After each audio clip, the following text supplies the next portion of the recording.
This court finds that the AI holds no legal responsibility. But the data...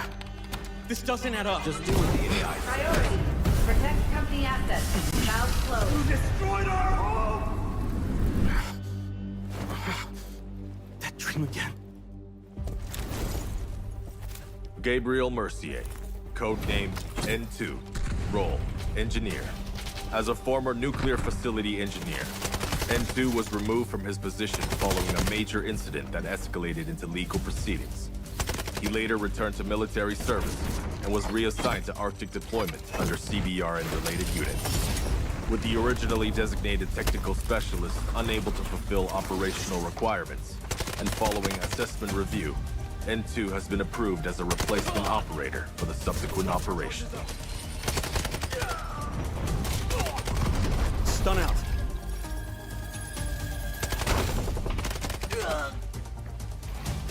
Throwing stun. Stun hit.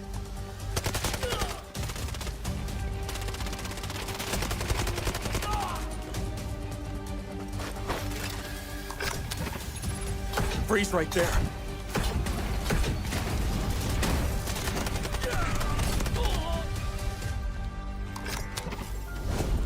It's getting cold. N2 is equipped with a modified grenade launcher, capable of firing up to 6 LN2 grenades. Upon impact, each round detonates and releases a burst of cryogenic gas, dealing area damage and significantly impairing enemy mobility. Sustained hits can fully immobilize targets through extreme low temperature exposure.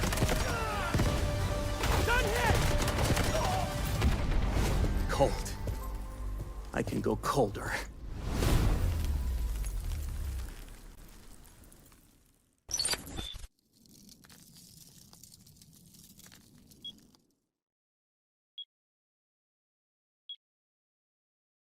Unbreakable, unshakeable. The shadows tried to dim my light. They told me to give up the fight. Said I was weak, said I was small, but there's a drum inside my chest, a beating heart that gets no rest. I'm waking up, I'm shifting gears. You can build a wall so high. Watch me spread my wings and fly. You can try to block my way, but hear the words I'm gonna say. 'Cause I am invincible, I am the storm, breaking the silence, I am reborn. Throw your lightning, bring on the rain. I find my power inside on the blade. Unbreakable, unshakable.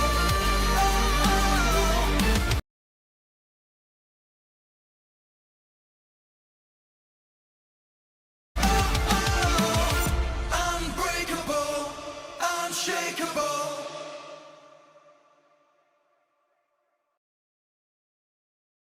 Should we really be sending her to the front lines in her current state? You ought to know her better.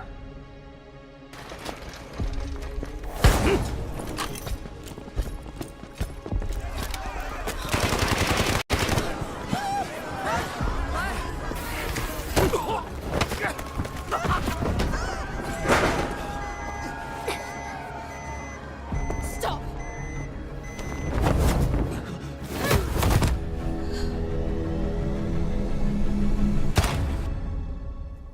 Lena Vandermeer, codename Vlinder, role, support. Vlinder is a medical specialist from GTI Europe, specializing in pharmaceutical research, possessing outstanding medical expertise, and a strong sense of responsibility. Vlinder's med drones can be deployed to a targeted area, dispersing med-infused nanobots that restore teammates' health, providing them with an adrenaline boost. They may also be deployed on herself, following and continuously restoring her own health for a limited time. Her windmill smoke grenades are guided by gesture censoring tech. Upon impact with a service, the grenades create a cloud of smoke, creating cover for teammates. Smoke grenade out. Vlinder's Flutter Rescue UAVs will automatically target downed teammates, administer medical injections when deployed. Once the injection is administered, I've got you. Linder may approach the downed teammate and manually revive them. During deployment, the UAVs may also utilize their active defense system, It's working. automatically absorbing 1 instance of explosive damage per deployment, and applying a buff effect of Linder. Counting on you guys. Vital signs stable. Prepare for rescue. I've got you. It's taking effect. I'm here.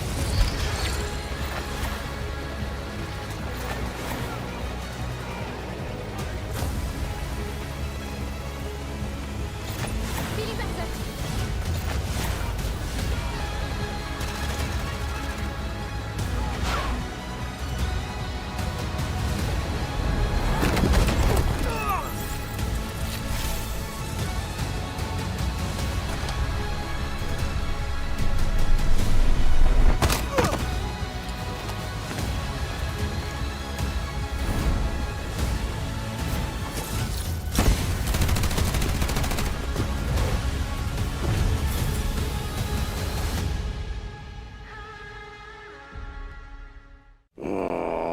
Can't I just have 5 minutes, peace?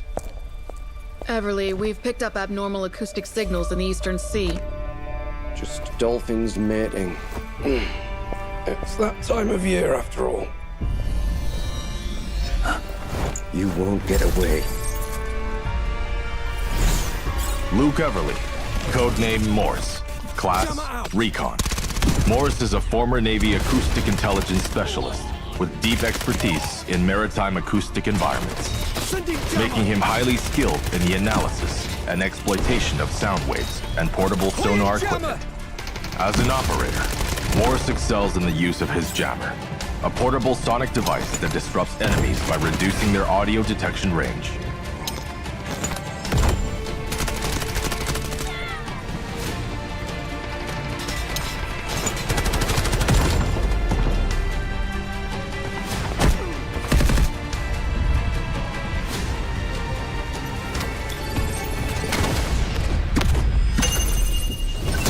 I hear you.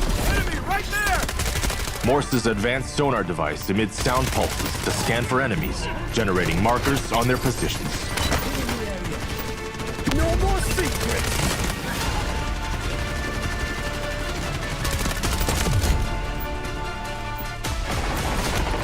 Jammer out! Point flash!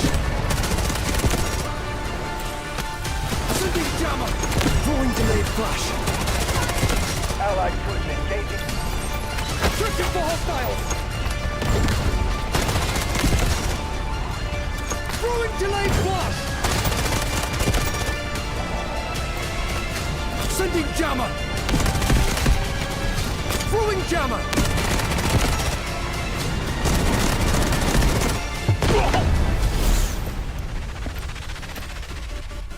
Shh. The storm is coming.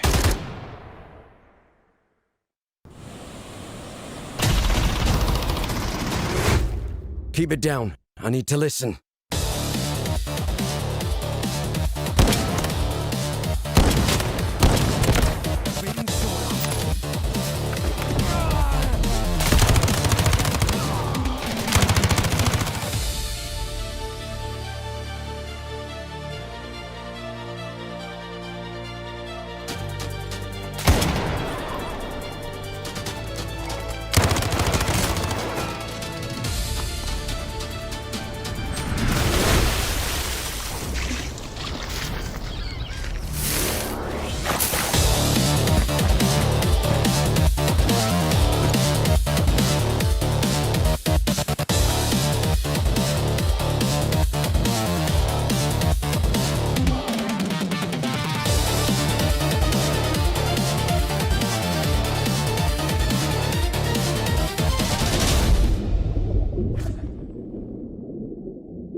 All right, operators. Name's Morse. Command decided someone had to walk you through the season update, and I'm the unlucky sod who got stuck with it.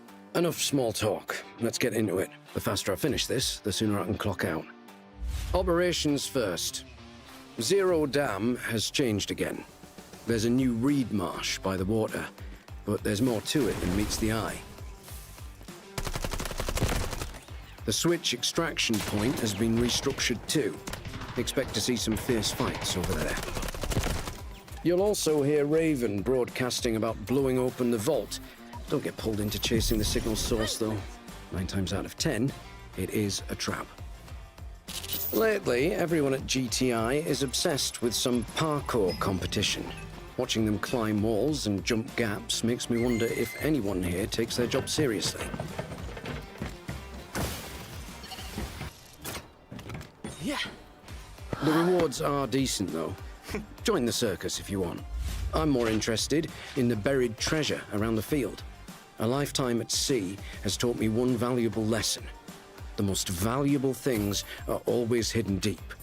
So get to digging. Occasionally, I'll leave a bevy behind for someone else to find. We'll get thirsty on the job from time to time, right?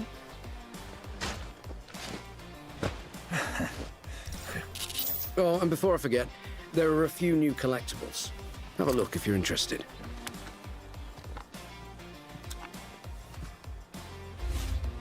As for warfare, let's just say things are getting complicated. After our mission in Ark Canal went sideways, the Havoc freighter got lodged in the canal. Hazardous materials on board run the risk of leaking. Someone needs to take the area under control, so we're counting on you.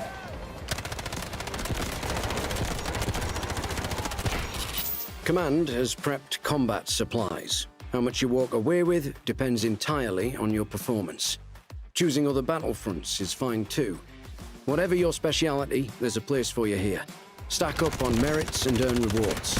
Plain and simple. Now, since we will be working together, you'd better get to know me. I specialize in using sonar to detect hostiles. My resonance jammers and flashbangs can also disrupt enemies. Word to the wise, on the battlefield, the one making noise gets found first. So keep quiet. With that out of the way, let's have a look at the new weapons.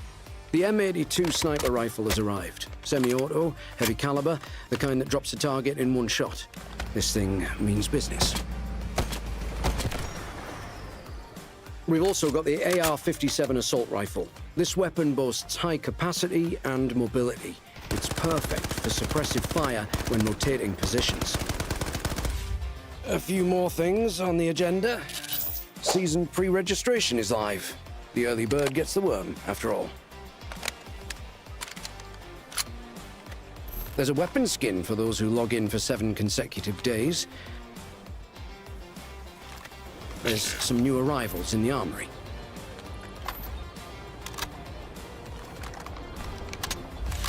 Close quarters combat isn't exactly my cup of tea, but if you prefer a direct approach, there's a free legendary knife skin available. Remember to try out the new game modes, and all these combat items are yours. Clothes make the man, apparently. I don't give a toss, but Raptor clearly does. The Echo Season Pass includes a variety of combat supplies. It features an all-new operator outfit for Raptor, along with weapon and vehicle skins. Everything in one package. This season, the Mandelbrick drops weapon skins from the KC-17 Assault Rifle Relic series.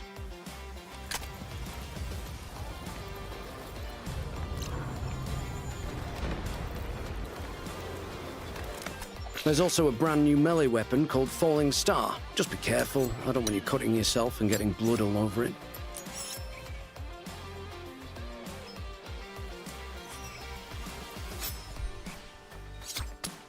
And I think that's everything covered for Season Echo.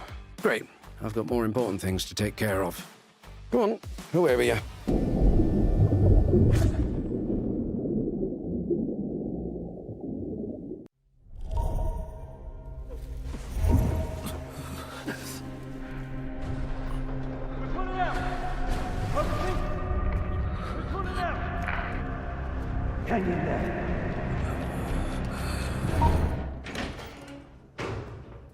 Initiating Operation Ak Canal debrief with Operator Morse.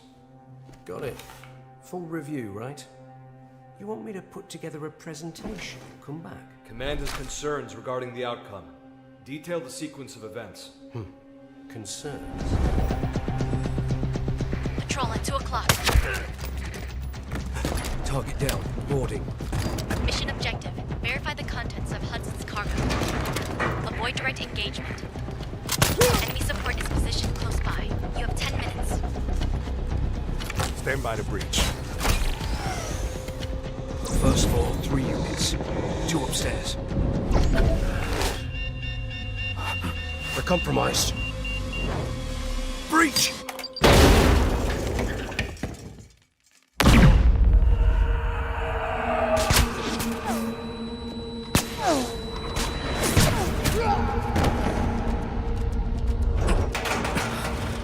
Bob's your uncle. Got evidence.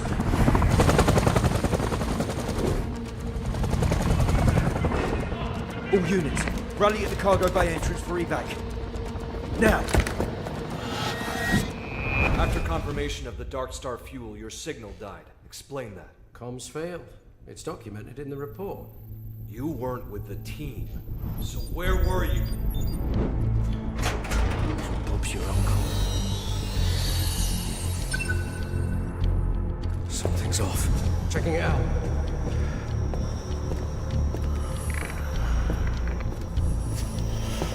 All units, rally at the cargo bay entrance.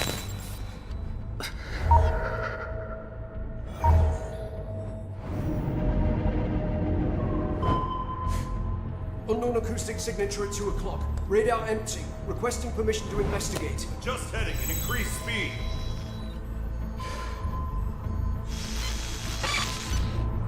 The sound's gone. Torpedo inbound! Bearing on 48! Defensives are down! Torpedo range, 600 meters! 400 meters! 200!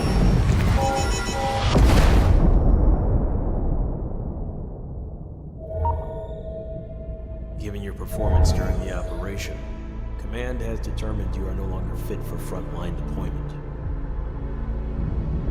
What's that sound?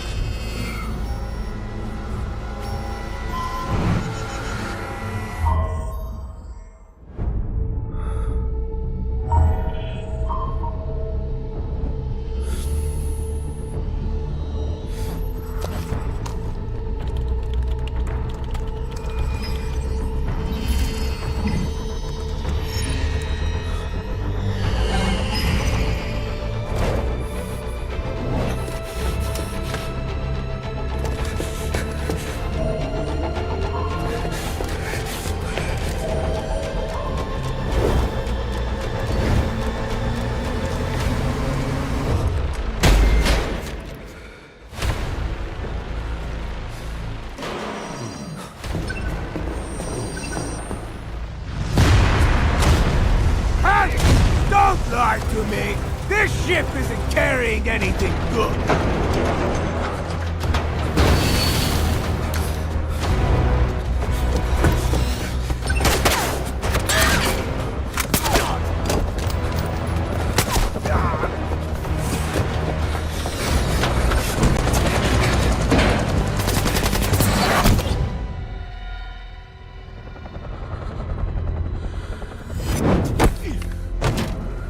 Got you, mate! We're pulling out! I repeat, we're pulling out! Hang in there. Cargo was confirmed, exposing Hudson's operation. So what is it you're actually searching for? State your reason for joining GTI. I'm looking for something. Something right in front of you. Something you cannot see.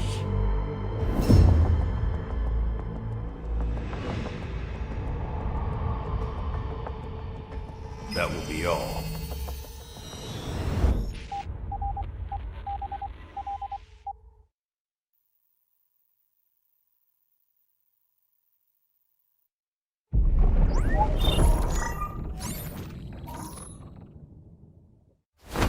court finds that the AI holds no legal responsibility. But the data... This doesn't add up. Just deal with the AI. Priority. Protect company assets. Valve closed. You destroyed our home! That dream again. Gabriel Mercier, codename N2, role, engineer. As a former nuclear facility engineer, N2 was removed from his position following a major incident that escalated into legal proceedings. He later returned to military service and was reassigned to Arctic deployment under CBR and related units. With the originally designated technical specialist unable to fulfill operational requirements, and following assessment review, N2 has been approved as a replacement operator for the subsequent operation. Stun out.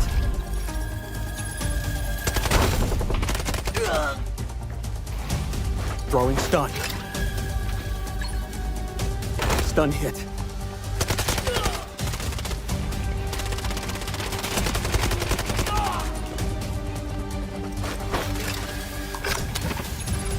Freeze right there.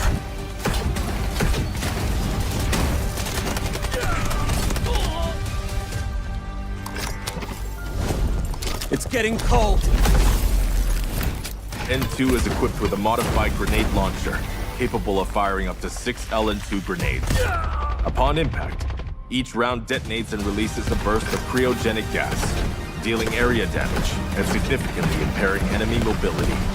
Sustained hits can fully immobilize targets through extreme low temperature exposure.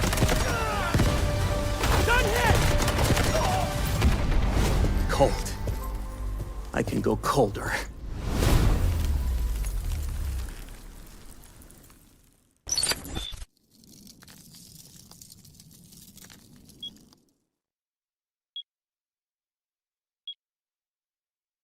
Unbreakable, unshakeable. Shadows tried to dim my light. They told me to give up the fight. Said I was weak, said I was small, but there's a drum inside my chest, a beating heart that gets no rest. I'm waking up, I'm shifting gears. You can build a wall so high. Watch me spread my wings and fly. You can try to block my way, but hear the words I'm gonna say. 'Cause I am invincible, I am the storm, breaking the silence, I am reborn. Throw your lightning, bring on the rain.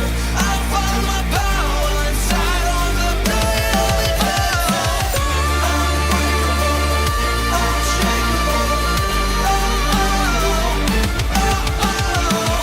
Unbreakable, unshakeable.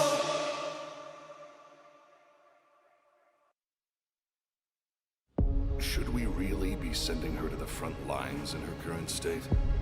You ought to know her better.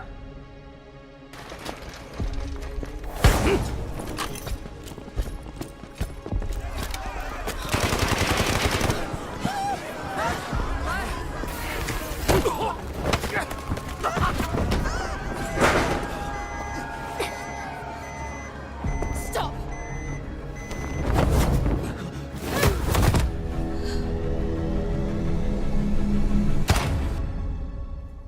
Lena Vandermeer, codename Vlinder, role, support.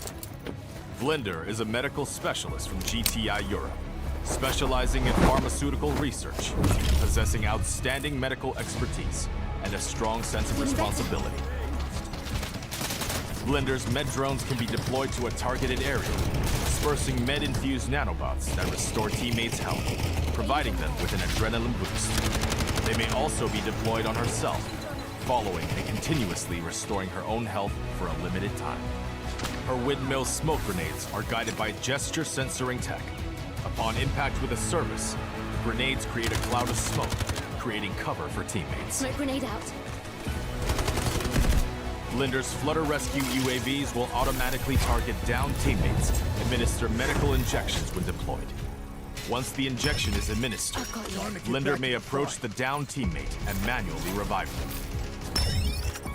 During deployment, The UAVs may also utilize their active defense system, automatically absorbing 1 instance of explosive damage per deployment, and applying a buff effect of Linder. Counting on you guys! Vital signs stable. Prepare for rescue. I've got you! It's taking effect! I'm here!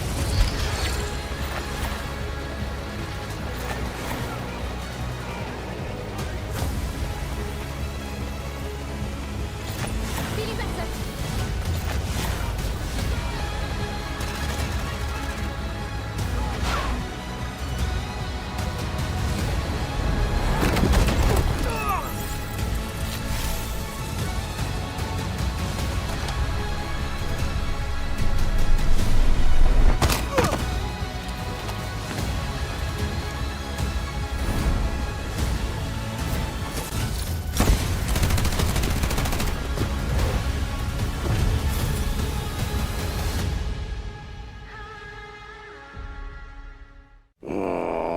Can't I just have 5 minutes, peace? Everly, we've picked up abnormal acoustic signals in the Eastern Sea. Just dolphins mating. It's that time of year, after all. You won't get away. Luke Everly, codename Morse, class Recon. Morse is a former Navy acoustic intelligence specialist with deep expertise in maritime acoustic environments, making him highly skilled in the analysis and exploitation of sound waves and portable sonar equipment. As an operator, Morse excels in the use of his jammer, a portable sonic device that disrupts enemies by reducing their audio detection range.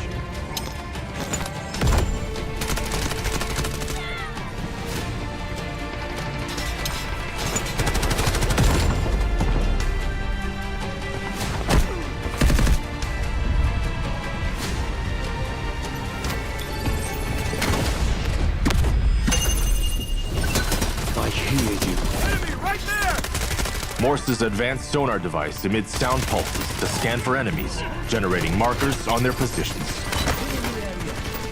No more secrets!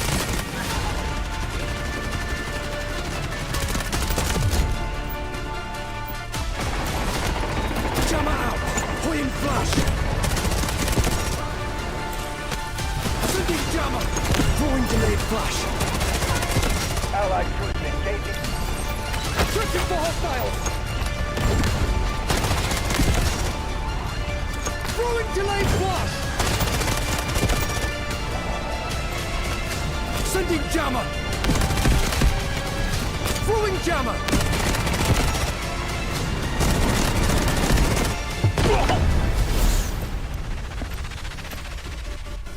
Shh. The storm is coming.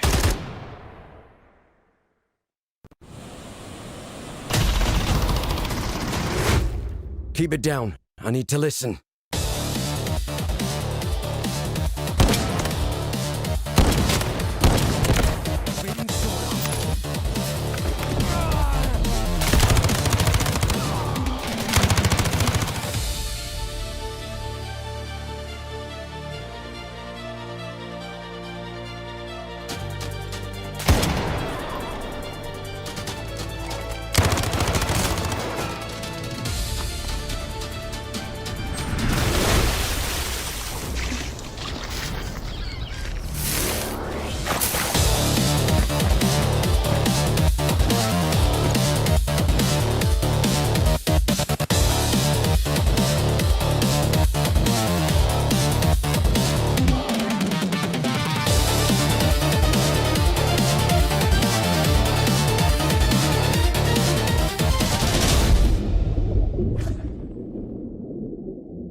All right, operators. Name's Morse. Command decided someone had to walk you through the season update, and I'm the unlucky sod who got stuck with it. Enough small talk. Let's get into it. The faster I finish this, the sooner I can clock out. Operations first. Zero Dam has changed again. There's a new reed marsh by the water, but there's more to it than meets the eye. The switch extraction point has been restructured too. Expect to see some fierce fights over there. You'll also hear Raven broadcasting about blowing open the vault. Don't get pulled into chasing the signal source, though. 9 times out of 10, it is a trap. Lately, everyone at GTI is obsessed with some parkour competition.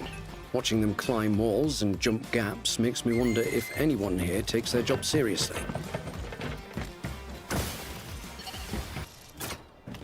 Yeah. The rewards are decent, though. Join the circus if you want. I'm more interested in the buried treasure around the field. A lifetime at sea has taught me one valuable lesson. The most valuable things are always hidden deep. So get to digging. Occasionally, I'll leave a bevy behind for someone else to find. We'll get thirsty on the job from time to time, right?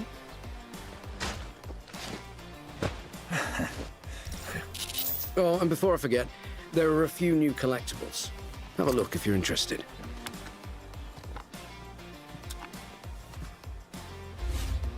As for warfare, let's just say things are getting complicated. After our mission in Ark Canal went sideways, the Havoc freighter got lodged in the canal. Hazardous materials on board run the risk of leaking. Someone needs to take the area under control, so we're counting on you.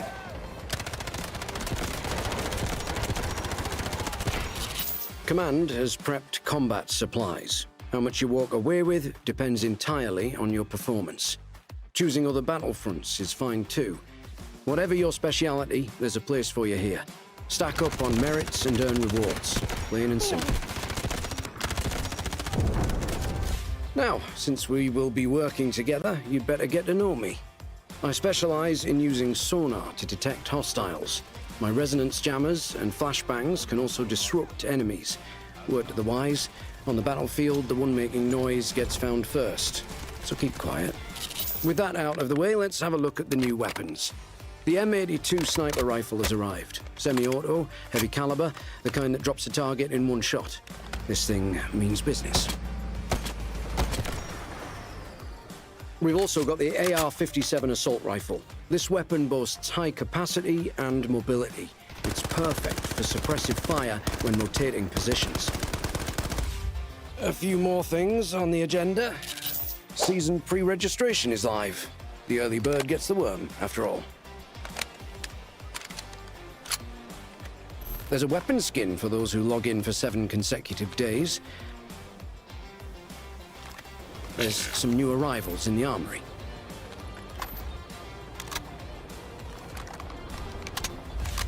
Close quarters combat isn't exactly my cup of tea, but if you prefer a direct approach, there's a free legendary knife skin available. Remember to try out the new game modes, and all these combat items are yours. Clothes make the man, apparently. I don't give a toss, but Raptor clearly does. The Echo Season Pass includes a variety of combat supplies. It features an all-new operator outfit for Raptor, along with weapon and vehicle skins. Everything in one package. This season, the Mandelbrick drops weapon skins from the KC-17 Assault Rifle Relic series.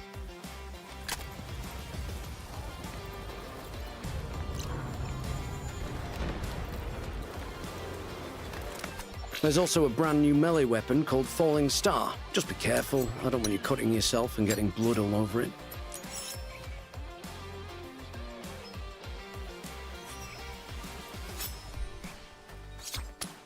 And I think that's everything covered for Season Echo. Great. I've got more important things to take care of. Come on, whoever you.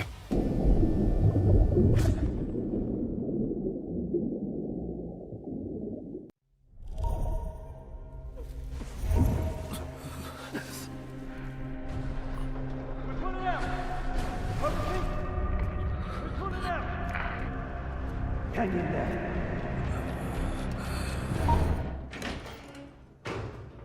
Initiating Operation Ak Canal debrief with Operator Morse. Got it. Full review, right? You want me to put together a presentation? Come back. Command has concerns regarding the outcome. Detail the sequence of events. Concerns? Patrol at 2 o'clock. Target down. Boarding. Mission objective. Verify the contents of Hudson's cargo. Avoid direct engagement. Enemy support is positioned close by. You have 10 minutes. Stand by to breach. First floor, 3 units. 2 upstairs. We're compromised. Breach!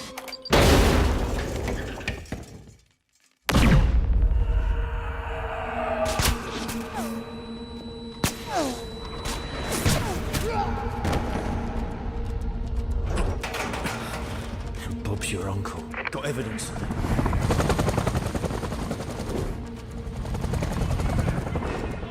All units, rally at the cargo bay entrance for evac.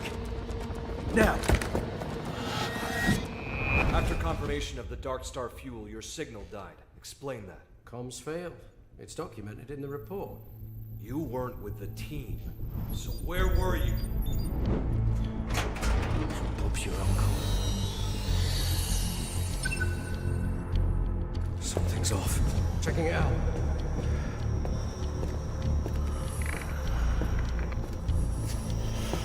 All units, rally at the cargo bay entrance.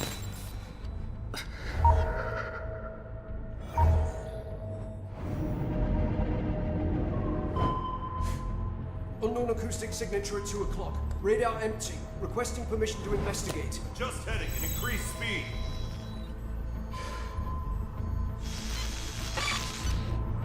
The sound's gone. Torpedo inbound! Bearing on 48! Defensives are down! Torpedo range, 600 meters!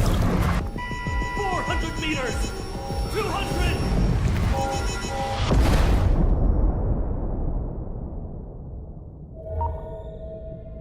Given your performance during the operation, Command has determined you are no longer fit for frontline deployment. What's that sound?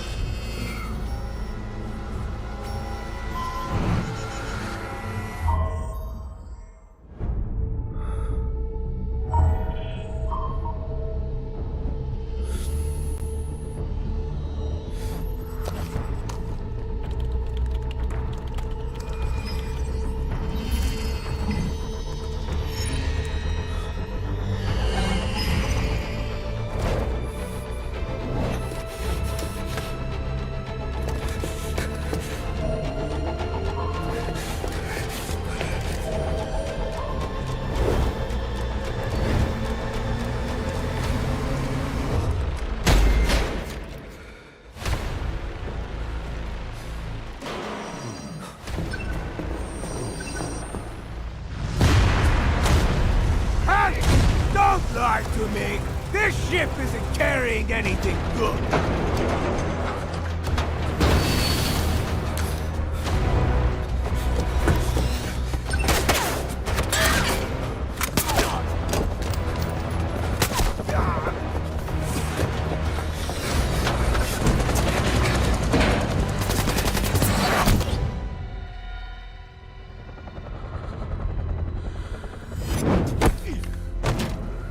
Got you, mate! We're pulling out! I repeat, we're pulling out! Hang in there. Cargo was confirmed, exposing Hudson's operation. So what is it you're actually searching for? State your reason for joining GTI. I'm looking for something. Something right in front of you. Something you cannot see.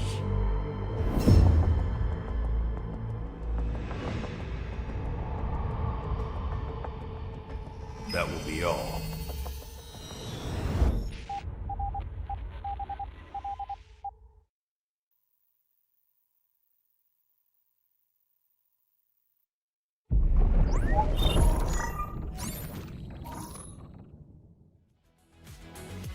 Well, good afternoon or good evening, depending on where you are in the world. Welcome into Delta Force Invitational Warfare 2026. It is Grand Finals Day, one single best of 5 to determine who will be the champion of this incredible event. I'm Goj, this is Vivid. We've been having a blast casting all of the games. We've casted like 14 matches at this point. It has been utter chaos, but we have 2 teams left. Vivid, walk me through this insane competition. Like Goes was mentioning, this is a 5-day competition. Our past 4 have been filled with upsets, they've been filled with excitement, and they've been filled with domination. And when I say the word domination, I'm specifically talking about the team of LT. Take a look at that upper bracket run. Undefeated in terms of winning out some of these series. RRQ yesterday were able to do what felt like the unthinkable. Take one singular map off of them, but LT prevailed. They find themselves here in the grand finals. And by the way, you want to talk about a revenge arc. I mentioned that upper bracket run. One of their first 2-0s from LT was actually up against HAN, and they were forced to make this lower bracket run. Well, looking back on yesterday, we got a chance to go through upper bracket finals and lower bracket finals, and here are your top performers in each of those matchups. Now, many of these will be back on stage today, but I want to shout out Mauza from RRQ. Listen, this RRQ roster that just barely missed the mark and ends up falling in 3rd place is a special, special team, and Mauza was a difference maker for this roster in the engineering category. These are like the top stats in a single game. 159 engineering score for this guy is ridiculous. Yes, that includes repairs, but this dude was blowing vehicles up left, right, and center. It was a nutty way to wrap up yesterday. Here's a look, by the way, at what's going to be happening today. And I think what's fun to talk about with HAN and LT is that I feel like a lot of folks think LT will be the winner, but you and I both have agreed that HAN will at least pick up a couple maps or maybe just one. Yeah. I think everybody could agree. I think me and Goosh could agree that I wouldn't be surprised with any result today, I feel like. You know what I mean? These 2 teams are so evenly matched. Let's take a look at how things are actually going to be going down. The randomly drawn maps yesterday after Cyclone was banned and Ascension was banned. We got Fault and we got Threshold. Now, I think something that's going to, we're obviously kind of getting into who's going to win. I think one of the things that's going to play a big part of this is who's actually starting on the attack. Yeah. And LT is going to be starting on the attack on Fault. Yeah, it's a good shout. Well, let's take a look at some of the stats. This is the performance of each of these teams in the attacking side versus the defensive side. I mean, first of all, can we just say 100% win rate is a good win rate? It can't get any better. It is the win rate. Okay, thank you. Insane stuff from LT there to win every single time. And they've only lost, one map, and it was on the attacking side. They end up having a 75% win rate there. I think the average attack duration is actually the stat that is the most disparity between these 2 teams, and therefore tells the most story about what they're able to accomplish. HAN kind of grits and grinds their way through attacks. LT is putting up, and again, 27 minutes may sound like not that fast to you all at home. You got to remember, LT's basically only been playing the big maps, all these super long maps. They played a ton of Cyclone, right? Some of these maps that go all the way, we've had 50-minute maps or rounds on a Cyclone map. And so this attack time of 27 minutes is actually very impressive for them, and having on average 90 remaining lives when they finish their attacking side. Pretty impressive stuff. Obviously, all of these stats all compiled to these averages. And so HAN, they have 78 average remaining lives, but we do need to remember that in one of their matchups, I think they had like 172 or something against RBN on Ascension, where Sarajin put up a performance of a lifetime. So averages don't tell the whole story, but I think it is fun to kind of compare these 2 teams in stats as we get into their first matchup. We did see it, of course. This is a best of 5. I've mentioned that a couple times. For those that aren't super familiar with esports in general, what that means is a team has to win 3 total rounds. When they win 3 rounds, it is over. So you will assuredly see both maps. You will see our first map, Fault, and then you will see Threshold, which we have not seen Threshold in this entire competition. We may only see it for one singular map if it is a 3-0, one round even, not even a back and forth. But it is exciting that when we hit Threshold, we will have hit every single map in our map pool, finally, once we get there in the Grand Finals. Yeah, it's going to be exciting. Let's go ahead and jump into the team names. If you've been watching the competition, you, of course, know who's a part of both of these teams. But as a quick reminder, leading the charge here for the side of LT, it's going to be 78 Dog. And backing him up is, of course, going to be Ian, PZ Dog, and 88 Dog.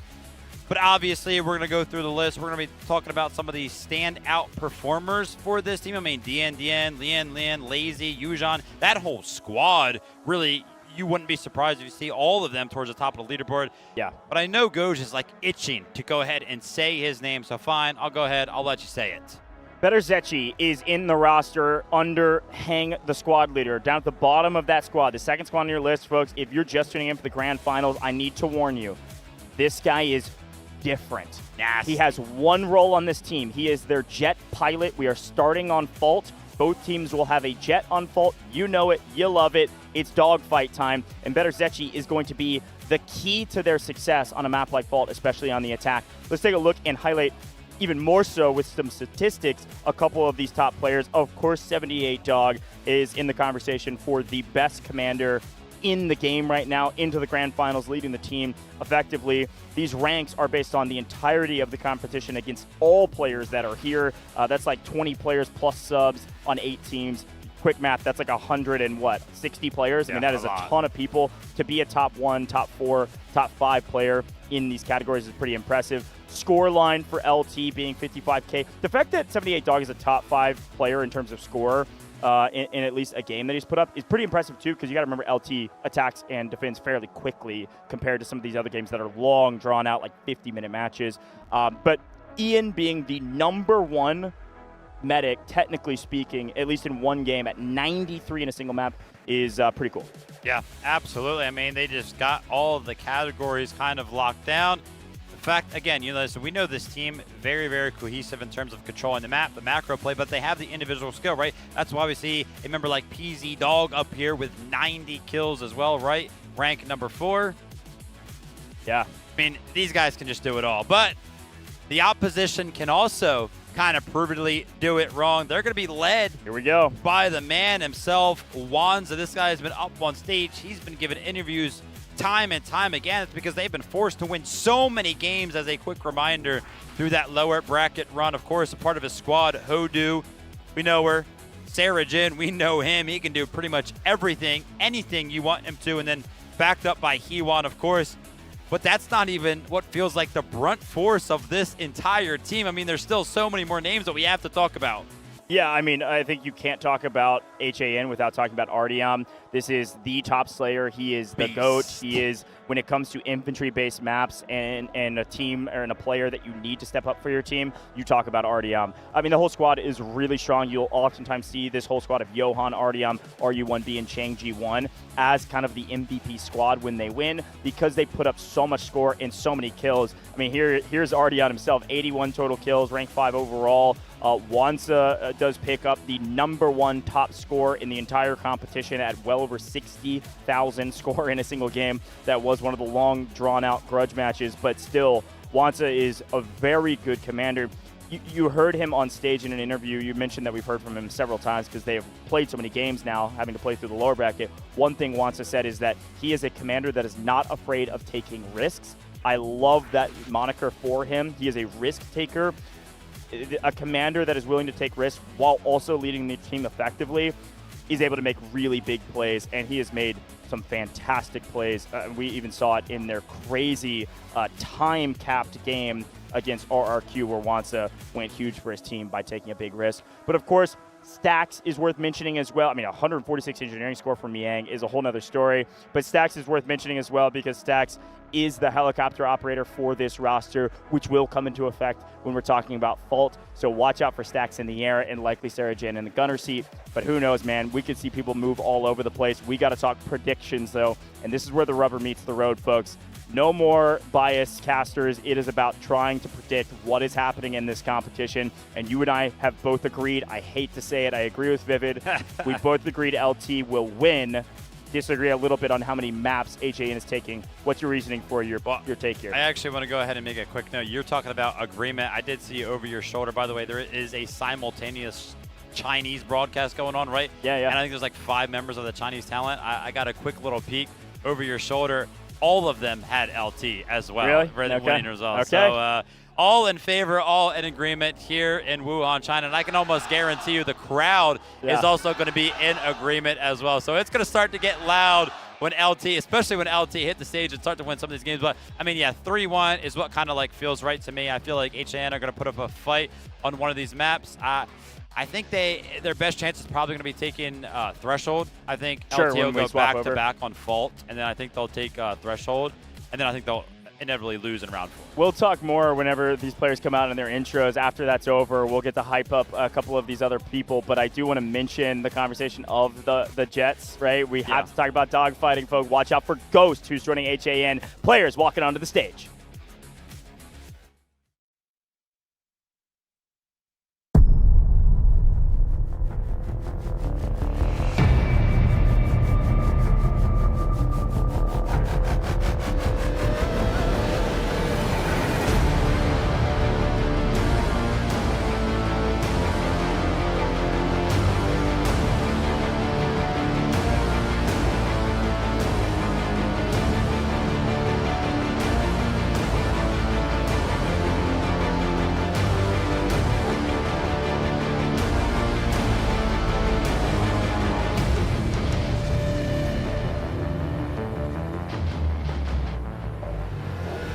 Unbreakable, unshakeable. Shadows tried to dim my light. They told me to give up the fight. Said I was weak, said I was small, but there's a drum inside my chest, a beating heart that gets no rest. I'm waking up, I'm shifting gears. You can build a wall so high. Watch me spread my wings and fly. You can try to block my way, but hear the words I'm gonna say. 'Cause I am invincible, I am a storm, breaking the silence, I am reborn. Throw your lightning, bring on the rain. I'll find my power inside on the pain. Unbreakable, unshakeable. Unbreakable, unshakeable.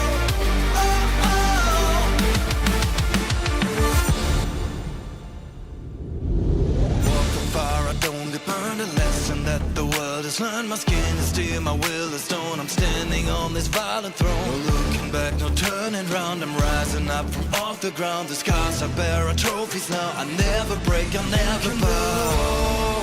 So high, watch me spread my wings and fly. You can try to block my way, but hear the words I'm gonna say. I am invincible, I am a storm, breaking the silence, I am reborn. Throw your lightning, bring on the rain. I'll find my power inside on the pain. I am invincible, I am a storm, breaking the silence, I am reborn.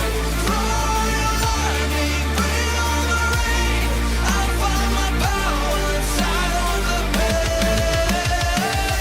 Unbreakable, unshakeable. Unbreakable, unshakeable. Let the earth shake under my feet.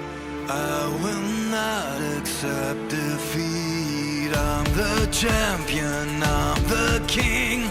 Listen to the victory sing. 'Cause I am invincible, I am a storm, breaking the silence, I am reborn. Throw your lightning, bring on the rain. I find my power inside on the pain. Unbreakable, unshakeable. Unbreakable,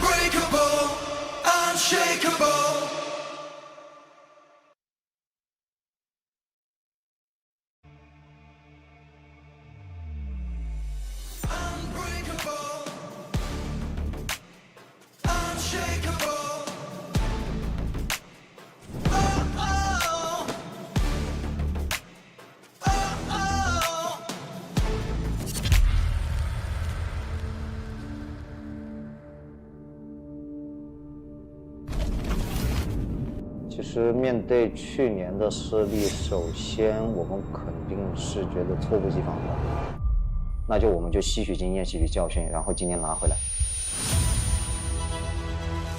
AJN 也没筹码了，完了，恭喜罗一浩，太恭喜了！ 한 팀은 처음부터 계속 지금까지 성장해 나가고 있는 팀입니다. 이름이 한이에요, 팀이.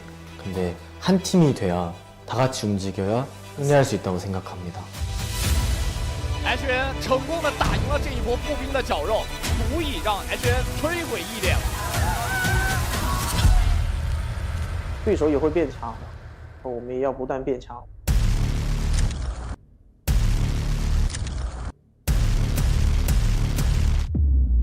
因为这么多人都是在支持我们，我们一定把冠军留在中国。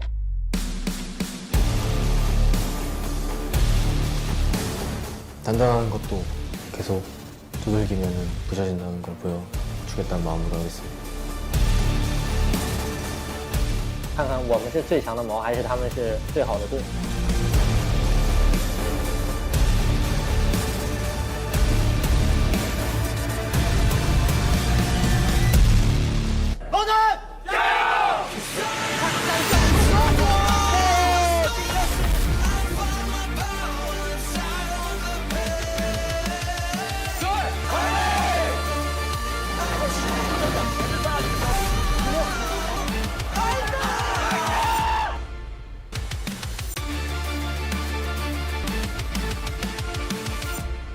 Unbreakable, unshakeable.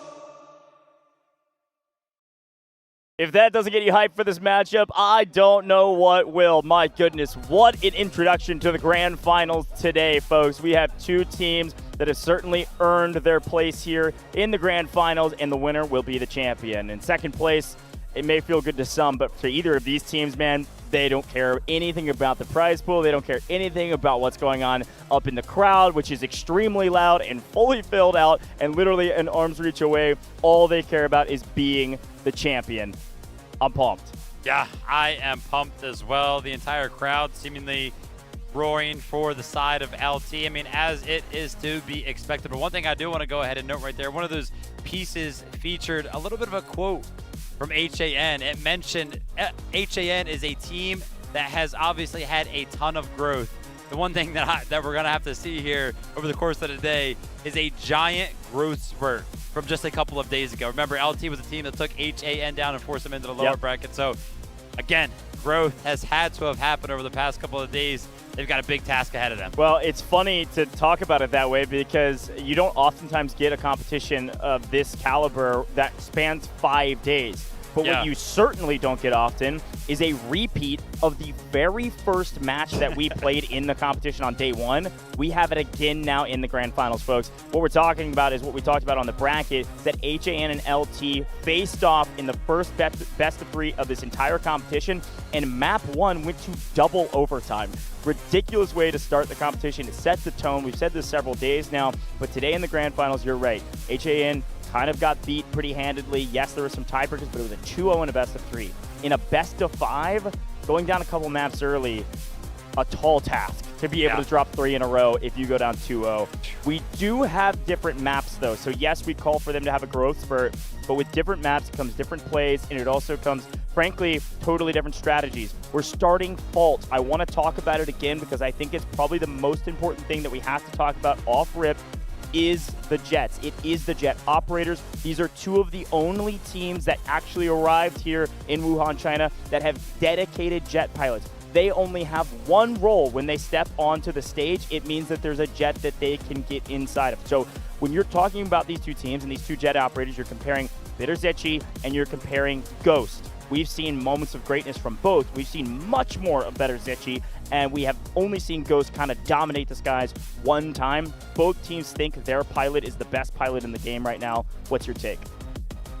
Dude, we were kind of having this conversation before we even got here today to the venue. I think it was yesterday, me and Googe were kind of talking, and I was like, dude, Fault should be a clean sweep, in my opinion, for the side of LT. Bitterzetchi, I don't even know if his jet has been destroyed yet in this competition. It has not. Yeah, it just hasn't. So, like, not one time. I mean, going into this, like, the guy just looks like he's going to rule the skies entirely. His tallest task will, of course, be when he's on the defensive side of Fault, because, again, he's going to be up against the jet and the helicopter simultaneously. So, obviously, there's going to be some differences there. But, and I mean, to be fair, we haven't really seen, you know, LT go actually head-to-head in the skies. But, I mean, well, we did say it with our RQ yesterday, but it was only for that one singular map. And, again, he did win it. Yeah, we didn't see both sides of it. But with that being said, he's already proven himself head-to-head in the skies. Listen, you know what I'm saying? It's got to go 2-0. What I love about this game and what I love about this mode is that you can have a guy, Ghost is in the same category, just less stats to make this seem insane. You've got a guy like Betterzici who is literally, if you count when he's in a jet, he is literally like, his KD is not something that we can calculate. Oh, yeah. He's all like 100 and 0. Like, he has like 100 kills and 0 deaths every time he's in the jet. It's kind of a stat line you can't see in any other game. It's very odd to talk about, but it emphasizes the point about Warfare esports in general, that every player has a role, especially on these high-value teams that have been practicing for months or if not years at this point, with a lot of returners from last competition that we casted over in Vietnam. You get a chance to see these players continue to grow and get better inside of their role and get more delineated in their role. So we talk about roles. Let's talk about helicopter operators. You talk about Stax and Sarah Jin being in the gunner seat. I think that's a huge boon for the HAN team, which means that they may win, like you mentioned, the sky battle when they're on the attack and they do have that heli. So we could trade maps here on Fault. It is definitely possible, which a 1-1 start would be huge going into Threshold. Yeah, this is going to be crazy stuff. I mean, I love the fact that you brought up Vietnam. By the way, the favorites in Vietnam, kind of like the resurgence here, LT. Prior to this, TL, they were the favorites at Vietnam. They stomped everybody. And then come to the grand finals, they got stomped. Yeah. So we have no idea how this is going to go. There are big expectations for the side of LT, but we have seen it before where the Titans have been toppled. That's right. Got to lock in. Got to make sure you ice up. A quick look there, folks. We talked about it already, but just as a reminder, no matter what happens in this competition, you will not see Cyclone and you will not see Ascension. We have seen enough of both of those maps at this point through the course of the last 15 matches. But, folks, it is time for the grand finals, kicking it off in Fault. We will see a battle for the skies fairly early in this match. And in this map, you know that this first sector is going to be a little chill. Sector A on Fault, as these players load in, should be fairly relaxed. You're going to see the attackers get it fairly easily, maybe a couple bouts back and forth. But the main thing that we're going to be paying attention to on your screen right now is this lob. This AA is going to be focused on the helicopter. An early advantage from PC Dog and helicopter operators here. Those in the sky could be a detrimental failure for this. Oh my goodness. Whoa. Well, I was setting it all up, and Miang said, Coach, please stop talking. That's a big start for HAN. Goj just gave me a death stare, guys. His eyes were a little wide. He is surprised, and I think everybody in the arena is as well. That seemed like a giant counter strat from the side of HAN, by the way. They had what felt like a strike team prepared for the flight path of the helicopter. It worked so well for the side of HAN. That's going to be great in terms of momentum for this. But now we might see A take a lot longer than it usually does as a result of that helicopter going down. What a start. That's a big one from HAN. And actually, Tae Song also picks up the assault vehicle. So not giving up A for free. Usually not fully just sacrificed, but what we do know is that this A sector is nearly impossible to hold defense on, and so oftentimes the defense wants A to be captured quickly so that the attackers don't have a ton of score for what is maybe one of the hardest sectors in the game to capture, which is the B sector of Vault. As a reminder, we will go into what I call the city, go into all of the buildings across the bridge here, just off screen of our map view for the B sector, and then finish on the C sector. And in the B sector, there is so much cover, so many buildings to play in and around. It takes a long time for the attackers to move through that sector. For the attackers right now, their job is to try to farm score up in order to be prepared for the B sector while not losing too many lives. It's a balancing act. While the defense doesn't want to allow much score, but also wants to kill people if they can. So, again, both of these two teams kind of teetering on a seesaw. If you see one team get a really big advantage in terms of numbers, the other team will fully back away so that that seesaw hits the ground again. Yeah, one of the advantages a ton of the times in warfare from the attacking side is that some of these vehicles can, of course, be respawned in. This helicopter going to be getting a second chance at life here. And now the onslaught towards the sector of A from the side of LT now that they have that helicopter. Because if they capture sector A before the helicopter respawns, then boom, it will not. So they get that back, and now Ian up in the skies is going to try to go ahead and make something happen.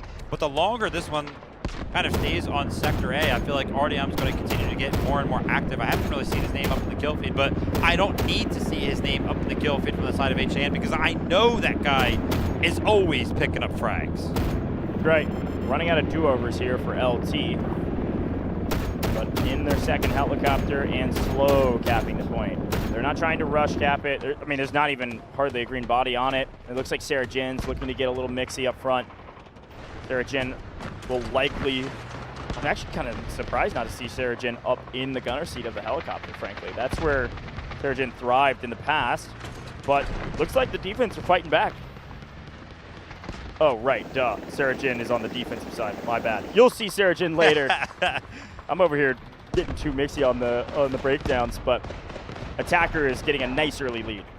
Yeah, but there was a big surgence right there from the side of LT in the kill feed. That being said, even on the back foot of that, HAN are actually putting up quite the defense right now. The progression bar is still what seems to be pretty much predominantly green, but the flush will eventually come in. And take a look at this. Miang has probably been doing this for the entirety of the game, by the way, for as long as the helicopter is, of course, going to be alive. This LAV will play a pivotal part for the defense for both of these teams when they are defending for the side of fault right there. Crowd reacting to some nice shots over the top by 88 Dog. I'm sure you'll probably be able to hear them at some point, especially when things get loud, but it's gonna be a lot of fun. All right, when Sector A gets captured, our eyes should be peeled towards the skies. This is the conversation that we teed up. Jet on jet, but Ian is currently camping the spawn of the jet, waiting for it to kind of come in and spawn, but HAN, they might know about this. No, they do not. Ghost is going to have a tall task ahead of him. He's going to have to survive the initial onslaught, but he does not.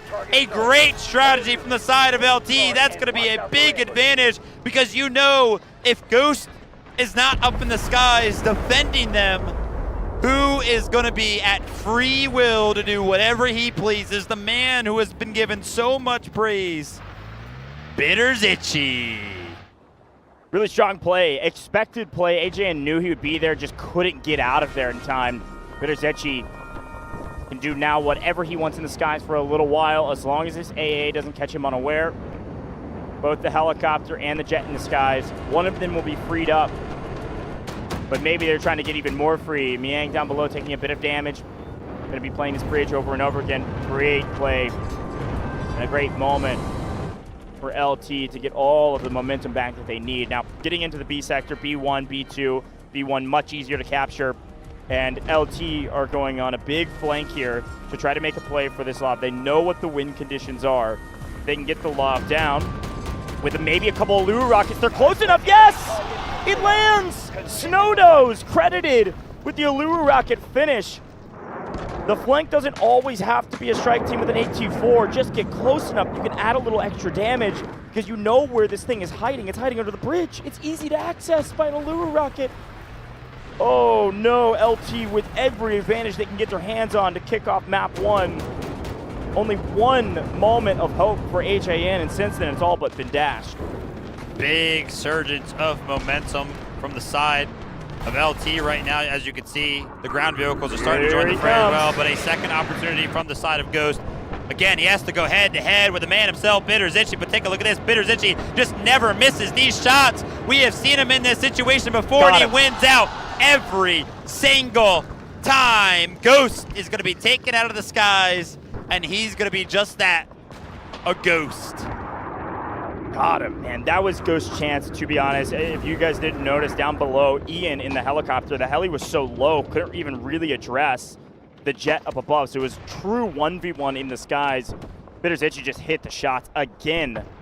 Out fragging in the air. Miang has picked up another lob and is back on the ground, harrying these folks down below. There's the reason Ian was so low. But another big win, and amongst that win, we're going to be paying attention to the skies because frankly it's flashy and it's fun and it's very important. But down on the ground, B1 is falling very quickly to the side of the attack. This is where the attack wants to set up their foothold. They want to establish a position on the ground that is somewhat safe, mostly safe, but also close enough to B2 for now have to run into the entire map. Yet again, Miang is low. The help of the heli over the top. Yes, got it. Looked like a freebie with the heli on the backside. They're just setting up the pinch. Too much to handle. LT in complete control. Same exact jet angle that we saw from Bitters Itchy yesterday. He knew exactly where that lob would want to go ahead and place itself. That's a part of the playbook, man. They've practiced, they've rehearsed that. All right, now it's time for myself to introduce a little bit of Hopium. We saw RRQ try to defend against LT on this exact map, in this exact situation, by the way, and they almost did it. Yeah. For a moment, we were up there thinking, man, they held B2 for so long, they could do it.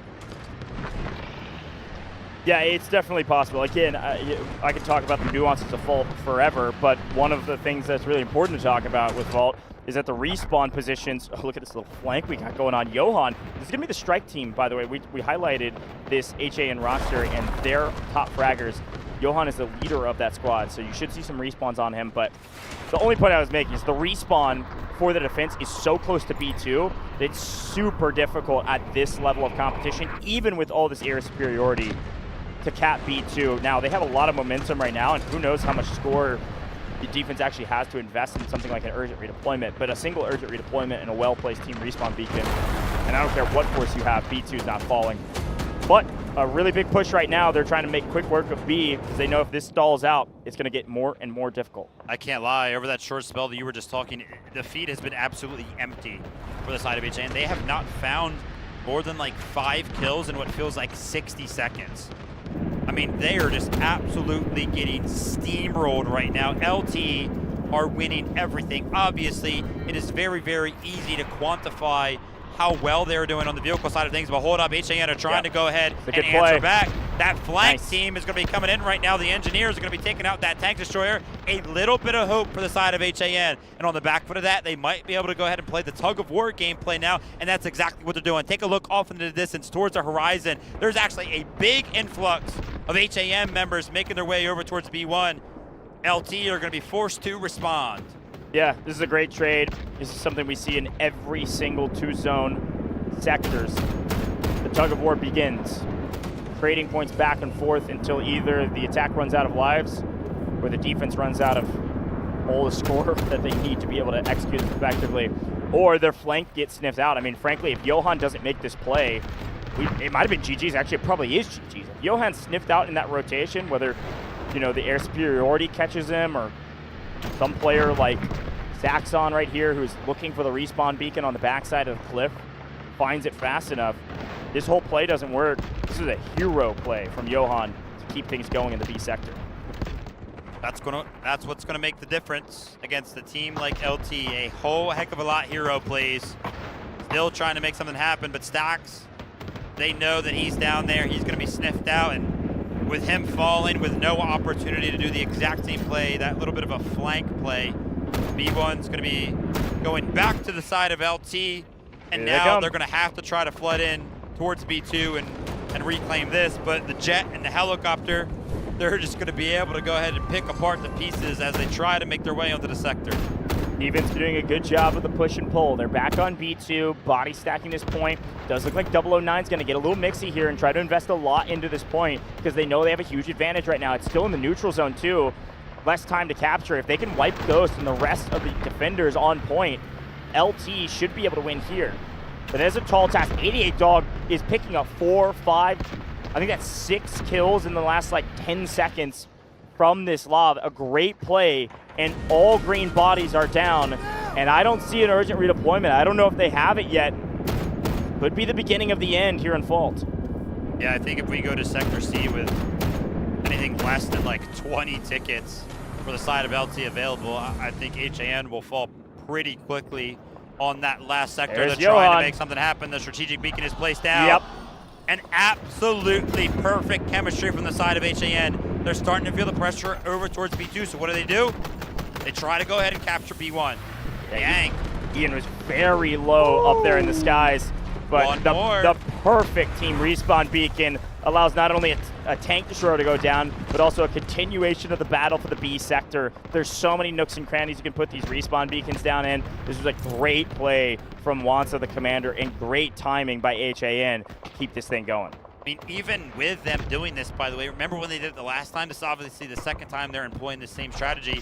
They're just not finding the kills right now, right? Extending this defense, you're not really finding the vows in terms of the tickets. I mean, we could kind of bring in a conversation now that we just saw it happen yesterday.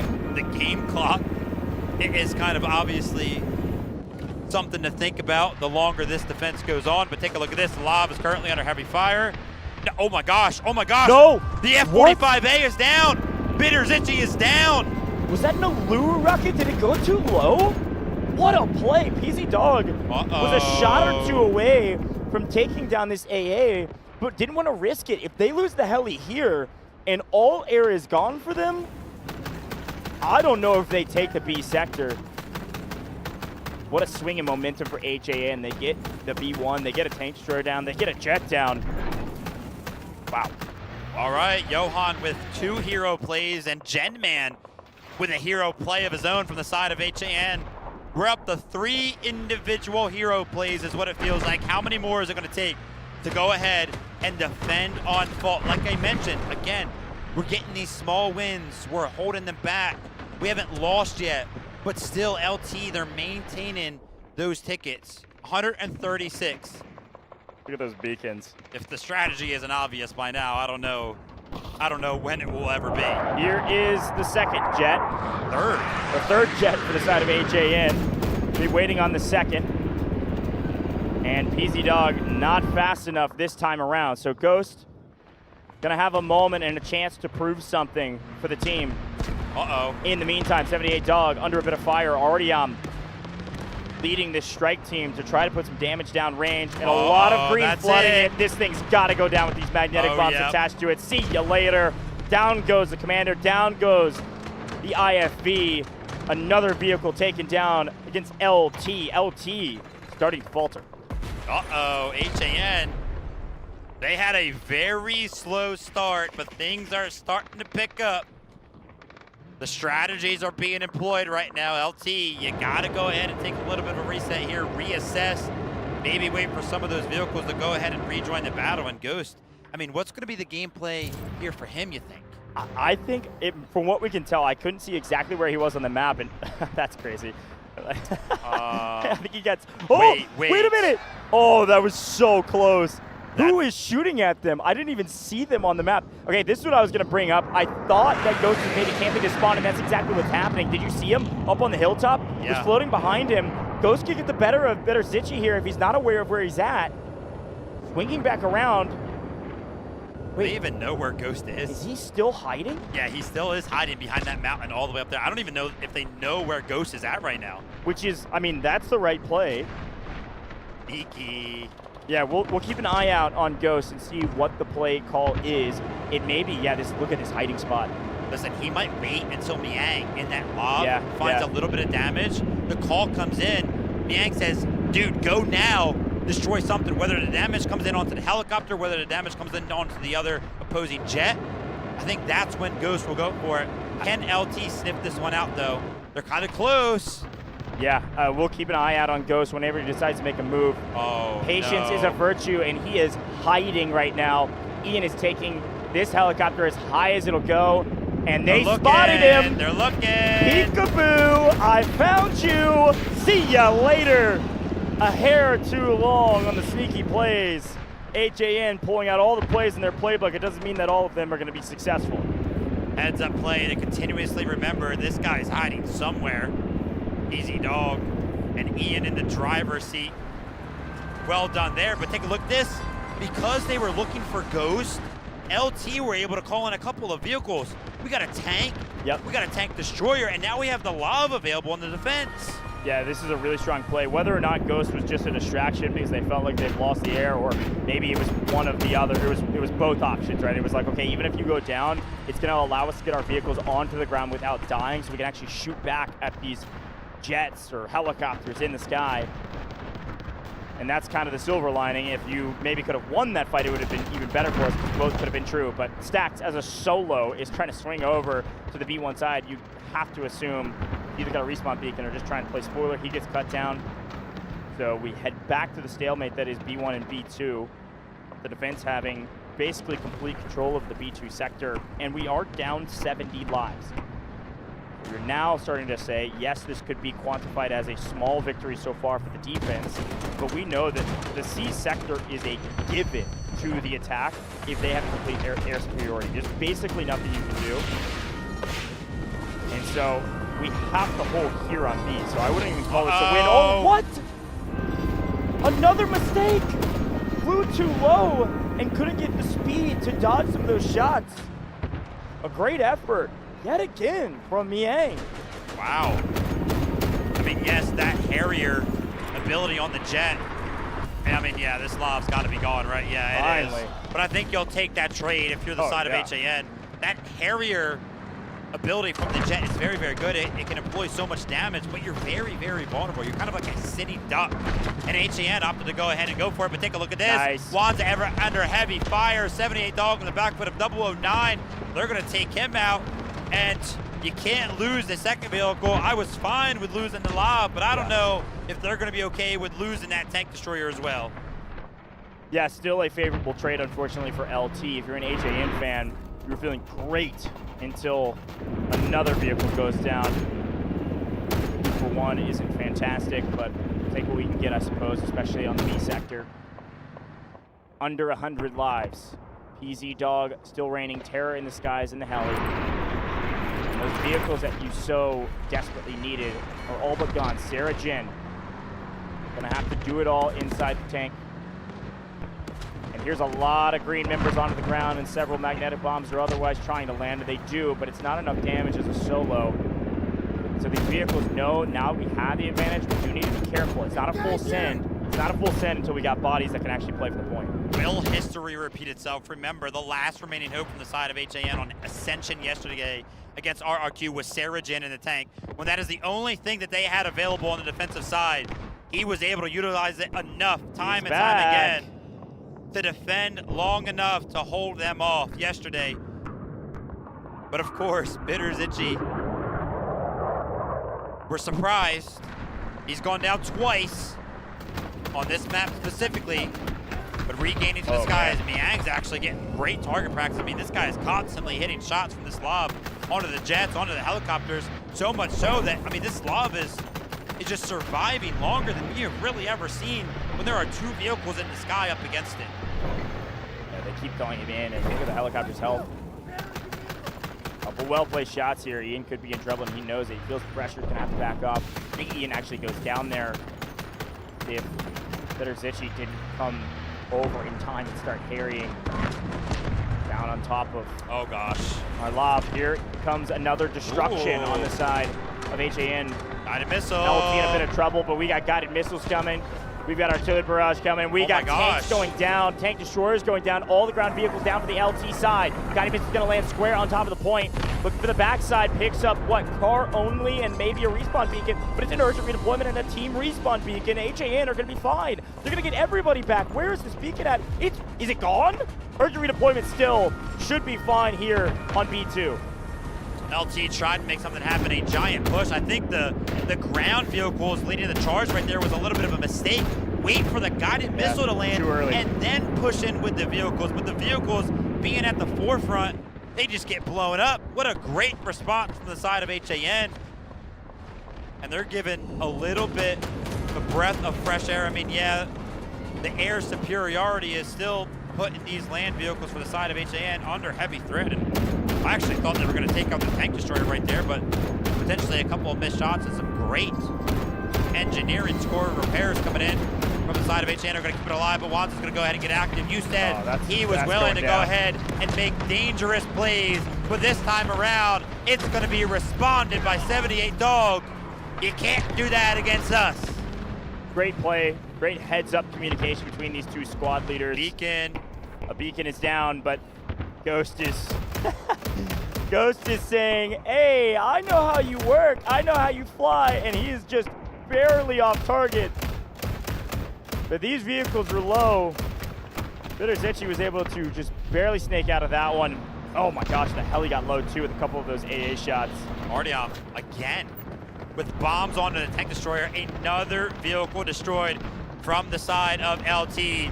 Sarah Jin's actually getting Mexi onto the B1 sector right now, trying to make something happen. The tank destroyer is actually going to be returned. Sarah Jin finds it and is trying to stay alive right now, but there's not a lot of engineers on the B1 sector. With the helicopter, the jetter in the sky, they're trying to make it happen. And LT somehow, some way, they actually secure the sector.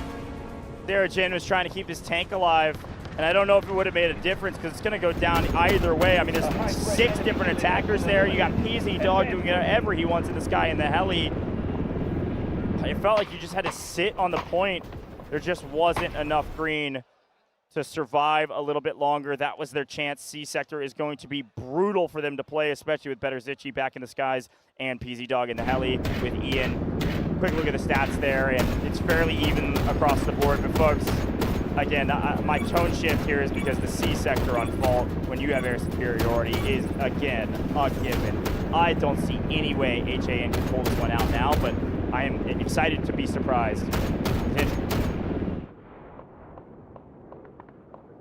Does feel a little bit done and dusted. We've been surprised before, but this right here, telling us the full story. Could you imagine if they collide and just something weird happens? Dude, if those two vehicles collided and they both blew up, HA win. They have to. I mean, and maybe that's the miracle they need. They need these vehicles to either crash or, honestly, fly too low. And a couple well-placed rockets could land correctly. But we call it again, I want to bring this back up because I want to call it a full given. But we call it a given because look how open the C sector is on this map. No more real buildings. These ruined buildings don't provide that much cover. Certainly not enough to actually body stack enough people to hold the point. The attackers can be able to run up for free, and the defense, anytime they feel like they're free and clear to, take a gunfight, they're gonna get shot by a helicopter. Now, HAN do pick up the lob of LT, but that's really not what these ground vehicles don't really matter. Like, they're powerful and they can help capture the C sector faster. It's PZ Dog, man. He went from, 42 kills to 54 kills in almost just the transition time between the B and C sectors. It's a brutal map that punishes you on the defensive side if you lose the air. And same can be said for the attacking side as well, but we've really only seen the attackers win with the help of that helicopter. Brutal, man. Once you start getting going from the side of the attack on fault, it's very, very hard to stop you. Again, HAN, it looks like they have some plays in the playbook. They're trying to make some stuff happen. We just saw Miang kind of off in the distance behind some of the rocks, trying to find some cover, but the influx of vehicles for the side of LT, it just continues. They can just freely call these in, whereas at the side of the defense, can't call in a single one. Yeah. They're trying to make it happen. As you can see, Miang in a little bit of a cavern here is what it feels like, right? But a lot of damage is coming in. And hold up, wait a minute. 2 vehicles are landing for the side of the defense. Oh, it's because look who's back up in the sky. I thought Bitterzici would be over here helping out, but the jet is back, and the jet is gone. And that was Ian, by the way, with a little bit of help. Lav is able to stay alive, I want to say, for, they have 2 down, actually. Probably both AA variant. It was a well-timed thing, right? Like you call in the ground vehicles at the same time you call in the jet to distract. Yeah, that's the right vehicle to try to find some value. But again, these Lavs will go down pretty quickly, I would imagine. 2 AA variants of the Lav actually, you can hold a lot. Now, really the onus and responsibility is now on the rest of the infantry to just hold on for dear life. A mistake from this helicopter operator, from Ian, a mistake from Bitterzici, and there is a chance to hold the C sector. It was a really smart play to make sure everything was timed exactly at the same time, so they had to pick and choose their battles, and they choose to take down the air. That being said, yeah, it is double AA lobs, and when we did get a quick POV of them shooting together, that looked super scary. Oh my gosh, Johan up close and personal with the sniper. Yeah, it's the new sniper that does some vehicle damage. I mean, honestly, a worthwhile addition to potentially even either roster in a moment like this where the vehicle gameplay is so emphasized. I've also been seeing Johan take some shots towards the jets and the helicopters with that thing. That's what I'm saying. If it gets weak enough, I mean, the AAs can do enough damage, get it weak, sniper shots hits. Here we go, really aggressive play from 78 Dog. Talk about a risk. A big risk for 78 Dog pays off in kind. 1, 2, 3. This is going to be the nail in the coffin, and they're going to trade at least one. Jinman, no. Yeah, there's just no way. And this last vehicle will also fall as well, most likely. Touches down. EG Alpha trying to go ahead and get this thing to safety, but we mentioned how the laws were keeping those vehicles at bay. Just a tank will not be able to do it. A great play from the side of LT, right? Just kind of investing their own vehicles because they realized how valuable those laws were being. And yeah, take a look at this. I mean, the tank is pretty much helpless right now. There's so many things around the map that can do damage. Just doesn't feel good. I mean, it had no engineers on the back foot of it either. Jedman was trying to go ahead and land another Aluba rocket, but like we mentioned, the light tank is going to fall if it does not have those globs available to defend it. Yeah, a great strategic play. It's nothing like crazy. It's a very logical play from LT to invest 2 of their land vehicles to contest the 2 land vehicles, the only land vehicles that, of course, HAN have. And we've got a guided missile coming in for the side of the attack. This should seal the deal. HAN already used a respawn beacon just a moment ago in the midst of the chaos that is Vault and how much we pay attention to the air. The guided missile is going to land on the backside, likely of the point. It will find absolutely nobody because the most of the defense has swarmed off the point to make sure they stay alive. I only see, what, 5 green defenders. They better cook up the craziest play right now. They need a miracle to hold on. Team strategic respawn beacon does come down for the side of HAM, and they put it down on the low ground of C2. There's going to be enough bodies there to stall things out. And these snipers are trying to put damage down, but missile after missile will begin to fall. That was another lob destroyed out of the sky from the side of Han. They were trying to call it in, but LT snuffed it out. Now the guided missile is going to land. It's going to force all of the members off the point once more. But I can't lie, there's no real big push from the side of LT. I mean, yes, that does find 4, and now they could potentially feel like they found the value required to invest these vehicles and their HP in order to pull it off. They did it again, though. HAN, look at where that beacon's at, and it's an urgent redeployment. So you're going to see these green members start flooding through the low side. Really the only cover that they have against the air superiority of the attack.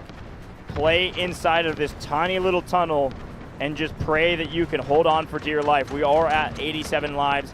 That's plenty of runway for a moment like this. But if there's one win condition in the C sector for the defense, it's to go underground.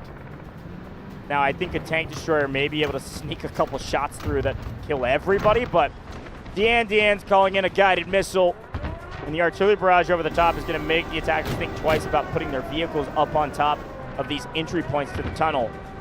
But is this a matter of time, or is there a miracle for HAN? Guided missile does land. It finds 4 again. How is it finding so much value? How is it getting so many kills each time? Yeah, unfortunately, the tunnel underground, I think there's a little of a bullet pin, if you will, for a guided missile. So it's picking some people up underground when the missile lands because there's these cracked, opened areas. And these missiles will not stop falling until the game is over. Now, for the game to be over, we got to get some attacker bodies on the point. Trying to land a lob on the backside of things, but again, it's just the same story over and over and over again. Guided missile is going to be landing. It's just going to be 1 kill this time. I haven't seen a lot of panic from the side of HAN. They have had a guided missile available for themselves, but they haven't decided to call it in yet, so maybe feeling a little bit confident in their ability to defend without it. But a guided missile is going to be called in again for the side of LT. I think this is going to be number 4. The tanks are on the point, and I don't see a lot of members. Yeah, I'm going to be honest. I don't even know. Maybe the person, there it is. I was going to say, I think Artyom was dead, so he couldn't call it in until he respawned. He respawns, calls it in. Is it too late? 1 player, Taisong, down from the guided missile. But again, it's just about zoning these players off. They're just going to keep sending the house until it works. The only guided missile from Artyom. Picks up the tank destroyer and 2 others. Snowdos goes down with it, and we've got defenders down below. The game is not over yet. It's still possible, but Carr has to survive this missile to jump right back onto the point. And this missile lands on the backside, picking up Johan and Artyom. A great play as the attackers swarm down below. That's going to be GG's, folks. LT, they knew what their win conditions were going to be. You can hear the crowd erupt. The hometown team goes up 1-0 in the grand finals. Textbook game on fault for LT. Took every advantage that they had and utilized them effectively. It was not perfect, but it was good enough. LT get the win with about 75 or so lives remaining. Pretty dominant win when you, all things considered, when you consider the win in the air, the eventual win on the ground because of it. Vehicle advantage was nearly always theirs. Great job from Betterzechi fulfilling the role that he came here to prove that he is the best pilot in the game. I mean, in what felt like a game where HAN had all of the answers. Everything pretty much went their way throughout the first couple of sectors. I mean, they got the initial destruction on the helicopter. Of course, we know LT just waited to, call in the second one, but, they found the jet as well multiple times. I mean, how was that not a win for the side of HAN? Yeah, unfortunately, with a map like Fault, with the amount of vehicle respawns, you needed one more in both of the air categories to actually cut them out of the skies. Quick look at the stats, though, and of course it makes sense to see Ian's engineering score at 158 because he never left the helicopter but once when he died. So a ton of damage, not only on vehicles, but also repairing his own heli. And then in general, I mean, PZ Dog picking up 73 kills. That really puts the nail in the coffin of how important the helicopter is and how much damage you can do in it. Was the gunner up in the sky, picked up 73 kills in comparison to the top fragger from HAN, which is Artyom, who was just boots on the ground, just out-fragging people at 51, which is still an impressive feat. Honestly, the stat line for Artyom here, to me, the important one isn't even the amount of kills. Obviously, he's going to be the leader for the side of HAN, but he's almost the leader in terms of the engineering as well. Yeah, did a ton of damage. At 64, he's only actually beat out by Miang, who's got 85, and we know what Miang was kind of doing. It's kind of just repairing. So in terms of actually destroying vehicles, how many times was it Artyom on the back foot of those magnetic bombs? The guy was trying to make it happen. I mean, we always put a big emphasis on Artyom, but right there, individually speaking, he even outperformed himself. Yeah, no, I mean, listen, if you're going to beat a team like LT, especially on a map like Fault, you need heroes to emerge. I've said this 1,000 different times. When you put 20 different players against each other, everybody has their role, everybody plays inside their system, and it feels usually like a team victory. But sometimes you desperately need somebody to stand up and say, I will do more than my part in order to secure a win. Unfortunately, Artyom, it just wasn't enough as an individual. HAN put up a great fight on Fault. There were a couple times I thought it was well beyond over, and looking back on the replays, we'll see those moments again. But it started here. PZ Dog in the skies, getting a ton of damage early, but him falling very quickly as well was that first win for HAN where we're like, oh, wait a minute. Defense might be strong when they win in the skies. Unfortunately, I think that was one of the only times that heli died, and therefore the second one comes in. And then this one, I mean, this play here set the tone for what we expected to see for the rest of this map, which was, unfortunately, Ghost not being able to play the game, basically. Yeah, definitely were able to shut down Ghost entirely. The reactions were coming in throughout as well, and after this it was the same story that we were used to telling on the map of Fault. The Lav trying to go ahead and fend off multiple vehicles, and to be fair, they did a great job. I mean, right here I think the Lav does go down, but this same exact situation just a little bit later on, the Lav actually wins. Also, Genman right there with a lure rocket, which is obviously very, very hard to hit onto a jet, goes down. Ghost again trying to find value, again doing something different, trying to hide this time around. Too low. Still shot down. Again, look how many times the jet goes down for the side of LT. By the way, this is the first time the jet's ever gone down for the side of LT. It happened 3 times this game, and they still won. Yeah, no, I mean, that's a good shout. I mean, Fault is a weird map in that way where there's so many respawns for these area vehicles that you can kind of keep playing. I really like this. I mean, and listen, I was impressed with HAN's ability to continually, over and over again, retake B1 when they were losing B2. They just needed to do it one more time. Going into the C sector without any air superiority, you see it fall finally yet again. C-Sector was a matter of time, is what we said. Now, there were a couple moments of greatness. When that jet respawned, they were able to put down both these lobs, but LT knew what they needed to do to win. They said, if those lobs go down, we win the game, and that's exactly what happened. They full tilt, tank destroy under tank, take down both lobs, and then it was a guided missile game. The only place you could hide was underground, and unfortunately underground is still not good enough when guided missiles, 5 in a row, land directly on your face. So GG's there from LT. Nothing crazy, no just spectacular outplay. It wasn't a complete outclass either, though, and that is good news for Dfiw fans that we may be here a little bit longer than maybe some folks here in the venue were expecting. I don't think it's going to be a 3-0 with what we were able to see on that map, but who knows? Let's take a look at some of the best squads, though. The best squad, 78 Dog, Ian, PZ Dog, 88 Dog. The Dog squad's here, and they're dominating. Yep, no surprise to see this. The helicopter pilot, the helicopter's gunner as well. And then, I always talk about how impressive this is. Obviously, 78 Dog is the commander. 88 Dog probably playing that engineering role. But it's always super impressive to kind of take basically 2 members out of a squad, because you're effectively removing Ian and PZ Dog as members of a squad that you can kind of spawn in on or kind of work with, because they're just up in the air the entire time. Obviously, this is a worthwhile trade because they're going to find so much more value up there. But for 78 Dog and 88 Dog individually to be able to still make things happen on the ground, whether it be in the vehicles or, whatever they're doing, still be up there in terms of categorically in the score, it's always great to see. Yeah, no, I agree. And the MVP is going to go to PZ Dog. Difference maker in the skies, folks. 73 kills, 40,000 score, plus a little extra on top, 35 assists, and 48 in the engineering category. This was your gunner in the helicopter. And usually the gunner is top fragger, and that is exactly the case today. I mean, really could just do whatever they wanted on the map, not only in terms of doing vehicle damage, which is that 48 engineering score, but also just killing so many people. And can we look back? I would love if I would have noticed it in the highlights, or we caught it. The transition point from B to C, he was still in the 40s. Let that sink in a little bit. Almost 30 kills in the C sector alone. Like I said, if you have air superiority going into the C sector, you will likely win the game, and that's the reason why. 30-something kills, or almost 30 kills, just in C sector, and we were only there for, 5 minutes? Yeah. Ooh, buddy. Let's see what HA can do when they have that advantage, or rather, if they will have it. The beginning of this next game, when we swap sides, is going to be telling. Yeah, it's going to be super tough to go ahead and bounce back. I am still kind of expecting this to go the way of LT. This is kind of what I predicted initially. You think it's going to be 2-0? I think it's going to be 2-0 on Fall. I think Fall is just going to be their map, whatever. I think HAN will bounce back on the first map of Threshold, and then after that, it's up in their hands. I don't know what's going to happen after that. If they want to go ahead and make a run for it, it's got to be on Threshold, I feel like. But, okay. Hey, you never know. Like you already mentioned, I feel like that was actually a surprising performance from HAN. It just hurts so much because, you want to talk about it, you'd be like, everything went the way of HAN. I swear it did. Everything was. It was oh my gosh, they're winning, they're destroying this, they're destroying that. And it's just not enough. How are LT so good? One, LT are very good. There's zero doubt in my mind about that. I think, unfortunately, it's actually the way Fault plays.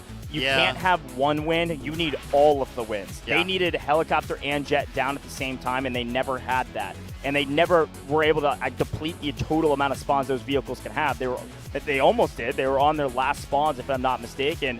One more time, one more win in both those categories. And yeah, I think HAN could have pulled it out. Look down at the bottom. This is what we've been talking about. You will not see Ascension. You will not see Cyclone. You will see the swapping sides on Fault. And then we're going to Threshold. And if we go to Game 5, a team will have to pick the next map, and it won't be any of the 4 maps you see down at the bottom of your screen. But we got a long road to get there. And I think we go there. My prediction was that we go to map 5. Vivid said we will end on map 4.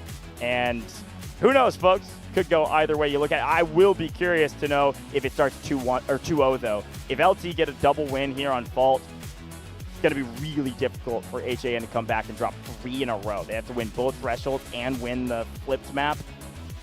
I don't know. I think 3 maps in a row with the caliber of a team that LT is basically impossible. I think if LT win this second map and start 2-0, they win the tournament. Yeah. Obviously, PZ Dog and Ian, them as a duo, very, very strong in helicopter. But I think the winning factor when they're on the attack here for HAN, Stagsman and Sarajin in combination. We have seen these two when they are up there in the skies doing incredible things, do nasty things in the helicopter. So we'll have to see. They have the firepower to respond. They definitely do. I mean, one of, if not the most dominant performances we've seen from a helicopter duo is from Stax and Sarajin. Yeah. Yes, it was technically on a weaker opponent if you can consider RBN a weaker team, which on the global stage, yes, but in general, very good team. But they were unstoppable. Sarajin put up one of the best games we've ever seen. I think it was like a 90 bomb, or nearly a 90 bomb. Never died, helicopter superiority. So, attackers have the advantage of the heli and the jet. You know Stax and Sarajin are going to camp the jet spawn, duh. So if they get an early advantage, we could see Ghost remind us who he is. Yeah. I mean, when HA was not playing LT and they had Ghost in the skies, Ghost was a menace. I mean, Wancho on stage was like, this is the best jet pilot in the game. Yeah. Disadvantaged fight in the air, not fair. They got a heli and a jet. Ghost loses and basically didn't play. Yeah. We flipped the script. I'm saying they go 1-1. This is, for my case to be true, to go to Game 5, this has to be 1-1 in my mind. Okay. Well, I feel like HAN also wanted to be 1-1 after this one. But, again, I feel like they got to be feeling good about, you know, a performance like that. Again, they played their hearts out. They really did do well. Like you mentioned, Fault is a very, very difficult map to just defend on in general because there's just so much snowball potential for the side of the attack. So now, snowball is going to be in their hands. How are they going to roll this thing down the mountain? Is it going to be a smooth ride through the team of LT, or is it going to be a bumpy one? Oh, it's going to be bumpy. There's no way it's a smooth ride. You kidding me? Is it going to reach the bottom of the mountain, I guess I should say. Yeah. Chad, I want to hear your prediction. What do you think? Do you think LT is going to start 2-0? The crowd certainly does. We've got a lot. I mean, it's sold out. I don't see an empty seat. Yeah. If they haven't shown it yet, they will here in the production booth. We've got people right in front of us, and I think every single person here is cheering on LT, besides maybe the subs for HAN. Those seats are empty when LT's winning, because they all stand up. Oh, okay. Fair enough. Fair enough. You got me there. That it's loud here. Hopefully you all can hear it, especially when big plays happen. We've had some great cosplayers show up as well. We saw Luna cosplay. We saw Hackball cosplay. We saw Raptor cosplay walk past us on our way over to the booth. It is a whole event over here in China. We've been having so much fun with this entire Dfiw competition. And I'm seeing a lot of faces that I recognize in the chat that are maybe just showing up for the grand finals. I'll say it again, folks. We've been here for this is day 5. We've been on LAN in Wuhan, China, competing on this stage for 5 days. And this is the culmination of all of these teams' hard work, not only here, but in the last months, well over years that they've been preparing for Dfiw 2026. Day 5, hour what? Like 40? Oh, yeah. 30? Something like easily. that? High 30s? I mean, day 1 was 14 hours. Yeah. I mean, it was a long day with the 4 matches we played on day 1. So the fact that we only have 1 best of 5 feels like we're just getting started, but also like you can see the end. It's weird, man. I don't want it to be over. It's been so much fun. You can see a crowd there. Okay, I did see a couple empty seats in the corner of the upper balcony, okay? Don't flame me. Production showed it. Call them out. But down here on the front in particular, and most of the balcony too, is full to the brim. All right, chat. I need to see these predictions. I know we're slightly delayed. Seeing a lot of folks say LT. Here's a swap. Ian out, Owen in.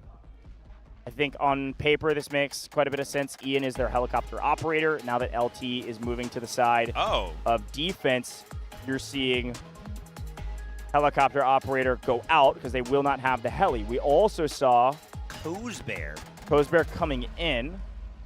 And what was that? Haewong coming out? Yeah. Okay. He won.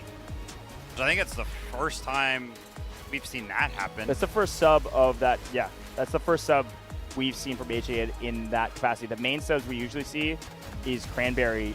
Cranberry is part of their main starting 20 and goes out when Ghost needs to be on the map, which Ghost certainly needs to be on the map right now because Jets are on the menu, folks. Right back into the action, back on Fault. Things kicking off with Owen getting mixy on the back line here for LT because they've got to keep this AA alive, and it's taking quite a bit of damage, but good job getting to cover. Unless this wire guided lands, which it does not. So Codebear here's the heli. adjustment. Yeah, HAN Codebear, the reason that sub was made was to go ahead and take over the pilot seat. That means Stax is going to be on the ground. That means Stax is going to be either using the vehicle, one of the vehicles on the ground for this team, or potentially Stax moves to Gunner and it frees up Sarah Jin to keep fragging on the ground. No, Ghost is in the Gunner right now on the helicopter. What is going on? Yeah, you should see that swap obviously when the jet comes into play, but okay. Changing it up here for HAN, making us second guess ourselves. I like it. We'll have to see if it was worthwhile. We'll have to see also what the approach from the side of HAN is going to be towards the A sector. We did see LT kind of delay theirs a little bit when they were just here a little while ago. Owen also is, the player that kind of just came in, instantly jumps into the lob, and is actually playing in a very unique position, one that we haven't seen before. Kind of in the midst of the town over there in the building, so a little bit more cover. Obviously less sight line as a result, but if you want to keep the lob alive, play a position like that for sure. HAN working their way through the high ground over to the A sector. Same story I just talked about a moment ago. The A sector of Fault is weird because the defense really don't want to prolong the A sector because it just allows the attack to have a ton of score going into a much more difficult sector. So oftentimes, I say sack, it's usually sacrifice this A sector. So once you sack A, it's just about playing through B. Now, if you can drop, I mean, look how many lives the attack has already spent. I mean, they've literally spent 20 lives because they know this is going to be free. So they're not worried about spending some of those. Not worried about getting revives. They've been focusing on other resources, but... What? The crowd is mad, by the way. They're like, how did you just not destroy the respawn beacon that was right in front of your face? He better make something happen here. Trying to go ahead and win the gunfight after he misses out on the beacon, and no, he does not. That was going to be Ucky from the side of LT going down right there and missing out on the beacon. Goes Bear in the heli. About half HP, going to have to back off. Sneaky, sneaky.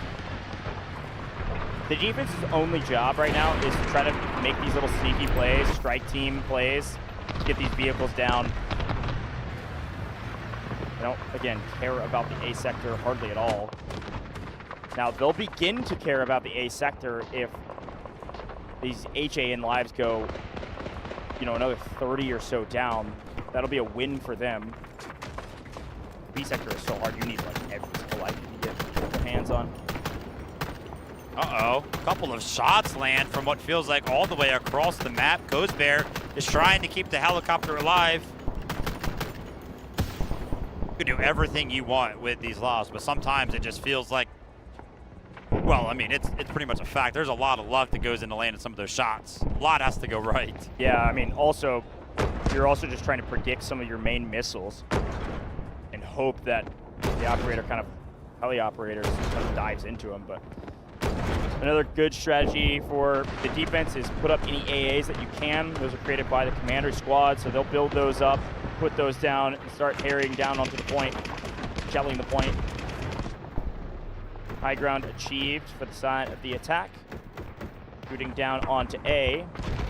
Was capped for a moment, Barbell. The defense do have enough numbers here. They're electing to actually take these fights and just gun their opponents. Sneaky little revives almost. Oh, no. Almost came through. Finally, Alita goes down again from Ghost, and crazy little solo play was sniffed out. Well, you talked about it. They're going to start to care if those tickets go down by about 30 more. We are approaching dangerous territory from the side of HAN. I mean, I honestly thought that this would have went a lot smoother after we watched how strong of an effort they put up on the defensive side of things. But Lian right now, 10 kills. Obviously a name we have talked a lot about in his counterpart, Lian. Just making it happen. I mean, the defense is actually pushing. Yeah, they want Sarah Jin bad. They got to get this lob down. And Sarah Jin on about a quarter HP, but Engineer's putting in work right now. That's Hodu. one of the best engineers in the game. Also the only female competitor left in the competition and one of only a couple that came all the way over here for Dfiw. But in general, just one of the best engineers in the game. All right, pressure was being felt by the side of HAN. They finally start to throw bodies on the point. They no longer want to waste any more time, any more tickets on Sector A. So they're going to go ahead and try to capture it on the back foot of a vehicle respawn beacon. That being said, LT are actually going to be invested into the urgent redeployment. They want to go ahead and try to make this defense happen, but take a look at the progression towards Zone A already. It's like 90% of the way captured, and you've got nobody on the point for the side of LT. Only 20 seconds into the urgent redeployment, and that's pretty much wasted. Here they go. To the skies. Couple things could have happened there as Betterzetchi goes to the skies. One, maybe he found himself on respawn and would have been delayed in the jet, and so that was maybe a call to get him into the skies faster. I don't know. That's the only thing I could think of why they used the urgent redeployment there. A jet in the sky for one. Uh-oh.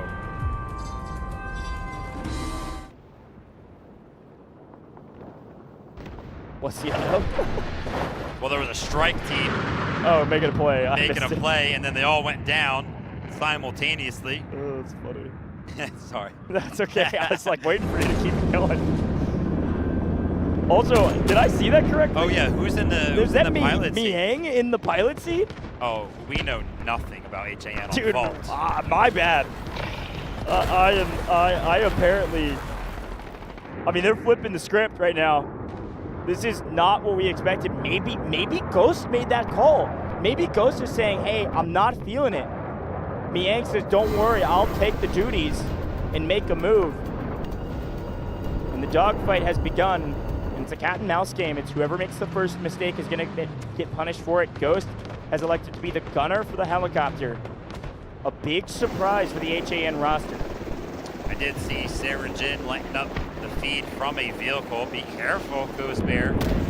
Gotta keep this thing alive. Just take a couple of shots, but we do know that occasionally one or two will land. It's the consecutive, it's the follow-ups that start to worry us.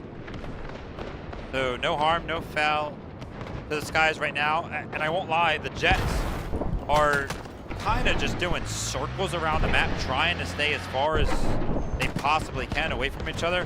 I mean, again, both Jets are actually alive from both sides, but they're just not doing anything. They're kind of just, again, neutralized. They have to fight each other before they can fight the rest of the map, and in the meantime, dodge bullets from down under. Whether AA or Lob AA, or maybe a few Alluru missiles if you go too low. Hang on a big wrap.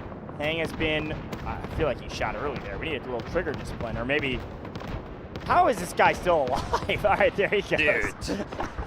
Hang has been that guy for this roster, this LT roster, that makes these humongous wraps and is kind of the lead of the strike force teams that make big plays on the backside of the spawns of their opposition. Yeah, he's a big key point for any team they play. Just an annoyance, really, a big thorn in the side, and finally we get a little whiff of the Jets peppering a couple of shots, but again, they don't want to overextend. The LT jet is hovering above the lob, right? The lob is kind of working as this defense mechanism, whereas for the side of HAN, their jet is kind of hovering around the helicopter. So again, they're just playing very, very safe. They do not want to go ahead and lose it. What side do you think is kind of winning that trade? If both jets are neutralized, I mean, I would imagine, I feel like the side of the attack is kind of winning because they still have the helicopter that doesn't really have to worry about much. Yeah, it doesn't have to worry about much, or is going to do this, which is make the jet think twice about a couple different things. This is close to the lob. Yeah, they're basically going to be trading back and forth. You're going to see Ghost and Ghost Bear in this ebb and flow with Miang up in the jet, working together to trade back, use their health as a resource. Oh gosh. Respawn beacon goes down. I mean, everybody knows this strategy. It's a matter of just finding it. Sarajin, gotta stay alive here. Hodu to... Oh, it looks like Sarajin was able to take down 88 Dog, who had until on CD. I was about to say that was almost a huge mistake. Surgeon goes down there, and the map changes. All right, Artyom's actually going to be inserted into the B2 zone on the flank. That's exactly the type of position that I want to see Artyom in, right? Johan, a part of that squad, constantly put down those beacons to go ahead and get your best gunner, your best boot on the ground into the flank, into the mix of things. But Ghost is actually trying to help out Sarajin, trying to take out some of these engineers that are trying to go ahead and do some damage. I mean, Ghost on 27 kills, obviously 27-0. So finding a lot of value despite the fact that Zichi is still in the sky. Well, okay, let's talk about this. Miang being in the jet, and all due respect to Miang, but if your strategy to go into this was to just fly around and neutralize the jet, then it makes sense to not put Ghost in a role like that, because he might just be better elsewhere, like in the gunner seat. Yeah. Rather than have Ghost, one of your potentially better aerial players, rather than just watch him do circles in the sky, let him find value in the gunner seat. Yeah. And then swap out, again, Sarajin, because you know Sarajin can find value in the vehicles. That, to me, is the only read that I'm getting as to why we saw all of these swaps in terms of positions for the side of HAN. Yeah, and from what I understand, Kozbear also a really strong helicopter operator, especially in the different. We have a different helicopter on this map than we do in other maps, right? You've got Little Bird up in the sky, so that could be another thing, is that there's specialty in certain helis, but either way you look at it, folks, we do have to pay attention to the objectives as well. Oh, this is such a weird map in that way, where we have to look to the skies, but also what's happening on the ground. And on the ground, you see the attackers trying to make a push over to B2. 1 HP. A sliver of HP right now for the side of Bitterzichi. He's trying to stay alive, trying to find the maneuvers that he requires, and trying to dip down to the lobs. Hey, guys on the ground, please help me out. We got to keep this jet alive. And he hasn't taken damage in a very long time. So the repairs are going to start to come in, and I'm watching the bottom of the screen. I'm taking a look at the jet HP. It is being repaired right now, so I think he's going to be fine. But 78 Dog, he's starting to feel the pressure towards both of the zones right now. The urgent redeployment is going to be the saving grace. Urgent redeployment and an artillery barrage out in the open to help things out here. Yeah, I'd be feeling the pressure too if Johan, Changji 1, I told you, RU1B and Artyom, these guys are so aggressive, and they're going to be the top fraggers for the team over and over again. There's Etchi in trouble. Shots from both the helicopter and the jet. Needs to be cleaned up by Miang, but can't, because Miang overcommits there. Is going to take a ton of damage. Back from Owen. Owen doing a great job of making this difficult, but one more strafe run, one more swing around, almost connects. Great job from the side of LT to keep everybody alive. Taking a look down onto the ground, right? Watching those progression bars. B2 has been successfully defended, so great job from the side of LT. But this is a similar story that we just saw when these teams were on opposing sides. Again, LT is being forced to respond to these very, very strong attacks, but HAN really just haven't lost any tickets. Like, this is a giant win for the side of the attack. They just got to go ahead and wait until the time is right. And it might be soon, because that urgent redeployment is going to not be available. Yeah, at least for a little while longer. Here's the attack's line that they're setting up. They're electing to go to the left side, which is, I think, the easier side to rotate with when you have the vehicle advantage. You know that, yes, it is technically 3 vehicles for the side of the defense. They're taking quite a bit of damage, actually, but 3 vehicles for the side of the defense. But one of those is completely unavailable to help out your team. Look how far back 009 is now, just trying to shoot back on these jets. In the meantime, Heli goes down. Snowdos! Snowdos with the shots. Sarajin almost falls as well and retreats all the way back to the bridge. But the Heli down for HAN. Bad news. Now they do have another one. Well, I mean, this is the first Heli to go down. It's still possible, but this is a window of opportunity to make a move for this defense to regain control of this map. And there's the Heli coming right back into the mix, but that is a nice moment of breathing room. Yeah, I think they were trying to shift the momentum. They saw the helicopter go down, and they felt like they needed to capture B1 and B2 at that exact moment. But now I'm worried, because I'm taking a look at the distance. Take a look at the vehicle economy on the ground. I mean, the tank's available. That's going to help defend B2. And both lobs are obviously still up. And HAN kind of answer back, but again, look at this. How long ago did I just say they had 140 tickets? How long has it been? Yes, and they've crazy. only lost one. The revives, the medics are doing insane work. There's Barbell, Car, picking up crazy revive. You can actually see it in the kill feed, which is fun. Ghost is back in the skies. Finding a lot of 30 Respawn kills beacon. already. Respawn beacon down. There's a lot of red over here at B2. Uh-oh, Wanza. 78 Dog getting really aggressive here to make sure that they take down this tank destroyer. That's a big play.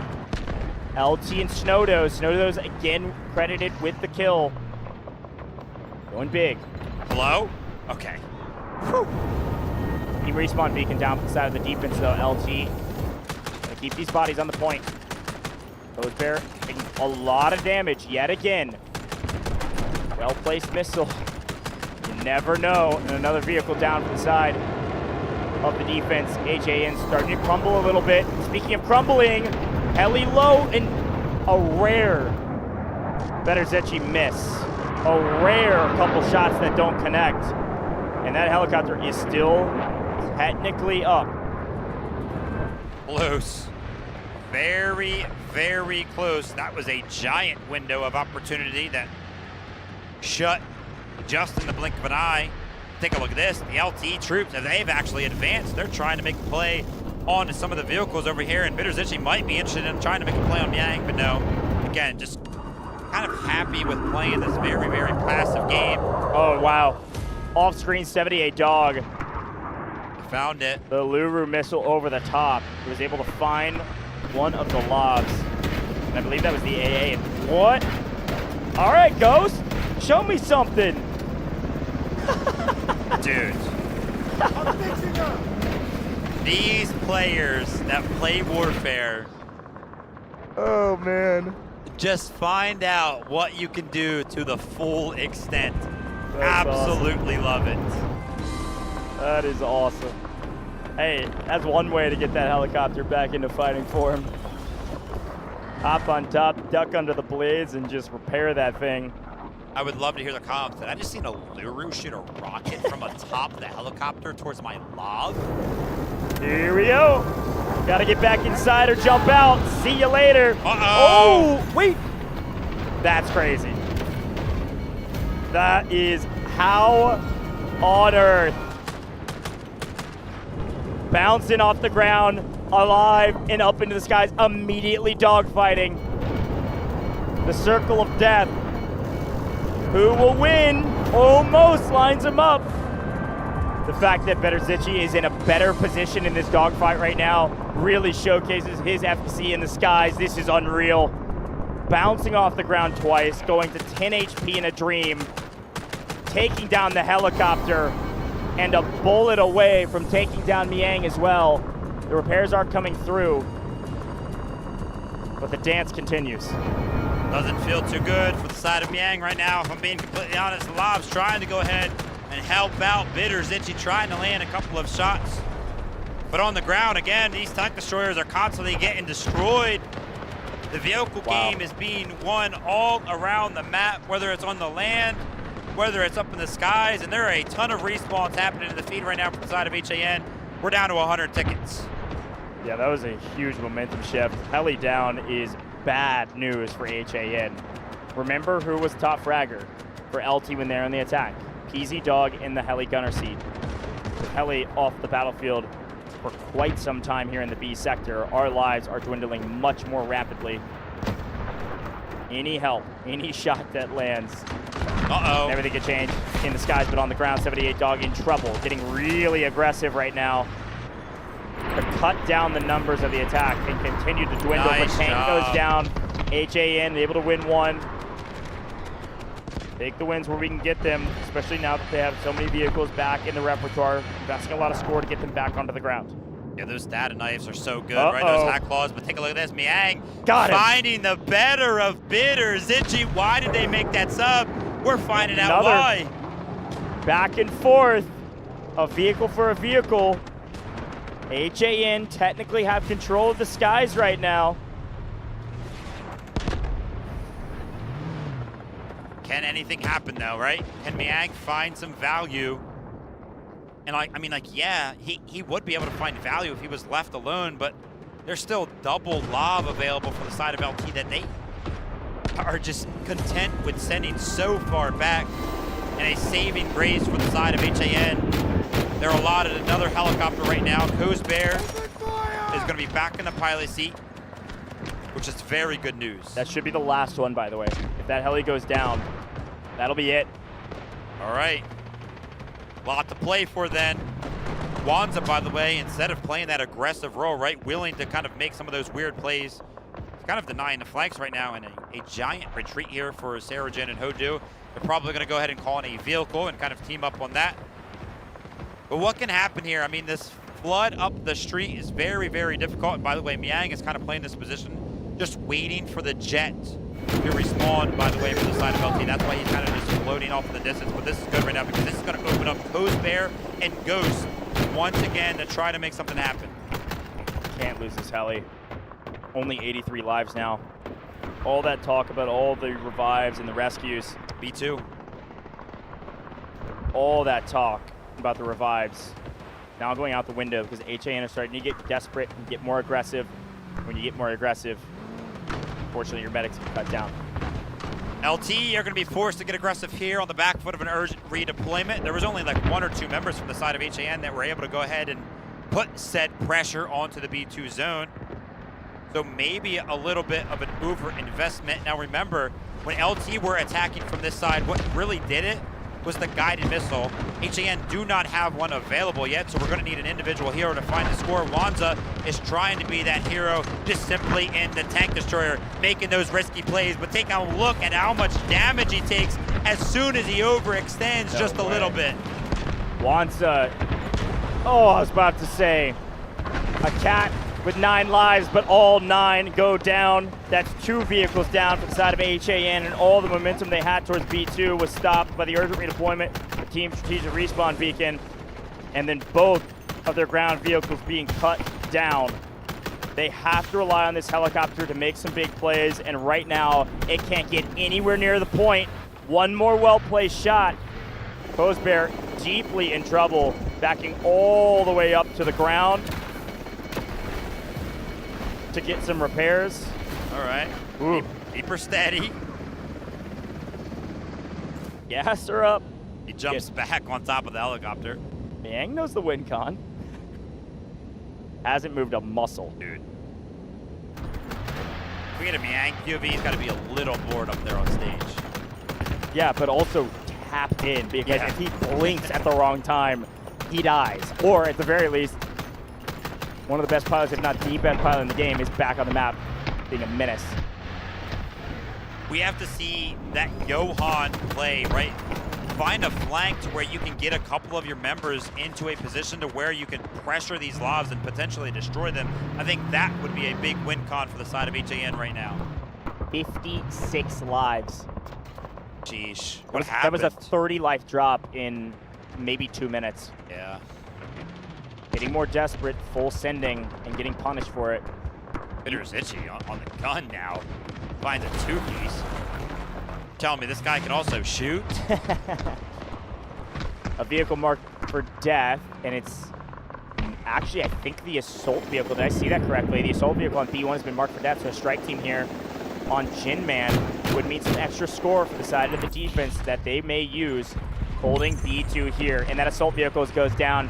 That's a successful trade. That's exactly what happened. They get the extra score. A nice play, immediately invested. Guided missile is going to land maybe on the outskirts of B2 here. Be able to pick up a couple kills and reestablish a place on the map for the defense. Exactly where it goes, well placed. The attackers read it like a book, but not 3 players, of which are some of the strong players. Taesong, Artyom, Jappy on respawn right now. And Lazy is like, well, you gotta at least think about B1. Yeah, you gotta think about B1. HAN have to start to think about some sort of a different approach. I mean, they have so much available to them in terms of the vehicles. But I mentioned it, kind of what felt like the turning point for the side of LT was the guided missile when it became available. But again, HAN, they just don't even have one available somehow so far. And maybe it's because LT have done such a great job of destroying so many vehicles that the score has been invested into just recalling them in. Yeah, that's a really good point. Because you can see there's still a vehicle advantage technically for the side of HAN. And the light tank goes down on this defensive side. This could be a glimmer of hope if they're able to get out alive and not actually trade a vehicle here. This could be worth their time. In trouble, though. Cozbear makes a big play on the AA. They do lose the tank. That's technically 2 for 1, though. It's still a win for the side of the attack. And there's only 1 lob left. Here comes the Jet, though. Jet's in the sky, off screen. Owen wins the fight. LT has won the war. They now have the skies. Betterzechi is back on the map. And the heli goes down, too. A complete turn of the tides for the defense. In the meantime, points are in jeopardy, so they're investing everything. It's all happening at once. And the guided missile, you can't see the kill feed, but it picks up 4. And on the back foot of that, they're starting to feel the pressure. LT feel like they can win right now. They're calling in the guided missile, but maybe HAN can feel like they can win too. I think B2 is going to fall. B2 is in control of the attack. They just got to capture B1. Flush out these last remaining members. Oh my gosh, the guided missile is going to save the day. There were only 3 members for the side of LT that were contesting B1. It was a sliver. There was a sliver. And the team respawn beacon on the back seals the deal. The most emotion we've seen from a member of LT yet, because they know it is just 1 more game. Perfect plays at the perfect time to dash the dreams of HAN on Fault. Wow. LT looked good, man. Maybe a little too good. Every time you think that HAN have found something, LT are like, nah, no, you really didn't. I mean, you did, but you didn't. The crowd is loving LT right now. 1 hand raise motion, bring me some noise, and the crowd gets loud. Folks, before we move on to Threshold, we have to look back, of course, on what happened on Fault and really why LT was so dominant. We talked so much about Fault in the B sector because it feels like the entire map is just 1 sector. A is kind of a given, C is kind of a given, depending on which side you're on. B is the hardest sector to take, maybe in the game, and LT showed why. Look at the stats, though. Any standout performers. Artyom, again, the only player in the 50 kill category on the server, and it wasn't enough again. He keeps trying, man. So is Ghost in the gunner seat. I like the adjustment from HAN right there to kind of switch around some of the pilots. But over on the other side, I mean, 78 Dog leading the charge, 40,000 score, by the way. The second closest in the server at 30,000, 10,000 score behind. He was also 14,000 score ahead of Wanza, who, by the way, a lot of the times that Wanza and HAN have been defeated, or even when they win, he is usually that guy. He's usually the one that's 10,000, 15,000 above. What I'm really excited to look at is the highlights, because the final moment shows what LT is able to do. They invested everything in taking down vehicles. Once they did that, HAN's only option was full send, full tilt, get on both points and capture, so at the very least we can keep playing the game. And LT was also able to stop that. It's not often you can fight on 2 fronts at the same time, but the perfect timing of a team strategic respawn beacon, perfect timing of respawns, just really well done. By the way, it's funny, so Owen joined us on stage, and he got 3 kills that game, but probably had some of the highest value just sitting in the lob all the way in the back of the map. And even towards the end, finds the destruction of both the jet and the helicopter, and those were his 3 kills. Yeah. He had 0.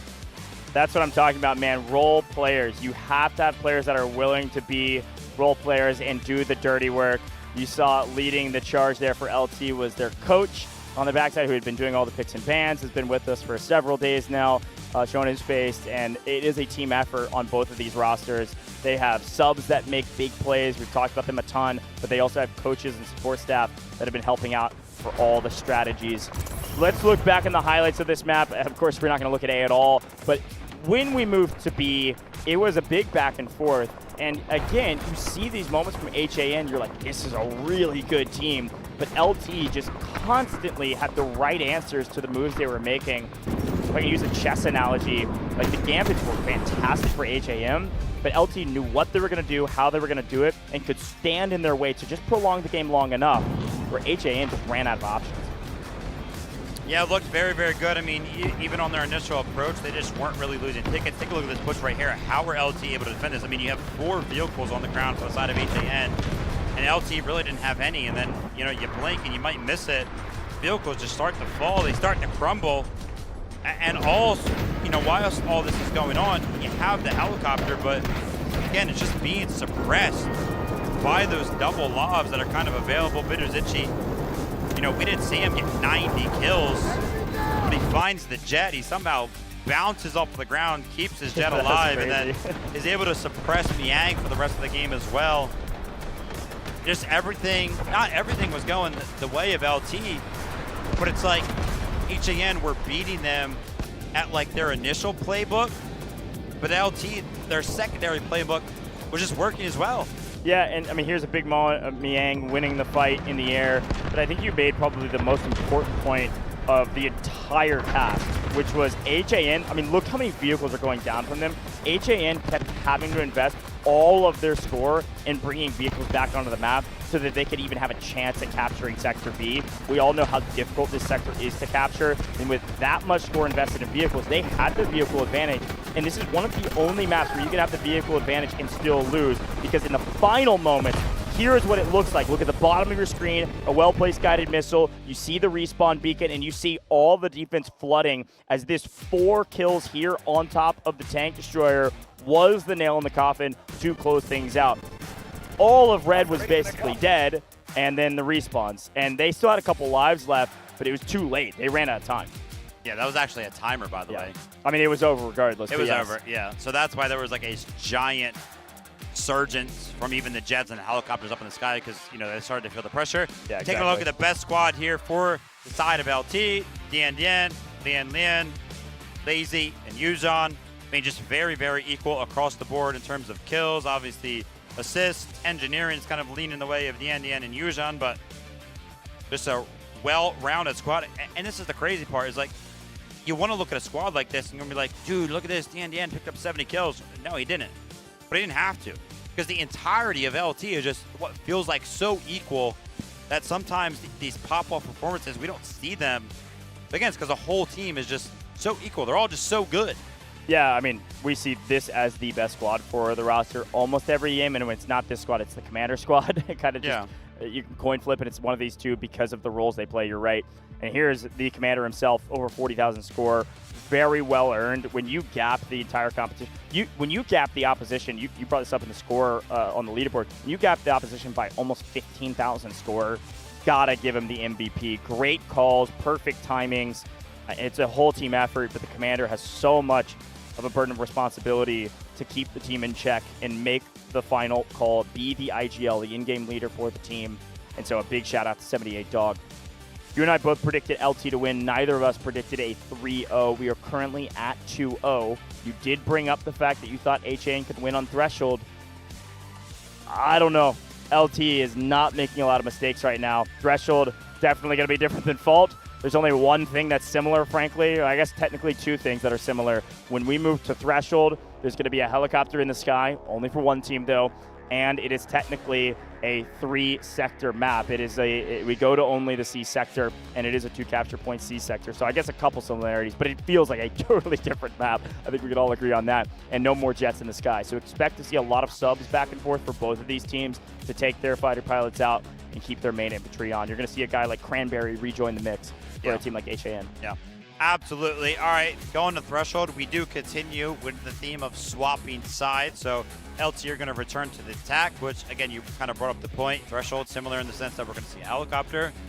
Be interesting to kind of see who takes over the pilot seat, because it's not going to be, you know, one of those attack helicopters where you do have a gunner. It's going to be a little bit of a different approach on the map of Threshold. It's also going to be interesting to see who from the side of HAN is going to be jumping in one of those lobs that do spawn off the start and is pretty much going to have the responsibility throughout to try and control the helicopter. Again, similar theme to Fault. Yeah. Just a whole lot less chaos and second chances in terms of going in some of those vehicles. The first fight between the helicopter and the lava is everything. I think that will dictate a ton. And so when you look at those two players, whoever they end up being, you've got a huge burden of responsibility that I think both teams have already communicated to whoever's going to be in those positions. You are the key to this team's success at the very beginning of this game. So you're going to get in that lava. You got to back up and get to cover underneath that bridge. When you think about Threshold, though, this is the first time we've seen it in this competition on main stage at Dfiw 2026. Crazy. We may only see one map of it, technically speaking. Crazy. And talking about Threshold, let's get a little bit more into the weeds about the map and what people at home can expect. We saw it like 15 times when we were in Vietnam about 6 months ago, the first time here on main stage. Big part we already talked about, 3 zones, 3 sectors that potentially you could go through if you're the attacking side. But the B sector is one that I think is one of the most difficult and most important because B2 is inside. I call it the garage. It's in the garage, all right? It's fully hidden. You're going to stick vehicles in there. It gets extremely mixy, and you're going to see a ton of strike teams try to wrap around the backside of B2 to take down the defensive vehicles. If defense lose their vehicles and B falls quickly, the C sector, again, it's going to feel a little bit like a runway for the attackers to take off. Absolutely, love that. And also, you kind of talked about Sector B and Sector C. The reason why you didn't talk about Sector A is because a lot of the times it is just absolutely sacrificed, right? Like sometimes the defense is not really interested in even defending it because they know that the longer that you stay sometimes on these maps like this, where it does feature that singular sector off rip, the longer you let the attack kind of cook on it, the more score that they get. Yeah, that's true. The more kind of guided missiles that come available for the attack on 2C and everything like that. So you kind of want it to just go fast so that way they don't get anything disposable to them. Okay, the more we talk about it, maybe there are some similarities between Fault and Threshold. That's like the 5th one that we've drawn the conclusion for. It's all hypothetical. It feels like a very different map. It plays very different without the jets in the sky and an aerial vehicle for both sides. But you're right. It is similar in that way where the A sector, it's not really sacrificed as much, but it is one you don't want to prolong as the deepest. That's a pretty good call. We'll watch out for that, though. Everybody has a slightly different strategy on this map, but it is one of those maps where it feels like the meta strats have mostly been explored. You should see some strike teams playing in the backside of B2, like I mentioned. You could see some nice strike teams dropping out of the heli on top of the lob. We saw that actually from the former roster of LTTL, making that play known and kind of showcasing to the world, hey, this is actually what a strike force looks like over there in Vietnam about 6 months ago. So fun combos. I'm really pumped to get into Threshold, to be able to see it on main stage first time. I was dreading it last year, but I am so pumped for it this year. What's wild to say is that I can't change my predictions. I said we're going to Game 5. I feel like we're done here. I think it's going to be a 3-0. Really? Man. I really do. All right. Well, I believe just a little bit. In fact, everything has gone the way that I have predicted so far. 2-0 is what I said. I thought that Fault was going to be dominated by the side of LT, and that was true. But HAN did kind of show some light throughout that map, and I'm looking towards Threshold. And one specific thing that I did go ahead and call out before we even kind of arrived here today, I was like, listen, I feel like LT, they're going to go 2 up, and then I feel like Artyom is going to drop like 80 or 90 on Threshold. I mean, listen, if anybody needs to pop off, it's him. And if anybody can, it's him on this map. That being said, I might be a little bit silly because, again, it is only a 3-sector map, and that many kills seems very unlikely. So if he does do it, man, it'll be crazy. Yeah, well, all eyes on the infantry for the side of HAN. That is all they will have. A few vehicles. Here are those subs. Back. Here are those subs we talk about. Postbear back to the bench. He won back into the starting roster. Cranberry as well back into the starting roster. Both these guys a part of their starting 20 on traditional maps. The jet operators change things up, and obviously Fault 2 changes things up dramatically with a couple aerial vehicles. Cranberry's a solid player. I think a role player for this team as well, but in general, not as much like star power compared to some of the other players. Just kind of does his job and does it well. So maybe this change will be the difference that HAN need to get their first win in the grand finals. 20 seconds, folks. You can see the timer just as well as we can. Players are loaded in. Commander selected. Vault is done. LT has won 2. We are moving into Threshold. If LT win this map, LT are the champions of Dfiw 2026. Jeez, it flew by. LT, by the way, undefeated so far. They have only dropped 1 map. Let's go ahead and do some quick math. 2-0, so that's 2. 2-0 again, that's 4-0. They went 2-1, that is 6-1. They're currently 8-1 in terms of rounds. They have the possibility to close things out here. 9-1 in terms of rounds. And take a look at this. It's actually going to be Bitter Zitchy staying on the active roster. He's going to be in the helicopter. I like that call. I was waiting for the other side of the subs, and then we were in game, and I just thought it was like we didn't catch it or something. But no, Bitter Zitchy stays on the map in the heli. Here we go. Big fights off rip. Bitter Zitchy in the heli. 78 Dog on the ground, and the tank destroyer off rip. A sector usually falls decently quick. We're able to blow the walls apart, get a couple vehicles. There it is, up in the mix, on the point. War of attrition will definitely go to the side of the attackers because of their spawn positions. Here's a look at where everybody's positioned. The defense backed way up. The defense on the A sector, pretty non-existent. It looks like a nice strike team moving towards the bridge that we caught in the map feed, and now on main. Unfortunately, they're losing these fights, namely at the behest of just some nice gunnies here from LT holding the bridge. Yeah, but again, nothing too crazy so far. I don't even think there's a single member of the defense kind of jumping on the point right now. They are kind of over there in the palace, but kind of just interested in playing some of those back hauls. Johan, again, kind of playing this flank position. What's the idea here? Is it the assault vehicle? I mean, surely not. He is taking some shots down range with the sniper, and I don't think he's going to get out of that one alive. He is on 1 HP. There's the sector. Maybe we're looking for a vehicle to go down in transition. Ethan's going to be fully setting up here for the B sector. B1 is all but a given as well. He's wide out in the open. Here's a look at the defense and the way they want to set up. Sarah Jin is going straight to B1, and they're going to start building for this threshold hole. Yang still with the lob. Zitchy all alone up in the heli. Going to showcase more of his piloting skills. Like you mentioned it, they're going to start building. There's also going to be some mines that are going to be placed down right behind this concrete barricade. I don't think I've ever seen this specific strategy. Take a look at this. An absolute minefield. They're kind of expecting a surgence of vehicles on this side of the map, so they're trying to go ahead and play for that. I love to see this setup from the side of HIN. Again, they have the strategies. Like, the preparation is there. It's a very good team. So do not be surprised if they find value out of doing plays like that.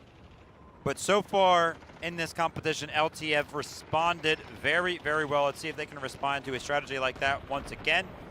Now these two teams are going head-to-head over here by this container stack. Great wrap. Which is no surprise. But yeah, we'll have to see if the wrap does kind of find some value. I mean, it's found quite a bit of value. They've gained a ton of ground, and are just winning their gunfights. Opening up the flank there means the defense is going to have to look in 2 different directions. This is going to free up LT to be able to push through these tents, which is a pretty aggressive and important chokehold the defense has to hold. And these folks over here on B1 are dying to these flank. Look at this respawn beacon as well. Saxon, Ian's up over at B2, fighting already on the back line. Oh, no. This is a huge win for LT already, gaining so much ground on the map. If they can keep it, this B sector might be easier than usual. LT have invested some of their lives already, though, but this is typical, right? On initial approach, you're just running at what feels like a brick wall because the defense have had some time to go ahead and set up. And by the way, it looks like all of those tank mines that we saw placed down have actually been destroyed. So again, LT just responding. I was going to go ahead and mention that I assumed that they would have to respond to a vehicle getting blown up by those mines, but they actually just play proactive. They actually go ahead and sniff that one out and deny it as a play entirely. Low and steady wins the race here on the B sector, and they have plenty of lives to do it. But they have gained a ton of ground on the left side of B, and have even brought their tank destroyer And the assault vehicle up this direction, potentially put down a second respawn beacon over here as well.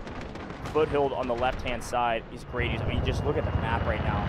This looks so good for the attacking side. How many times have we seen many of these players play this map? Everything is calculated. Textbook attack on the B sector right now. You need like one player for B1. All of the defense is on respawn right now. Look how many respawns are coming in. That little heartbeat symbol is full respawn, not getting revived. So they're respawning on the back of B2, having to battle their way up here. B2 contested, B1 mostly going to fall. What a great start for LT. Yeah, a lot of the times that we do see the strong defense on the side of B2, it is on the back foot of having one of the vehicles actually in that garage itself. But early on into this onslaught of the B sector, Wanza is going to call in the urgent redeployment. And again, I mean, there was just a couple of members from LT kind of forcing that one out when they jumped on to B2. So hopefully HAN can kind of make this worth it. Obviously, they didn't have to necessarily defend the zone itself, but urgent redeployment is going to allow everybody to push back into the positions that they want to be in. And yeah, that respawn beacon over there might come into play very, very shortly.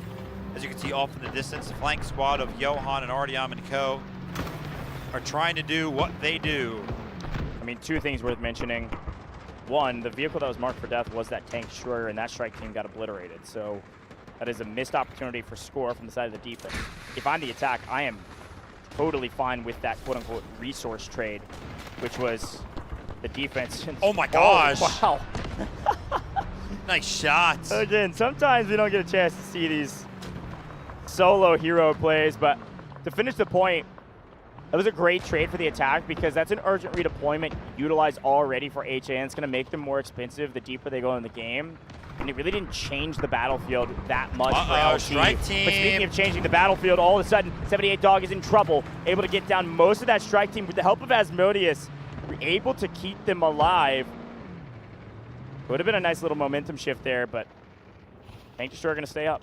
That was a big opportunity. There was just one more missile away. That beacon did survive over there, but I think it was just about out of uses, so I don't think they're going to be able to go ahead and spawn in necessarily as many as they once did. So they're going to wait for LT to kind of clear out before they try that one once more. I love that the crowd gets so loud whenever somebody like misses the respawn beacon. Just a fun moment. Again, the crowd has been fantastic today. Cheering on the hometown team certainly, but they all want to see great games as well. I think most people here would agree that we want to see this go to game at least 4. LT have a great foothold on B1. The defense actually trying to push back a little bit. With a couple solos, some small squads making plays to just gain ground again on this B sector. They're suffocating right now on B2. The attack vehicles are just holding the line. Anytime any of these flanks come through, they're trying to catch them in transition, which they don't this time. A great job by Carr. That's a bunch of medics picking each other up over and over again, but we've got a hero over there slaying them out. We got to check out on the left-hand side a different strike team. HAN right now don't feel like they have to put everybody on the B2 sector. They're being suffocated there, so let's send a couple route men out, see what they can do, see what they can find on the map. Shepard as well, and oh my gosh, Amy just jumping in as if he knew he was there, but surely didn't, right? I mean, Jappy had been on that flank for quite some time, and so is actually Tae-Seong. Kind of a similar route, a similar approach that we just saw Jappy kind of take, right? It's part of that flank team that's trying to find some value. I'm sure they're going to eventually destroy one of those ground vehicles. Bitterzici, I mean, you know, only 6 kills. Hasn't necessarily found the value that they're looking for, but he's been suppressed. Yeah, and to be fair... There it is. Oh, nice pickup on the Tank Destroyer. The crowd going crazy about the respawn beacon.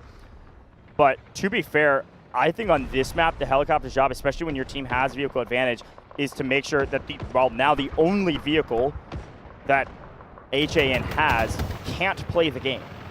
It can only look for you. And so, Bitterzici actually doing a pretty good job of staying active without overcommitting to a play when they have the advantage still.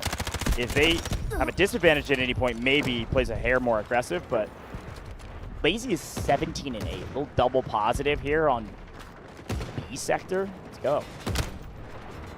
Doing a great job, and so are LT right now. They're currently pushing the line forward.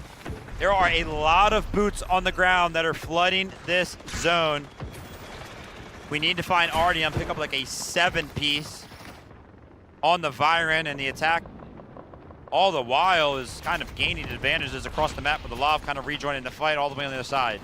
Really important note. Take a look top left. The attack have marked this lob for death. Expect a weird play going for this lob that's way back on the back line. It doesn't feel like a lob that could go down. There might be some hero play, some strike team from LT to go cut this lob down that is well within a safe territory for them while the main force is actually attacking B2. They finally find it, and the crowd lets us know. A big cheer goes off, and yeah, great point, Goj. I mean, it was marked, but how do you get there? I mean, you got the helicopter. We've seen them jump out of that before and make something happen with that, but there's nobody close. That's feeling some. Uh-oh. How close do you have to be? Holy moly! I told you, watch out. Miang just barely reacting in time. That was close. In response, Wansa has marked a vehicle for death as well. PZ Dog picking up a triple with their vehicle. The Wansa has marked the attacker lob for death.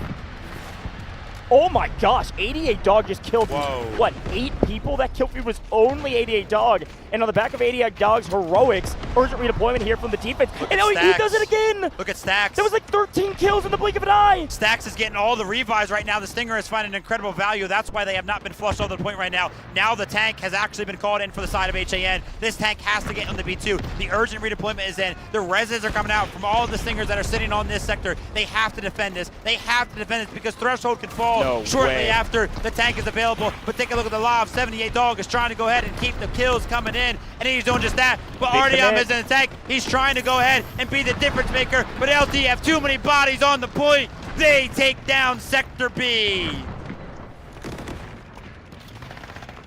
Bad news if you're HAN fans.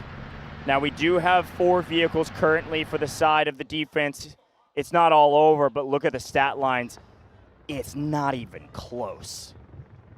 24 from Amy, 20 from Lazy, 22 from 88 Dog, 22 from Halida, 20 from Deanne, and nobody barely even sniffing double digits on the side of the defense. Folks, we need a hero, and we need a miracle for HAN.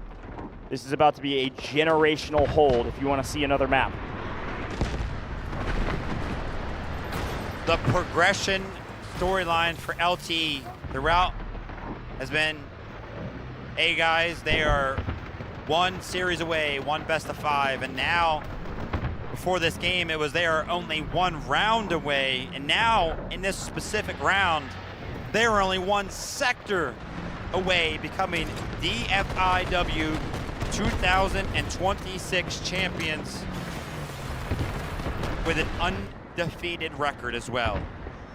I didn't even know you can run down here. What?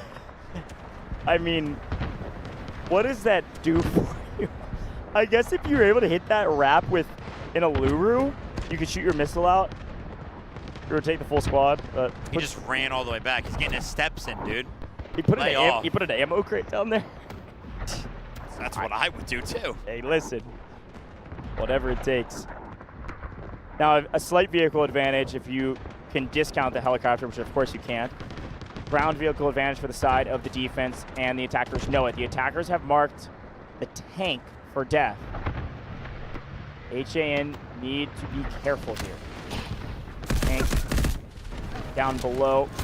Yujan up above, trying to be hero against many. Folks, there is so much on the line on this map, on this sector, like Vivid was just talking about. And that is a great takeout of Sarah Jin. That tank goes down. The attackers get more score. Folks, this is not a repeat of Vietnam. There is no choke. LT are doing it. They are proving the top seed. He's actually the top seed. We still need heroes here from the side of HAN, and there's a small moment they can count as a win. They're able to trade a vehicle back. Gen Man's going to be in the lob, trying to make something happen, trying to find the sight lines towards C1. I mean, no real progression in terms of the zones themselves so far. By the way, a decently quiet game from Artyom. I mean, he is kind of approaching 20 now, but again, I kind of called it out. I wanted to see Artyom have a 80 bomb sort of a game on threshold, and that is definitely not going to happen.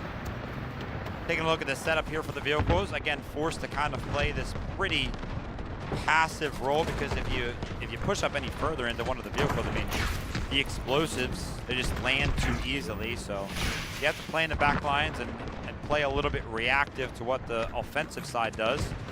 It is currently working, as LT have lost about 20 lives on their approach here towards the C sector. Now they're pushing the line forward. A couple quick notes about the C sector. Reminder, C1 can be fully destroyed. Now, we have moved so, nice shots from the Indian. We've moved so fast through this game so far that it would have to take a real stall out here on the C sector for us to get enough guided missiles for the side of the attack to blow this thing to smithereens. And therefore, I would expect a true tug of war for a while. But unfortunately, for HAN, that is a win condition that LT could implement if HAN is able to hold for a long time and play tug of war for long enough to where the lives of LT could be threatened. By the way, the kill feed for HAN is very quiet. They just got 2 kills, 3, 4 kills right there. Okay, Wanza is trying to go ahead and keep me quiet, but again, it was in response to LT picking up what felt like 15 in a row. And again, look at this. Wanza's the only one in the feed right now, and he's in a vehicle. I mean, the gunfights are being won entirely by the side of LT. The attackers have found their foothold. They want C1 as their home base so that they can play for C2. HAN having to play extremely defensive here with their vehicles. Way back on the back line. Mostly worried about C2 right now, not feeling they can actually play for C1. They can't afford to lose right here. Can't afford to lose at all. But everybody for the side of the defense over on C2 now. Tug of war begins. They've hunkered down over towards C2.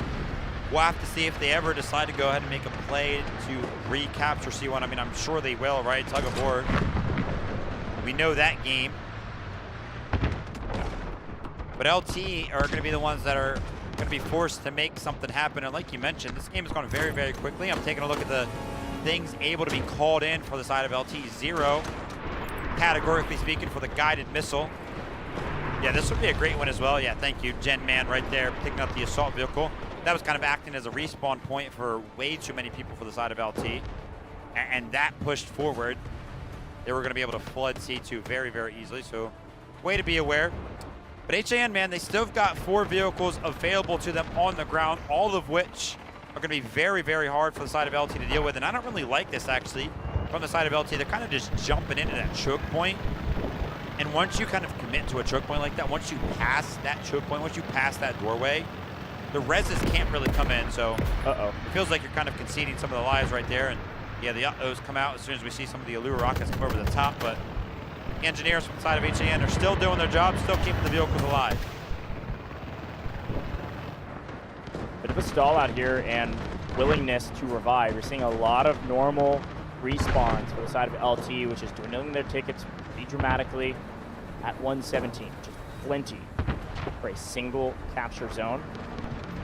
But we finally have our first guided missile potentially online for LT. I'd imagine they're going to save it for a while. You can drop it on C2 and you can find a ton of value, or you can just blow C1 to smithereens with a couple of them. But since they have complete control over it, I don't feel like that's the way to play. I feel like they should save the missiles for a last-ditch effort, save the missiles for maybe an urgent redeployment that HAN calls on C2, and just commit to the win. Yes, we'll see. So many plays available. Like you said, you could just destroy C1, you could just send it on C2. You could also potentially send it towards spawn, where all three of those vehicles are kind of sitting right now for the side of HAN. Again, be very, very careful here, LT. I mean, running past that choke point feels very dangerous. That's why we saw so many of those lives get used prior. They did kind of flush into that. There's no real reason to kind of overextend. I mean, the boots on the ground are not going to be able to flush in through that. You're going to have to wait for some sort of a coordinated attack. And there it is. Oh, they're calling it in early. The call is made. Where will it land? Yeah, I think it's going to land back here. For sure. And the vehicles are moving. They feel it as well. Yeah, they are running for the hills. All headed straight to the edge of the map to make sure this does not land on them. Guess what? Perfect read from you. Perfect read from them. No harm, no foul. But speaking of harm and foul, 1, 2. Can all three vehicles die anyways? What a call from LT. They knew exactly what the defense would do.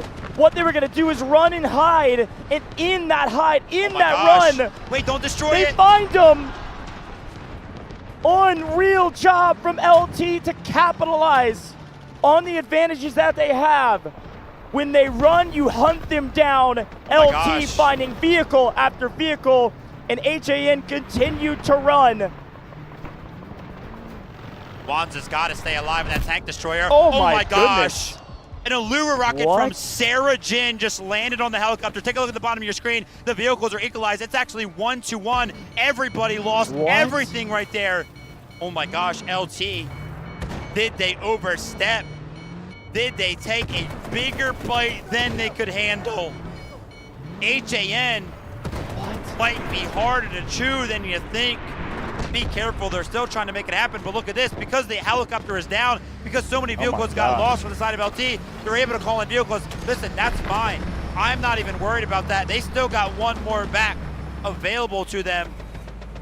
A big investment. LT just lost so much. Guided missile, pretty much found nothing.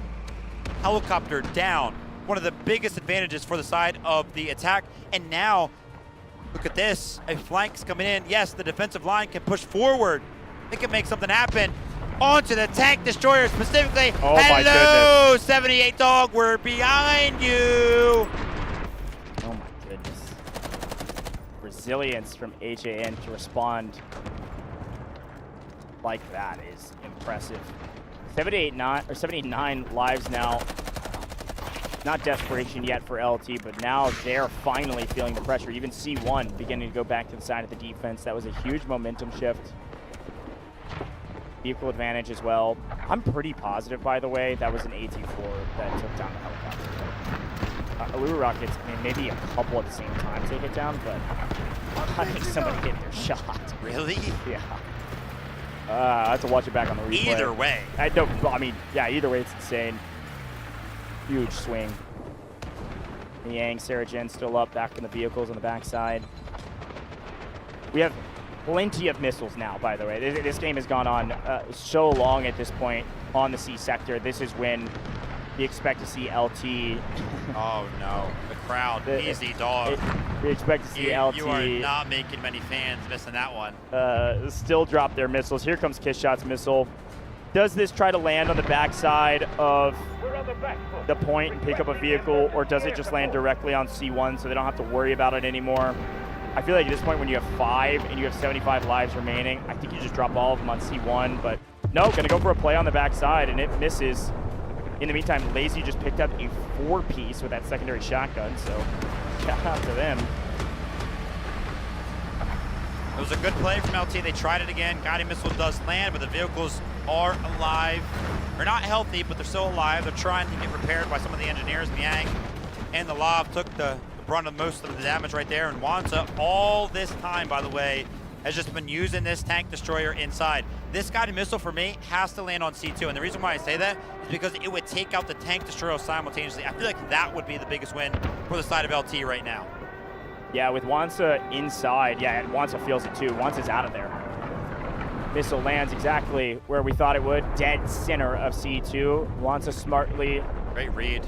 Great read. Smartly backs up, gets out of there, and has now marked C2 for the hold. So the defense want to lay their claim to C2 and hold and push us to game 4. on this zone alone. And I just quick note, take a look at the operators at the bottom as well. A heavy investment from both teams in the engineering role. 11 from HAN, 10 from the side of LT. Lazy's on 38 kills. Mostly using this shotgun. That's awesome.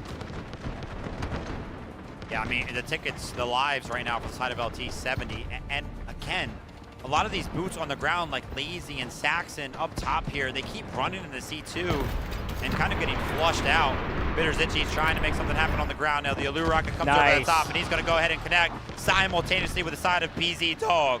They're going to be losing one of their vehicles that has been an absolute backbone of this defense. And by the way, the flush is actually coming from the boots on the ground over to the side of C2. 88 Dog is starting to feel the pressure. He wants to go ahead and continue on with the onslaught. Guided missile. The only question is, it has landed every single spot differently so far. Where's it going to land this time? I think they've got Miang pinned in the backside. I think this missile lands in this port back here to take him out. No, it's going to land shallow, try to pick people up in transition, maybe out of the point, and instead, urgent redeployment is answered. So much pressure onto C2 right now. Should see it pushed into the neutral zone here shortly, especially with 78 Dog winning that encounter.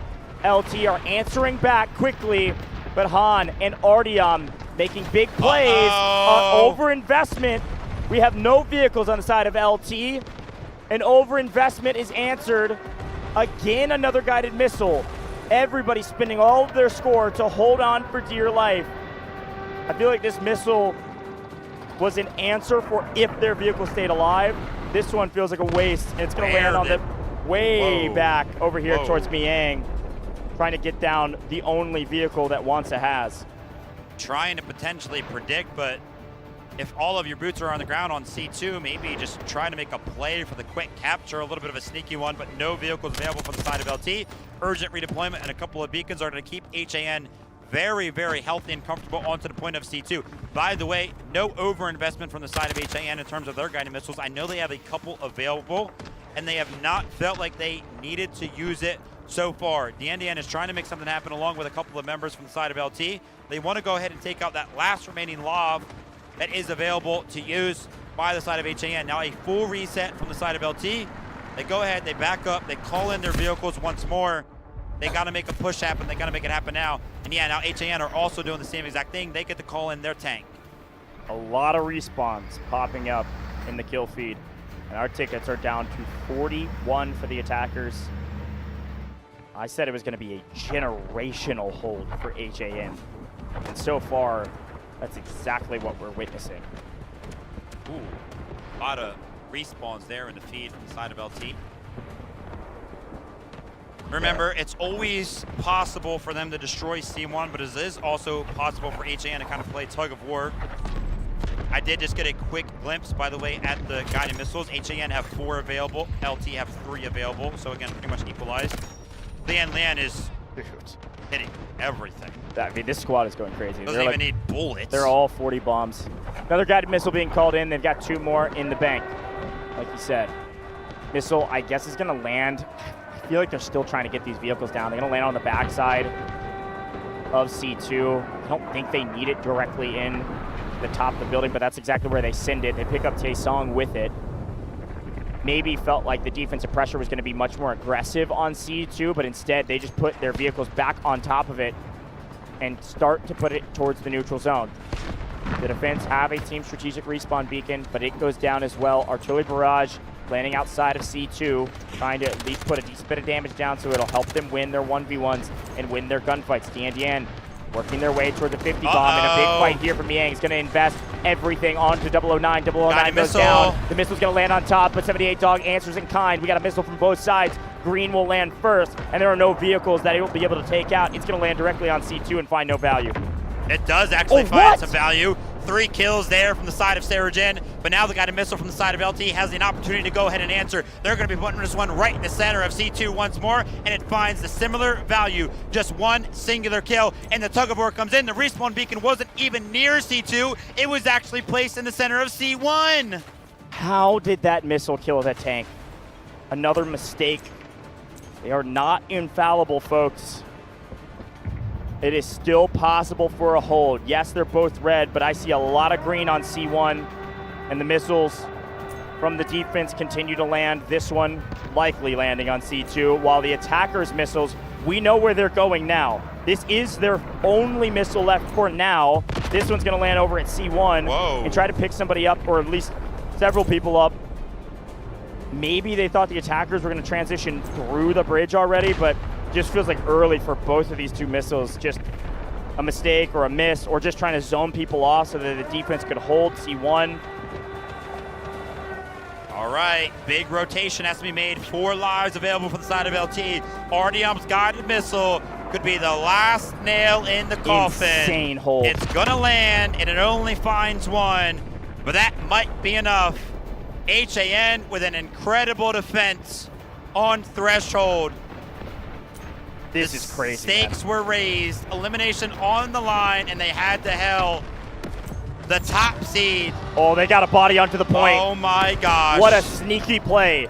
LT still have a chance to win it right here, but Sarah Jane is going to dash their dreams. Able to trade out both of these vehicles potentially.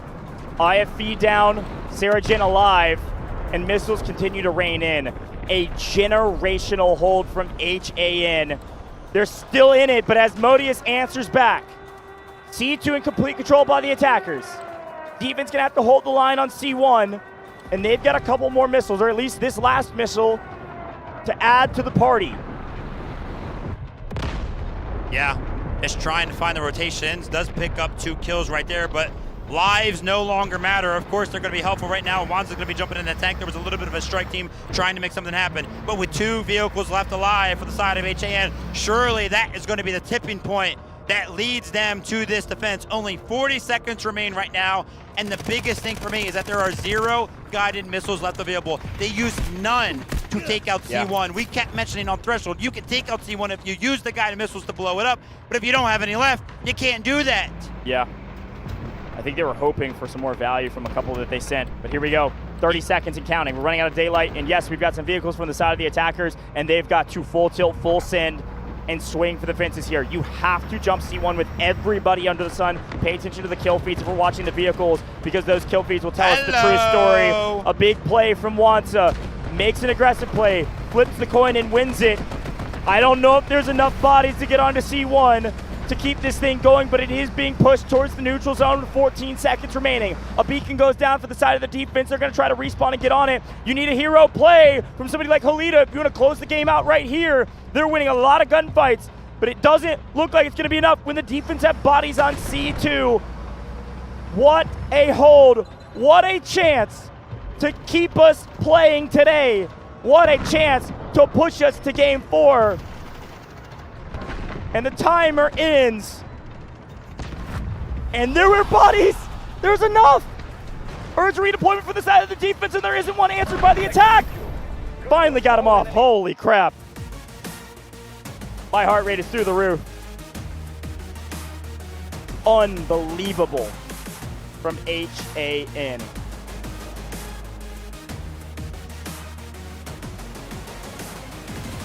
Just like I drew it up, Mr. Ghost. Crazy. That's crazy. Just like HAN drew it up as well. Listen. It's 2-1 right now. Yeah, it is. Thank you. And I still think LT have a pretty good chance of winning this. But there is something to be said about Wanza. As a commander, to make the plays that he's making.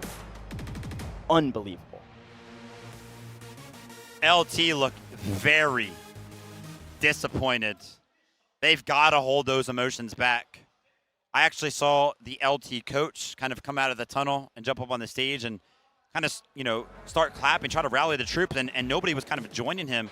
Complete silence from the side of LT. Disappointments on their face. Taking a look at some of the individual performances. I mean, LT, we knew that they were fragging, by the way.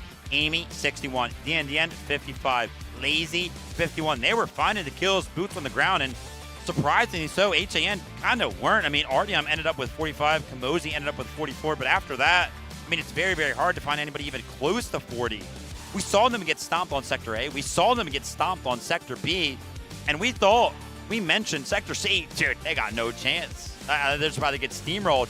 and then an over-investment, everything. You remember when they sent everything? As soon as LT had that guided missile available, they said, you know what, heck it.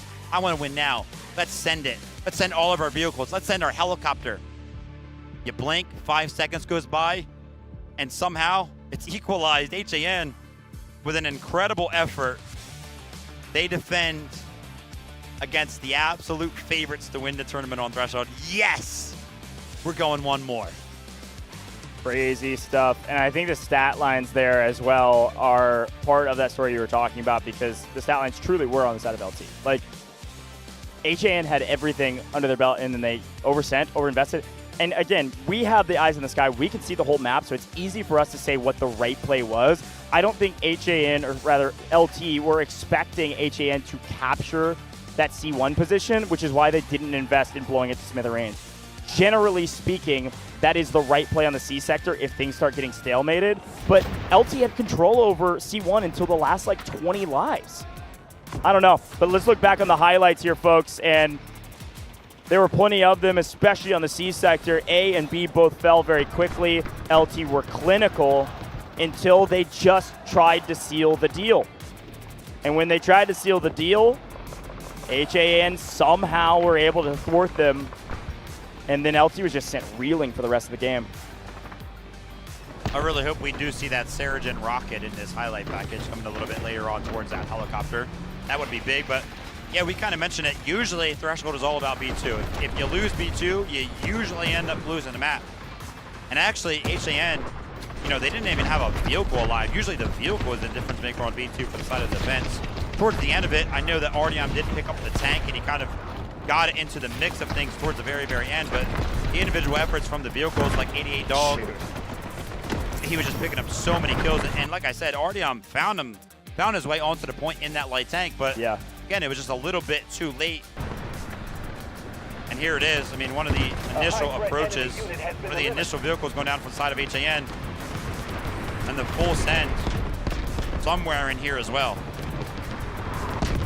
Yeah, I mean, they came into the C sector with, what, 160 lives roughly, 100 high 50s, I think. Right here. And then, yeah, this was such a cool moment. I thought it was just such a brilliant play from LT that they were the only team I was lauding in this moment, because they pick up all the vehicles in transition, Yang on 1 HP. I thought LT maybe could have kept that alive as well. But I wanted them to. Blake shoots. Yeah, it was actually Blake that takes it down. His teammate was maybe they would get there first, but it was a Luru. Is it just one Luru rocket that connects? That's insane. Saragen, by the way, was the hero there, so nice play from him. But tank goes down from LT, and PZ Dog was answering back. But Artyom finding vehicles of his own, and this is where it got real dangerous for the attack. They were out of vehicles. They had to go invest their score in getting their vehicles back. They had a few missiles come down that, frankly, really didn't do anything towards the latter half of regulation. And then into overtime, HAN just put pedal to the metal. They put a full frontal assault down on the vehicles of the attack. They positioned themselves on C1 nicely, and they contested with the attackers on C2, but there just wasn't enough bodies for the side of the attack, and therefore, even into double overtime, HAN win it on defense. Crazy stuff here from HAN. They're showing signs of life. 2-1. Still back against the wall. Still match point. Still tourney point for the side of LT, but that is a massive momentum shift for HAN, and they needed it most on the back of the best squad here. Johan, Artyom, RU1B, Changji1. We knew who was going to be up here. Decent stats. This is probably the worst stats we've seen from the squad, I think, technically speaking. Artyom's still dropping over 40, though. Yeah, I mean, he always does. You know, engineering-wise, I was hoping that he would be able to, like, carry some of that great value he was finding on the map, like Fault, into the vehicle side of things. But, I mean, to be honest, he didn't really have to. His team, his other engineers, the people who usually get those credits, like the Ilurus and those strike teams, were finding enough value. And Juan's MVP. I mean, 38,000 score and only 16 kills. To be honest, it felt like he had like 100 kills. Dude, I don't care if his stats said zeros. Wanza is my hero, man. Yeah. The MVP Wanza, no question about it. Why? the calls he was making, the incredible coin flip calls he was making on sending his vehicle forward to go for a kill, the perfect timing for retakes. This guy is leading his team to victory, and you see the most emotion from him that we've ever seen over the course of the last 6 matches that they've won. He stood up and was screaming when they held the line against LT. You didn't even mention, in my opinion, where he found the most value. It was on C2 in the tank destroyer. Yeah, well, that's what I was saying. He was full sending with the vehicles. Yeah, but he was just kind of sitting in there holding the line. Again, I kept mentioning how I was critiquing the LT approach to C2 when they were kind of just running through the doorway and just dying. You can't get revives after you go through a choke point like that, and it was all on the back foot of Wanza. He was also just very well timed, right, coming to the defensive side of things. When side of LT made that giant push, he was actually the one to be the difference maker in that tank destroyer to kind of equalize things. So, yeah, I mean, Wanza, again, it feels like only 16 kills. It feels like every single one of those 16 must have been insane value, where it felt like he got 100. All right, we're going back to Threshold on the next map. They are, of course, going to be switching sides. I will say, this is where me and you start to disagree. That's correct. I think that LT win here. You think that HAN win again. So here's the thing. I'm going to reveal a strategy that I just employed because, of course, I have a ton of influence on the game. I said LT was going to win 3-0 when we were about to go into the game. That was on purpose. That was a caster curse because my predictions have been so bad that I caster cursed them to keep us going so that I could finally get a real prediction right. I'm saying Game 5. Here's why. I think this LT roster is in final form, no question about it. But there is something in the back of their mind. We have mostly returners on that roster. There's something in the back of their minds that they did the exact same thing last year in Vietnam. They get all the way to the grand finals, basically undefeated, and then they can't clutch up when they need to win. And here they find themselves one step away from winning. They start up 2-0, and now they feel like their grasp is slipping on this tourney. I'm saying that HAN's able to double down and pick up 2. The coach is on your side. The coach is saying, guys, we're up 2-0. It's fine. We're about to flip over and be defending on Threshold, and we're going to win there. Everybody relax. But the players, you see how upset they were? Yeah. It's going to take some mental resilience. I mean, it's a word we use often in Warfare, at least I do, just because that's what it takes. This has been a marathon tournament. You have to be resilient. And when things like this happen, good players are shown to be great when they're able to flip that mental switch and be able to battle right back and pick up a win. I think HAN have so much momentum. They take the win here. We go to map 5. Dang. All right, we'll have to see what happens. We'll have to see if HAN, can't believe I'm saying this, can pull off a reverse sweep. Right. That would be kind of crazy. Also, I would like it to go to map 5 as well, just to kind of see how these teams, what side they're going to be feeling comfortable on, or what map they want to kind of pick, depending on how priority works. I guess we can kind of talk about it. Well, actually, no, it wouldn't even matter, because, no, we don't even do that. What do you mean? I was thinking about the priority side if we go to map 5, but the way it works in the best of 5 is whoever picked up the first 2 wins. That's right. So LT would have LT priority already have priority if we go to map 5. Again, we'll talk about that if we get there. We got to get there first. We're swapping sides on Threshold. A couple things we can expect to see. Expect to see Cozbear back now that it's Little Bird up in the heli. Going to see Cozbear back. You think so? Yeah, I think so. I can't imagine they would change it up any other way. I mean, who else would they put up there? Ghost, maybe? But I don't think they make that sub. I mean, maybe they just kind of throw Miang up there again. I don't know. Yeah. Miang finds so much value on land vehicles. I was blown away to see Miang up there in the jet on Vault, to be honest. So a lot of hypotheticals. We'll see those subs if there's any from both teams. I think there should be maybe 1 or 2, but you never know what could happen with both of these teams. We sometimes just are hypothetical Harrys up here about their roster decisions. We always are, actually. Because the only information we have on the way they play their rosters is what we've either been given, what we found out through research, or what we've seen. And all the stuff that we've seen and everything that we had was here's what's going to happen on Fault. None of it happened. So HAN is throwing the script out the window and saying, let us cook, Goj. Stop trying to predict. And I like it. So we'll see what they decide to do. Now, I think as we prepare for Threshold, let's talk win cons again, right? HAN have to win. They have to win on the now attacking side. What do they need to do on the attacking side in order to be successful? We know vehicle advantage is the obvious answer. Anything else that comes to mind for the attackers to win this time around, this time as HAN? You would love to initially, of course, suppress the Lav. I didn't really see any actual real solid attempts from LT except for that one time when they marked it. A couple of lure rockets over the top, but outside of that, I mean, maybe HAN kind of cooked something up to deal with one of those vehicles. Other than that, man, you just gotta kind of win. You just gotta outplay. Yeah. No, I think the helicopter early play is, again, a very important note. We really didn't see LT's heli operator get a ton of value onto the map until finally that Uluru rocket connected.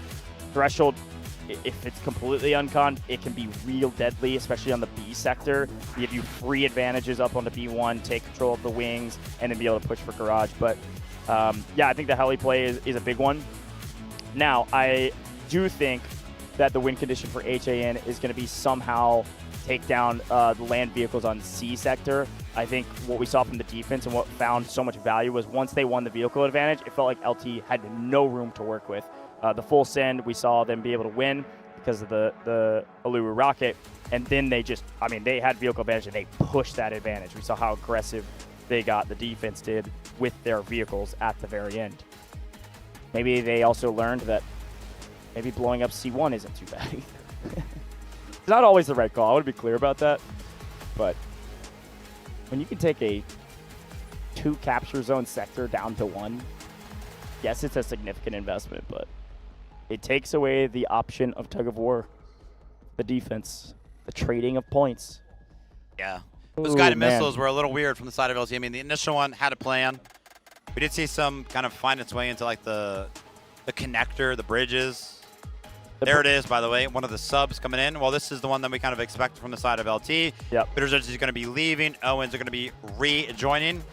Wouldn't be surprised if we saw Owen, by the way, find himself into that lob. That's kind of what we saw on Fault when they needed somebody to go ahead and be in the driver's seat of that and try to go ahead and keep that aerial vehicle at bay. We'll have to see if we do showcase any substitutes for the side of HAN.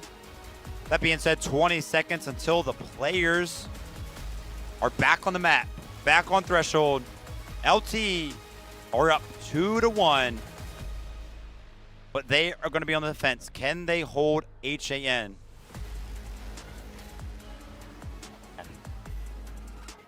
Talk about all the momentum being cut out from HAN if their heli operator is killed instantly. Like, nice. All it takes is one. I'm intentionally saying that so it doesn't happen. Thoughts?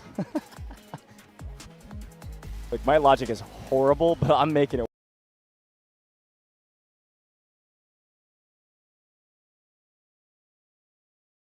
work.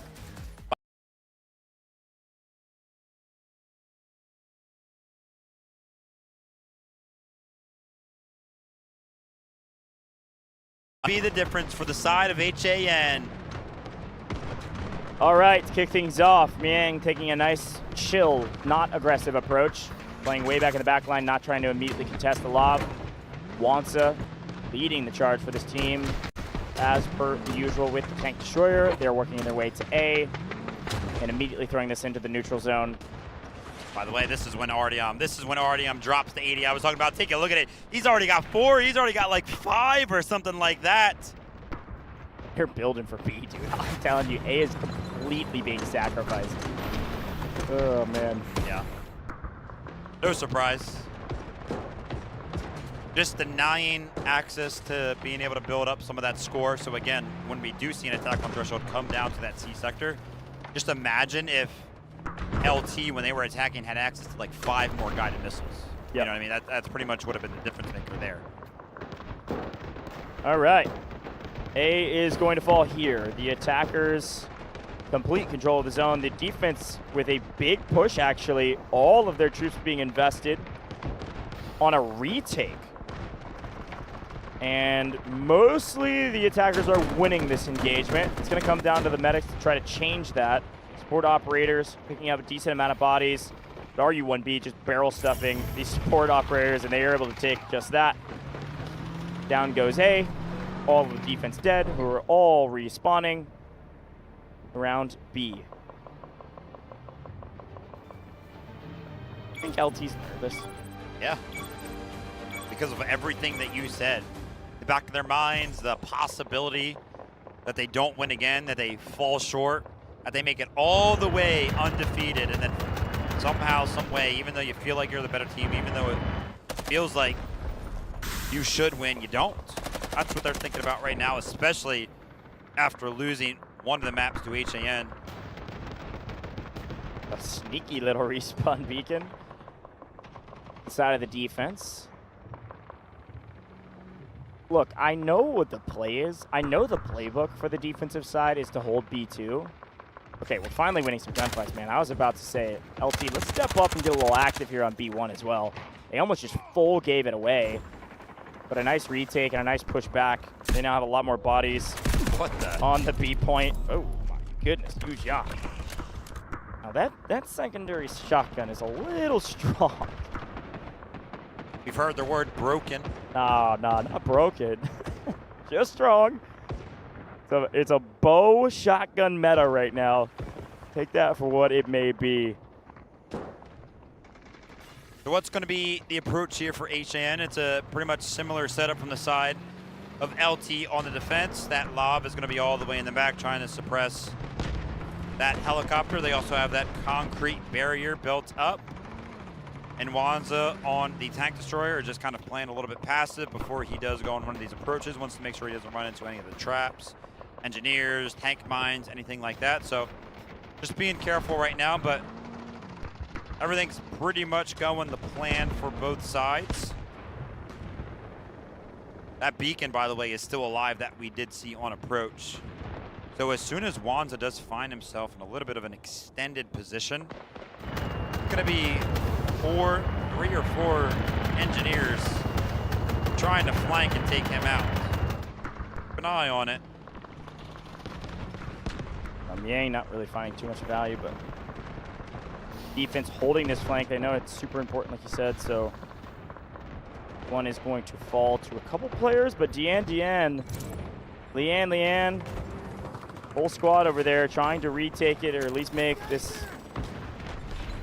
defense hold feel a little bit more viable for the entire sector. The attackers gonna have to think about B1. They're not careful. Hang was dipping and diving and ducking and dodging. All right, progress has been made. B1 has been captured, and as a result of that, access to being able to kind of spawn a little bit closer. I'm sure LT will start to go ahead and get moved on out of here, but that being said, they're actually interested in making some sort of an investment here. They want to keep it just a little bit longer. Yang is also trying to find the angles to help out the troops on the ground. This is pretty much the only angle he will ever have access to, but he has to be careful even here. Like, you saw warnings on the screen, missiles incoming, so Blob is obviously finding some value and trying to keep it at bay. But like I mentioned, yeah, because B1 was captured, LT are going to start to get flushed out. This is where we're going to see one of the biggest moments of this hold from the side of LT. Wanza now is going to be forced to play a little bit more forward, and that respawn beacon that has been there for what feels like 5 minutes right now, sometime soon, is when they should go ahead and send it. Ian's trying to get this helicopter potentially. If not the heli, oh, looked away at the wrong time. Dude, that was on himself. Oh, wait, what? I don't know how that happened. Maybe somebody accidentally, like perfect timing of a bullet, shot the rocket as it was about to come out. There they go.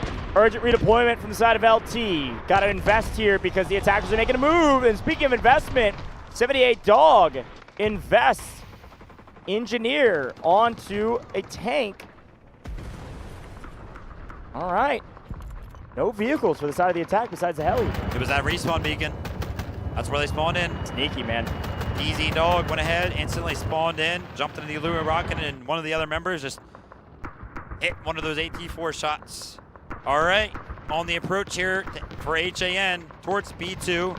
As of right now, there's an urgent redeployment, so you don't want to push right now. But when they do it, go ahead and approach. If they decide to do it now, they're going to have to do it without a vehicle. By the way, Tin Man is looking for that beacon. He's like, how the heck did they spawn there, man? Where are they at? Dude, good luck finding that thing. Like I said that we had seen all the meta strategies out of Threshold. I haven't seen that one. I have not seen that beacon before. A lot of revives coming in for the side of HAN, so good to see that they are still sticking to the strategy, staying composed and doing what is required. Dien almost made it happen right now, but he's going to be flushed out. It's going to be a small win. Again, HAN are kind of interested in just flushing out some of these flank locations from the side of LT. Some of those other sneaky respawn beacons. Also, this is a crazy build from the side of the attack. And now the influx of vehicles for the side of LT. Can HAN kind of make something happen before they all touch down and before they gain access to that garage? There's a big flush coming in. Big push that is super reliant on these support operators to pick up revives. And you actually see many of the HAN members are swinging out the backside of B2 to cut off the reinforcements as they move their way forward. Unluckily, there's a bunch of vehicles. So with the vehicles in tow, it's going to be tough to break those down right as they rotate over to B. Cranberry fighting for his life. Stacks fighting for their life. They're finally cut down the route man. They keep that AA gun up. 78 Dog able to stay alive as well. LT doing a good job right now of dismantling the attacking play, slowing things down here on the B sector. That was a ton of respawns. 137 lives is still plenty. We are starting to get to a point, if we don't pick up these revives and we start working our way to double digits, maybe having an issue. Wanzo was just getting very, very loud in the comms, by the way. There was some passion behind them. All right, finally HAN have regained access to that tank destroyer that Wanzo initially lost, which is why we kind of talked about that initial one being such a important one, right? Losing it pretty much denied your attack onto B2 and allowed LT to kind of wait long enough to where they gained access to those vehicles. By the way, this big push from 78 Dog is going to flush out the entirety of the attack. Nice play. I also like that AA build. It's so fun watching comp evolve and change as things are added into the game and we progress through the seasonal patches. We're only a couple behind. I think only one behind at this point with this newest patch that we're on, but the ability to build with these engineers in the commander squad is just actually a difference maker. Like, that AA gun is putting so much pressure on this lane, and it literally just has to look straight. Like, it doesn't have to aim at all. Just shoot straight, and if a vehicle shows up, get as much damage down before you die. One little nuanced strategy, but D1 still contested 120 lives now, so that was about 15 or so, nearly the full team of HAN having to go to respawn a couple more times. Going to be around where LT captured last time. Apparently, LT didn't have enough juice with 160 lives. You'd like to have max. To have max, you need a cap like right this second. Yeah, LT are looking very, very good right now. They have a sneaky beacon of their own, but I keep watching out for that initial LT beacon, right? You can see it over there on the left side. It's still up there above that garage entrance. So it's just always there for them to use. And especially now that we're starting to enter a point in the game where vehicles are starting to spawn more for the side of the attack, the more and more that beacon is going to become valuable because they're going to be able to just keep using it over and over and over again. Take out, who knows, 1, 2, 3, 4 vehicles maybe. It's a nice little, like, not even safety net, but a nice little, like, sneaky play, I guess. Something I can come up with. Desperate push if they need it. This is the setup that HAN have to attack, by the way. 4 vehicles in the garage. Yeah, and you know, the other thing worth mentioning here is that yes, score is racking up for the attack, but score is definitely racking up for the defense. And they've called in, now they have a huge vehicle advantage. They've called in several vehicles, and those vehicles are so safe that they're not going to use score for vehicles much more. So they're just going to be like slow building this score. Oh my gosh, dude. The biggest mistake I have maybe seen all week. PZ Dog just respawned on that beacon up there, right in front of Sarah Jin. They spotted it. And he's like, wait, how did you just do that? I know there's a beacon up there. And just started shooting tank shots and found it. Dang. Why? Why not wait until the vehicles push through that garage? Yeah, maybe didn't have like, I mean, they had info. There's no way they didn't have info there. Hey, yo, TL. Dude. 1, 2, 3. How many can you get? The crowd was with him there. That's the first individual that's gotten a lot of crowd work. Get some more individual POVs. I want to see some people pop off, man. This is grand finals after all. This is turning point after all for the side of LT if they hold here. And so far, so good. Doing a really strong job on the B sector. Did Hang get back up here again? Okay. They know to look. Dude, what are these spots? Shout out to LT, man, making it interesting. Trying to go ahead and employ some crazy things to give them such a big leg up. But even without little strategies like that, I mean, still, HAN have to go ahead and flush out the entirety of this garage that respawn beacon right there off to the left side. We were talking about the respawn beacon. Why don't we talk about the tank destroyer going down for the side of HAN? Over on the side of LT, they're trying to get active with their assault vehicle. It is going to be a little bit of a loss for the side of LT, but nothing to worry about, as they still do have access to 4 other vehicles. And if they do require it, this gun station on the point as well. Miang is trying to find the angles necessary to help out the boots on the ground, but I mean, there's nobody there. Look how much firepower they're able to just spam down the lane. Like, I don't really know what you do about that besides full send when you have enough vehicles to be able to do so. Yang's finally finding a little bit of value. Only 9 kills, though. I like this, though, from HAN. I mean, they've actually flushed out the first couple of corridors, so yeah, the entire side of LT is actually forced to the backside over here. There we go. And Wanza is fully aware of that. He poked the Lav into the angle right now. Now Elwin from all the way across the map is going to try to find value with the Allure rocket. I actually saw a couple of more rockets go ahead and land onto the other side of the tank. That's going to be Saragen on heavy fire. It's currently 50% HP, but take a look at the B2 point. It's currently under heavy pressure. Berger is trying to hold off some of the flanks over here, but I'm taking a look at the feed. There are so many kills going back and forth. I think LT are going to defend this with ease. The port players dream playing inside of B2. Urgent redeployment coming in from 78 Dog just to make sure they're able to resupply, get everybody back onto the point, and not allow a push to come through. So much firepower just being invested without a care in the world. Just spam it down lane. It's gonna find damage. Saragen Huan picking up a couple whenever they poke their heads in, but they're taking quite a bit of damage when they do. And they've got to get either the AA gun down, they got to get maybe this tank down. Finally, at least the gunner in the AA goes down. Okay, there it goes. Good grief. Okay. Urgent. Uh-oh, here we go. A big push all the way through B2, maybe a little bit of an overextension.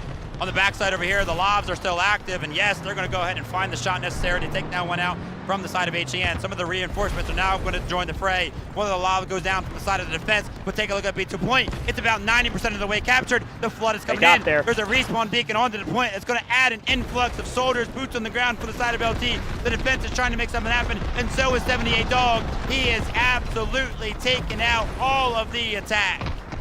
Great job from 78 Dog to full send there. We talk about Wanza taking chances, 78 Dog's taking chances of his own. Investing a full tank for that play, if it's a miss, could be a huge frustration point moving into the C sector, but it was a make. He finally goes down. Take a look at the vehicle trades, though. You still see 3 on the side of LT, 2 technically on the side of HAN with the helicopter that's doing minimal damage. One of those vehicles for LT is an assault vehicle, so not going to find crazy value with it, but nice for respawns, nice for keeping people onto the point. Well played by LT and a great hold. We now can start to sense a bit of danger for HAN, not only because of Saragen's health bar, because of those lives. At 81 total, folks, getting to a point, starting to get urgent. We know that the C sector is difficult. It takes quite a few lives to work your way through a 2-zone capture sector. Assault vehicle is actually finding super value as well. It was cutting down some of the flankers that would have otherwise probably made the difference. B2 is not fully in the hands of anybody just yet, but it is quickly going into the hands of the defense. 009 still trying to make something happen, and yep, I mean, it's just the same story. Every single time one of the vehicles go down, the defense holds and they wait for the reinforcements to come in. 4 vehicles, by the way, for the side of LT in terms of vehicles on the ground, only 2 for the side of HAN. Firepower, a lot to deal with inside of the attack. Stalemate of B2 is a tale as old as time at this point on Threshold. We're seeing it in full display right now. The attackers have done a great job of getting so many revives just outside of the doorway where they fall over and over and over again. I think a play of desperation here from the attack may be in order. Wanza, once full healthy, which he is now, could full send maybe, and pray that he gets the value that he needs to outnumber his opponents. They currently outnumber them, and currently HAN's winning the gunfights. So you're going to see a big investment from LT, and LT, 009 just picked up 8 players with a single shot, but he gets killed for it. Is that enough? Is there enough room for HAN to make a play? No, because they're all dead. Nobody's picking up a revive there. It's worth it. It's trades, but it's worth it. 67 lives and all green on the point. But a team respawn beacon has been placed down. You're going to see a lot of revives come through and therefore a lot of lives lost. But it could be enough to take the B sector. The attackers have a foothold. They need to take full advantage of it. Where are your infantry? They outnumber, and green's throwing B1 into jeopardy. Yeah, they're trying to make something happen on tug of war. The entire respawn beacon, the entire team is going to go ahead and make something happen over here. The vehicles could go ahead and try to deny this. It's going to be Wanza trying to make the difference. The Lob, the helicopter is going to start to find value as well. But I don't see a lot of kills going to the side of HAN. Yes, there is now a couple, but nice I think Hoodoo. the difference has been made. LT capturing so much of B1, but oh my gosh, there you go. Yes, Hoodoo finding so many of the kills. Onto the point they go. HAN, have they done enough? Where's the D? They're deep respawning. I'm going to try to sneak into B2 and against this vehicle. This feels like a matter of time. A lot of lives spent on this B sector, but it feels like HAN have it, finally. A team strategic respawn beacon. Maybe this was the play. Yes, it was. Everybody was waiting on the respawn. 6 come through before it gets obliterated, but they all die. They all die to Hoodoo, who is going gigantic in the vehicles. We move to the C sector, folks. Barely over 100 lives. Is 108 enough for HAN to force us to game 5? Is this where Miang finally finds some value? You could see upon initial approach, trying to take out that bridge, does so successfully. So it's going to make some of the rotates a little bit more difficult. Now a big difference between the two approaches, right? Where an LT made an initial approach, they had 0 guided missiles because their attack went so fast. HAN, it took them a little bit longer, but now they have 2 guided missiles for this initial approach. And by the way, great position out here above some of the cranes as well. That's going to play into their hand. These vehicles will land, which is great news if you're LT fans, because there was a vehicle advantage for the push up to the C sector. Sometimes you can see a nice hold at this line. You see where the defensive line is at. Sometimes the defense can actually hold the line for the attacking team coming out of the B sector transitioning to C. To do that, though, you usually have to control vehicles. You usually have to control the crane, and the attackers immediately, HAN, know that, so they put people up into the crane to control high ground, thin the herd, and allow their team to push forward and actually start playing for some of these objectives. Nice job. A small moment because all the teams know the win cons for this transition, but still a moment worth highlighting for HAN. They're doing everything right to be able to play for the C sector. By the way, I feel like Miang has done a fantastic job. I mean, we haven't seen any crazy plays, but he has 20 kills, which I do believe is actually more than Drzici was able to find. Way more, yeah. On the other side of things. So great work so far, and these angles that he's currently finding have been the best all game. Yeah, I mean, he had 10 like 2 minutes ago. I think it was literally just that last push. Yeah. He was able to help Hoodoo out, pick up some of those kills. They wiped all of the defense. It is still tourney point for LT. They just have to hold for 96 now lives, and well, that'll do. A great play with a couple guided missiles. Sorry, Allura rockets sometimes hit like guided missiles. My goodness. A lot of damage lands, and now a huge vehicle advantage for the side of the defense, including some lobs to be able to keep this heli at bay still. It's got to play peekaboo over these pipes on top of the ridge. We do see the tank destroyer from 009 on the other side of things. When they were attacking, they had one up here, but on the defense, they're also interested in keeping one up here. So this is going to be very, very difficult to deal with. You might want to think about investing one of those guided missiles on the C1. It would help you in the long term in terms of just destroying the point, but it would also potentially help in destroying one of these vehicles if they don't go ahead and predict it and get off. Yeah, I feel like especially if the defense decides to invest a ton of energy and resources into holding C1, I would blow that thing up. But we'll see what they decide to do. We saw a quick look there in the feed of RBN, the folks that traveled all the way over from the EMEA region, who I'm not sure who they're cheering on right now, but they are cheering nonetheless. It's been such an incredible tournament, 5 days of competition, leading to potentially this moment and this map. Everybody waiting with bated breath to see what HAN can pull out of a hat. What magic trick can they do this time Are they out of tricks? Having to work their way through the C sector. They have marked C1 for the cap. Doesn't look like they're going to get that. So a missed opportunity for some extra score, and they've also marked what looks like a lob for death. See a strike team from HAN try to make a play for the backline of the vehicles. Miang is trying to get some damage down on a tank that's falling from the skies. This one should land. Yeah, they are getting quite the armory back here behind C2 point. A lot of vehicles waiting at bay. This is something that we kind of saw from the defensive side of HAN, and if that tells a story of anything, that this might be enough. Now, Saragen, yes, is going to call in one of those guided missiles, and Wands is going to start to get active with the tank destroyer. There is a lob on this point as well to go ahead and match it. There are also a couple of Virons. The magnetic bombs are going to land. I think it was only one of them.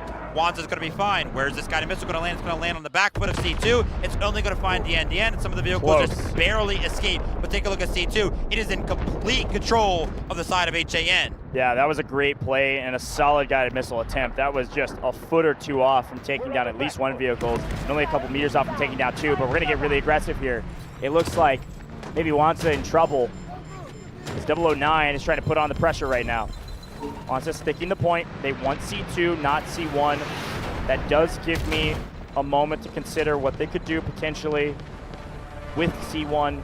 Keep bringing up the destruction of it, but it's also just frankly an easier zone to capture. HAN getting C2 now is actually great news for them. Look at all these defensive vehicles. They're trying to decide how much we want to invest on this push or if we want to wait for the next. Look at the angle all the way off the distance Niang has right now. He's actually repositioned. He can see all of these vehicles, and he can see all of the rotations from the natural spawn of LT over towards both of these points. So potential to find incredible value right now.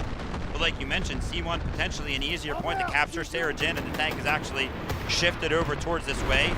They might start to make a big push, but it seems like both sides have kind of relaxed a little bit. But 78 Dog is actually going to find one of the tanks that was playing seemingly a little passive. Even passive can't do you, and Wanza is going to be very, very active. He's getting ran down.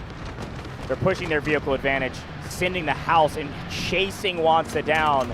Oh my gosh, can he get away? No way. Nice job, 78 Dog. Able to find the action, find the angles. Now he's starting to look a little bit grim for HAN. It felt close. It felt like maybe just a hair too few lives for HAN to utilize to capture an entire C sector. Oh no. And now that they don't have the vehicle advantage, it is a slaughter. It is all green in the kill feed. And our heli did get a little bit weak as well. If this heli would have fallen, that might have been it. And it still might be it. 54 lives left and complete recontrol by LT, folks. Wansa making some calls right now. And a little frustrated and telling his team we can slow way down. We need to stall things out for a little while. I think the call is, what do we do with these missiles, or do we just invest all of our score in getting our vehicles back? No reason to rush right now. Yeah, unfortunately lost C2. That was a great win for them. They had full control of it, but just a great answer from LT. As soon as they took out that tank on the backside, they just full pushed, flushed Wanza out. I wonder why he left the security of C2, right? I mean, I felt like he was so safe in there for quite some time. Miang has returned back to this angle that he's found a lot of value from so far, but actually has been suppressed. I mean, I mentioned it on approach to C, he had 20 kills. He's on 21. I know. He's only found one. Got some assists, just harrying people down on the ground, but he can't afford to die. If he dies, you basically get a full free vehicle for the side of the defense that can cause so much more damage. Look at the defense. They're getting so aggressive, trying to thin the herd of the attackers, even just working their way to the C sector.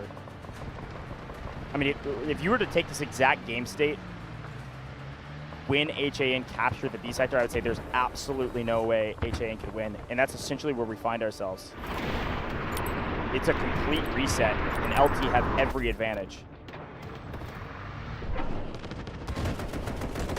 Full reset though. Saragen has called in another tank after the last one got destroyed. There is a respawn beacon down though that could cause havoc if nobody finds it, and they're going the opposite way. So that one's definitely going to be coming into play very, very shortly, I would imagine as well. Wanza, yep, back in the lob. But yeah, the defense is actually finding themselves in quite some strong positions. But HAN are aware of that. They're fighting for the crane right now. Great win there for the side of HAN. All right, they flushed out one of these strong points, but this respawn beacon, I can almost guarantee you, it's the PZ Dog respawn beacon. So keep a close eye on that. It's constantly finding weird spots. Actually, no, it's gonna be the Hang. The Hang respawn beacon. Maybe Jappy has the awareness. He just saw Hang spawn in on that. Please, you gotta find it. Flanking squad could pop up in there and take down one of the few vehicles that the attackers still have to utilize. You're gonna see a lot of support operators on the map right now. Look at that. I mean, on your screen, 1, 2, 3, 4, 5 of the like 7 players out there. Got to stay alive. 42 lives. And Blake, one of the best support operators in the game. Carr. Those two always are putting up crazy revive numbers. I don't see the window of opportunity open right now for HAN. They gotta either pull a hero strike team play, full send early that they could potentially make one more after it, and they're gonna send a guided missile. Now this one, what do you think? Vehicle prediction spot, or are we just hitting C1 for at least some room to play the game? I think it's gonna be a vehicle prediction spot.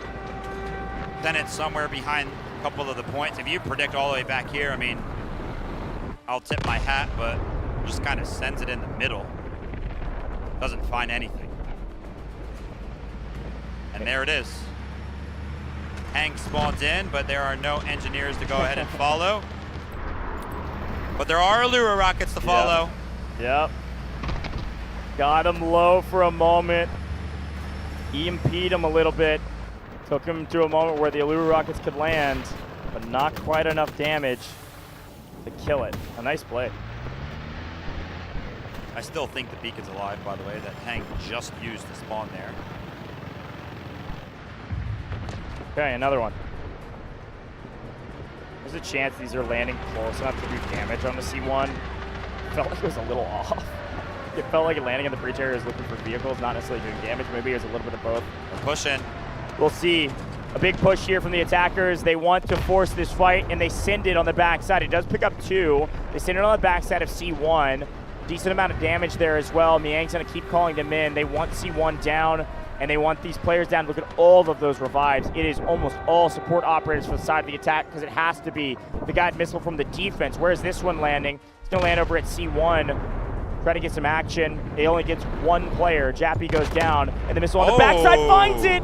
Miang picks up 1, 2, 3, 4. That is a lob down. Great prediction. I think the defense were getting a hair comfortable with their missile landing on the north side of C1. Maybe thought they were safe or just a brief lapse of judgment. I also just saw that HN were calling in one of their vehicles after they did just lose it with that full send. So this is a good reset for them. A potential leg up. Sarah Jin is actually trying to go ahead and pepper down one of the vehicles that's spawning in from up top, but TLMS is going to be calling in a guided missile. The lob is found from Sarah Jin whilst it was midair. There are only 1 guided missile left for each one of the sides after this one does land. This one could land and find incredible value if it's going to land on C1. Take a look at how many members of boots on the ground. I think they're going to go ahead and flush out in time, though. Only 1 is found. So not too bad. Couple of vehicles still left aside for the side of LT, but because this defensive guided missile landed on C1, it's going to be destroyed. I mean, listen, I think that's a mistake. That felt like a big mistake. Maybe I will stand corrected here in a moment. There's only 30 lives. And now LT, I guess, only have to focus on 1 building, but a defensive missile on top of C1 was an interesting play.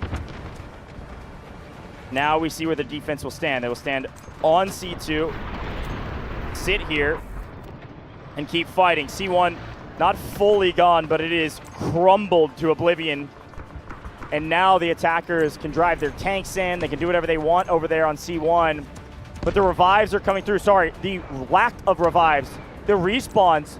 Look at the total amount of lives that HAN just dropped to. They have one more push. They need overtime. And look at where Green is.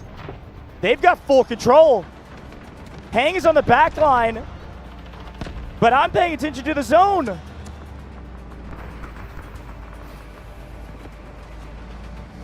trying to make something happen. The Allure Rockets are going to follow this one. Sarah Jin in the tank, out under heavy fire, but the Rockets are trying to find their way to connect. A lot of work to do still for the side of HAN, but it looks like LT have done all of the work that has been required of them. There's going to be a Hail Mary of a guided missile landing and about 10 tickets for the side of HAN. I have no idea where you could possibly land this to find enough value to go ahead and win in the C sector with just 10 lives remaining. It's going to land very, very soon. Take a look at the feed. Chang Ji1 is going to be calling that one in. It only finds one. From the side of the defense, they land a guided missile right onto C1, which is still being contested by the side of the defense. This feels like the end. HAN need a miracle. And they're reviving everybody out in the open. If this defensive missile lands right here on top of these red players, they have plenty of info to know that it can. This could be the final nail in the coffin. That's exactly where they send it. Don't see a ton of value, only one player. But folks, LT have been undefeated in this entire tournament. Your hometown team, they lose a map, but they have won every match they've had their hands on. They felt like the best team. On paper, they were top seed. HAN was sniffing an upset. LT are in complete control over the ruined C1, over the intact C2, and in complete control of this game.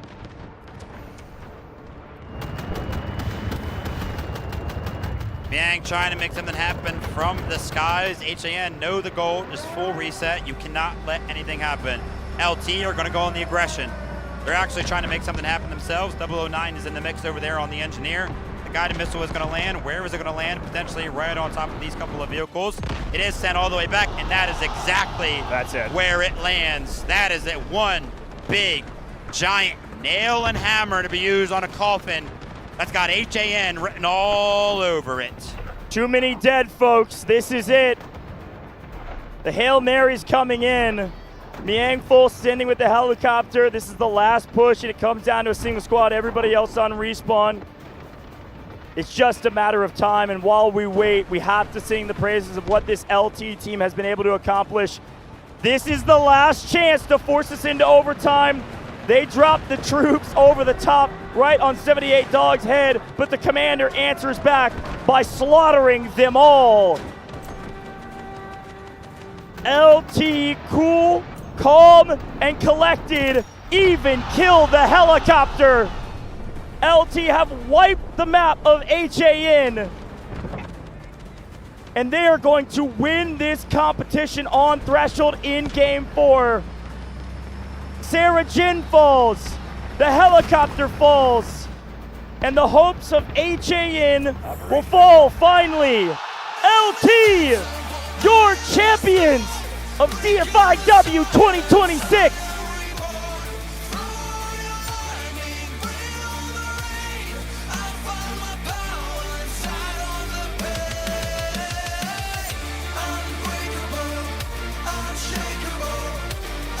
A completely different approach in terms of facial expressions for the side of LT than we just saw about 40 minutes ago. Finally, they have secured the victory. They take down HAN and they remain undefeated.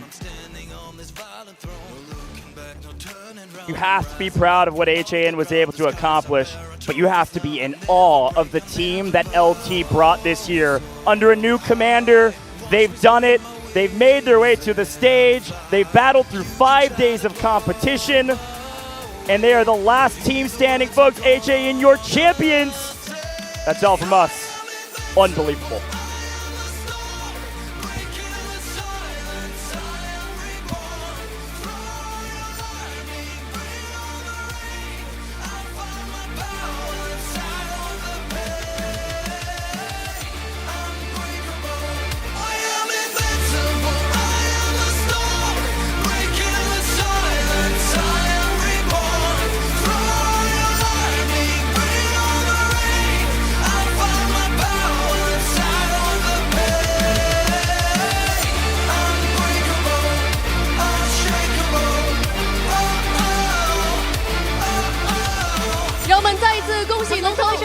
to LT for winning the 2026 Delta Force Invitational Warfare Global Grand Finals. 哪怕战局坎坷，哪怕身处逆风，他们始终 Although they are so difficult, although in the tough situation, they kept pushing forward through every obstacle. 今天他们终于战 They 胜 have 了巅 finally 峰，为 reached 战 the 队的荣 summit 誉史 and 册 written a 写下了 brilliant 最 new 滚烫 chapter 也 in 最 their 耀眼的 team's 全新篇章。 history.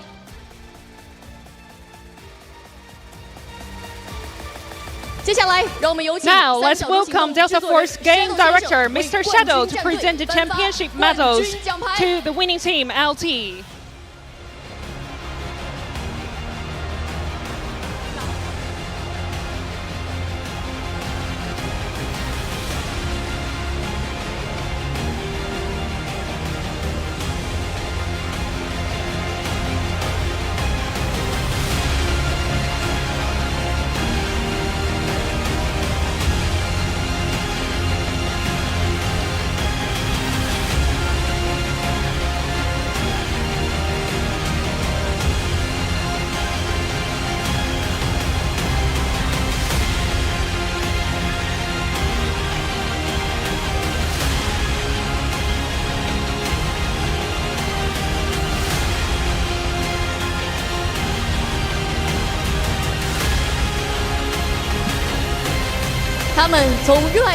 They started from passion and turned every corner of the battlefield into the stage to prove their talent. Every step along the way counted, and every drop of sweat became the confidence behind this championship moment. Today, we witnessed the birth of the 2026 Delta Force Invitational Warfare Global Champion.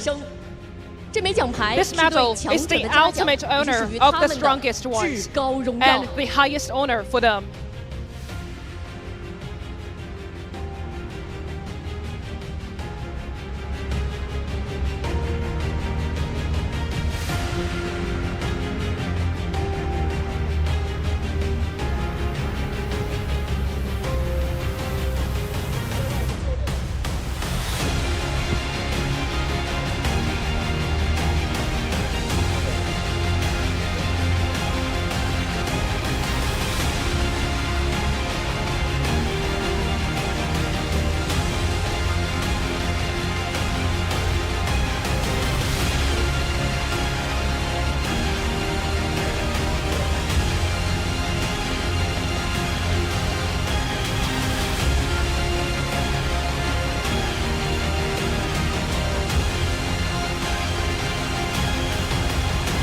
Thank you, Mr. Shadow. Please take a seat and continue enjoying the ceremony.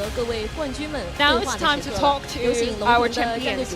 Please welcome the commander, the 4 squad leaders, and the coach of LT to step forward to the center of the stage. Again, congratulations. 第一个问题，先问一下。 The first question is for 78 Dog. As a commander, you have led this team, which is only built for 1 month, and you are gaining again your honor in Wuhan. And 78 Pet has said that he is seen as the strongest team, and all of you are fighting for your dream, right? And now your dream has come true. What now do you want to say to the one that have been supporting you? First of all, I want to say to Mr. Cat, last year your dream didn't come true, but now I made it come true. I say something to myself, to ourselves. We the total number of us is 27, and all of ours are gold. Every step counted. Everything we have earned back. Now let's ask something to Dian Dian. You're one of the founding members of Longteng, right? Last year, in the scorching heat of Hanoi, Vietnam, you experienced the pain of defeat. Over the past 6 months, despite roster changes, you chose to stay and fight again. Why did you make that decision? Yes, exactly. Because in the last year in Vietnam, we were defeated, and we were only thinking of one goal, which is we will earn the next championship back. Did they do it? 谢 Yes. 谢。接下来让我们把话 Thank 筒给 you. 到阿斯莫德。 Now let's 在 interview 采访的时候 Asmod. 你提到，只有直视过去，才能放眼未来。 In your interview, 从 you 最早 said 的 that ACL 的反载小队， only based on the 到 past 越南 can 的 we 支 gain 援 the 医生 future. 再到今天的全能步战，你一直为团队 Today, 不断的 you 去 have 调整自己 become 的角色和功能。现在在武 more 汉的主场， functional, more 你终于捧起 comprehensively 了这一座冠军的奖杯 capable. 我相信 And 对你 now 个人 you 来 earned 说， yourself 这 this 一条夺 championship 冠之路 medal. 上一定有非 For 常多的 yourself 故事想跟大家 individually. 分享吧。 What do you want to share to our audiences? 千言万语还是回到了我们现在在 I 淋 think 近似的雨。 all of those 其 things 实 should be 过程不 dated 重要， back 结果是最重要的。 to 结 today's 果是最重要的， championship. 结果就是那个 I think 冠军奖杯。好，接下 Every 来让我 step 把 counted. 话筒传递给杰哥。看到杰哥刚才眼中饱含了一些泪水啊，想问一下这些泪水 I 背 saw 后会 that 是什么样的 you 故事呢？ were crying right now. 首先 And 我要 why did 感 you do 谢 that? 我们龙 First of 腾 all, I 这 want 群可爱的 to 孩子们能 thank 选择我们，选择我的 LT 阵营。 teammates 然后 to 我要 choose 感谢 my team.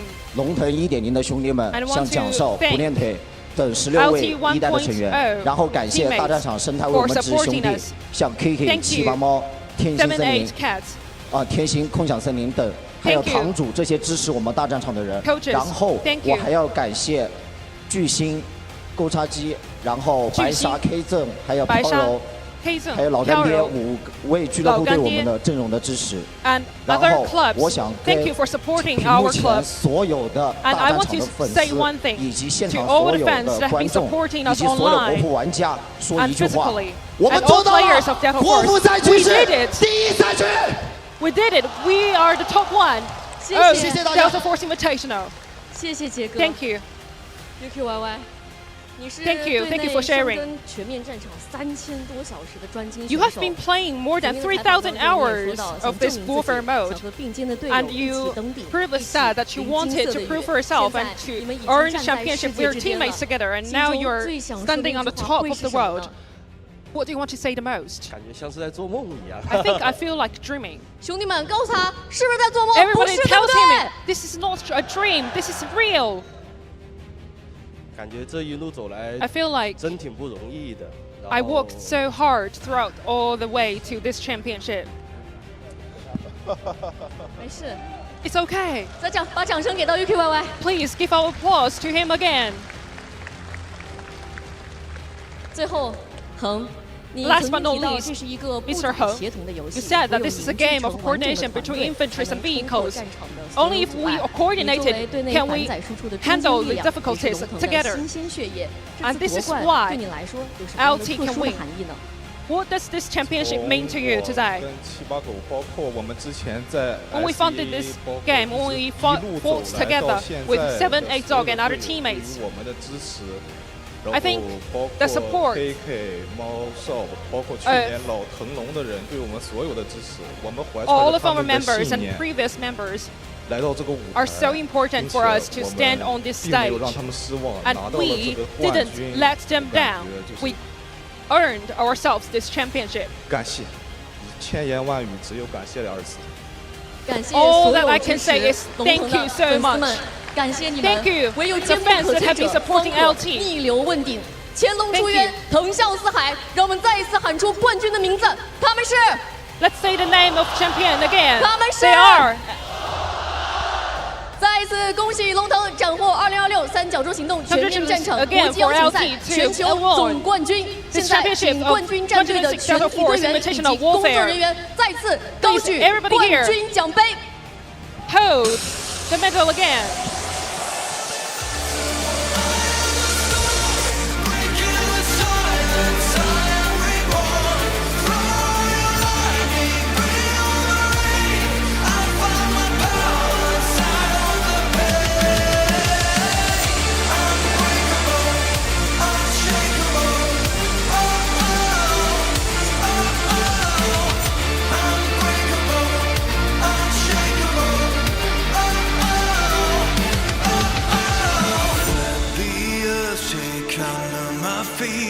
I will not accept defeat. I'm the champion, I'm the king.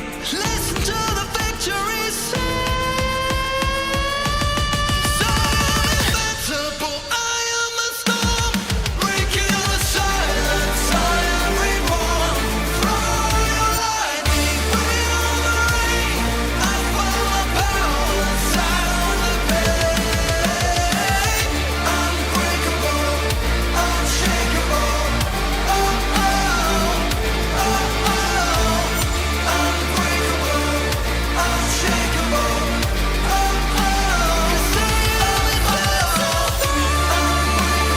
此，2026三角洲行动全面战场国际邀请赛总决赛圆满结束。Now the grand finals of 2026 Delta Force Invitational Warfare comes to an end。各位干员们，让我们下次再见。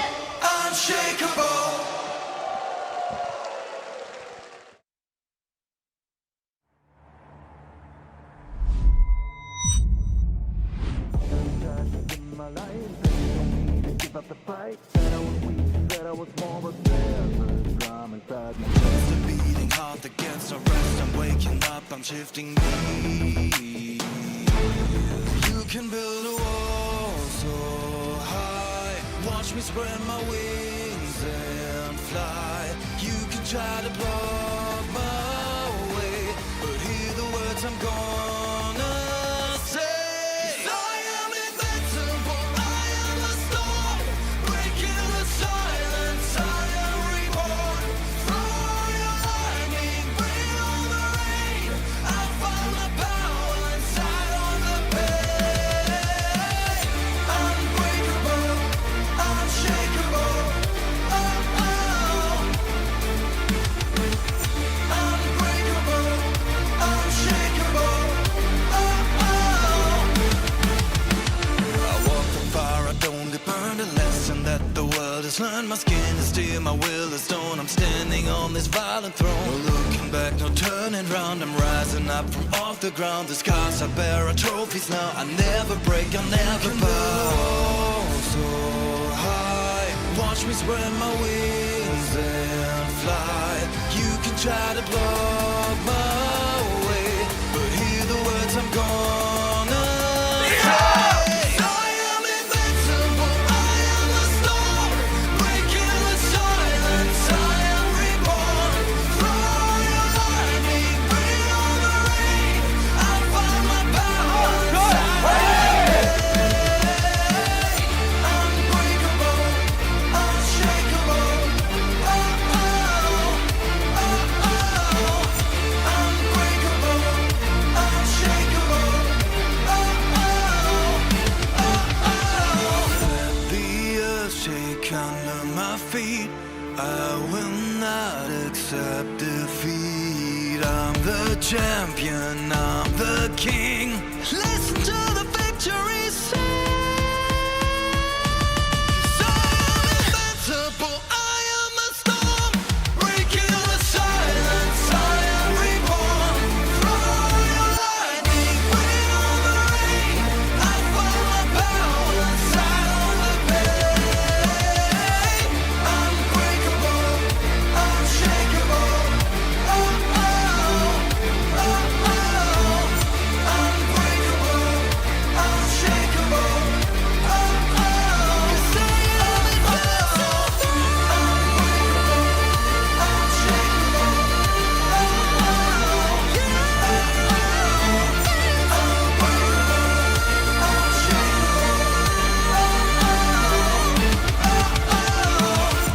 Unbreakable, unshakable.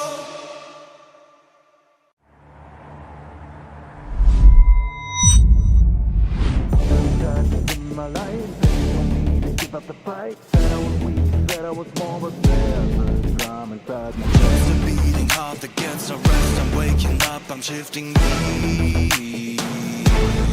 You can build a wall so high. Watch me spread my wings and fly. You can try to block my way, but hear the words I'm gonna say. 'Cause I am invincible, I am the storm, breaking the silence, I am reborn. Throw your lightning, bring on the rain. I find my power inside on the pain. Unbreakable, unshakable. Oh, oh. Unbreakable, unshakable. Oh, oh. I walk on fire, I don't get burned. A lesson that the world has learned. My skin is steel, my will is stone. I'm standing on this violent throne. No looking back, no turning round. I'm rising up from off the ground. The scars I bear are trophies now. I never break, I'll never bow. So high. watch me spread my wings and fly. You can try to block my way, but hear the words I'm gonna say. I am invincible, I am a storm, breaking the silence, I am reborn. Throw your lightning, bring on the rain, I find my power inside me. Unbreakable, unshakeable, oh oh, oh oh.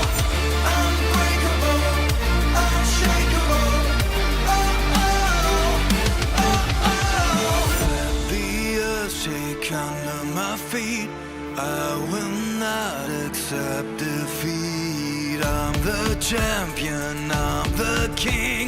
Listen to the victory sing. 'Cause I am invincible, I am a storm, breaking the silence, I am reborn. Throw your lightning, bring on the rain, I find my power inside of the pain. Unbreakable, unshakeable, oh oh, oh oh. Unbreakable, unshakeable, oh oh. 'Cause I am invincible. Unbreakable, unshakeable, oh oh. Yeah.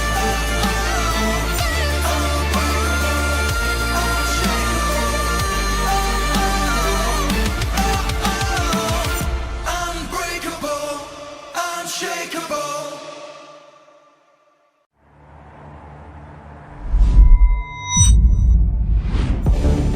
In my life, they told me to give up the fight. Said I was weak, said I was small, but there's a drum inside my chest. A beating heart that gets no rest. I'm waking up, I'm shifting gears.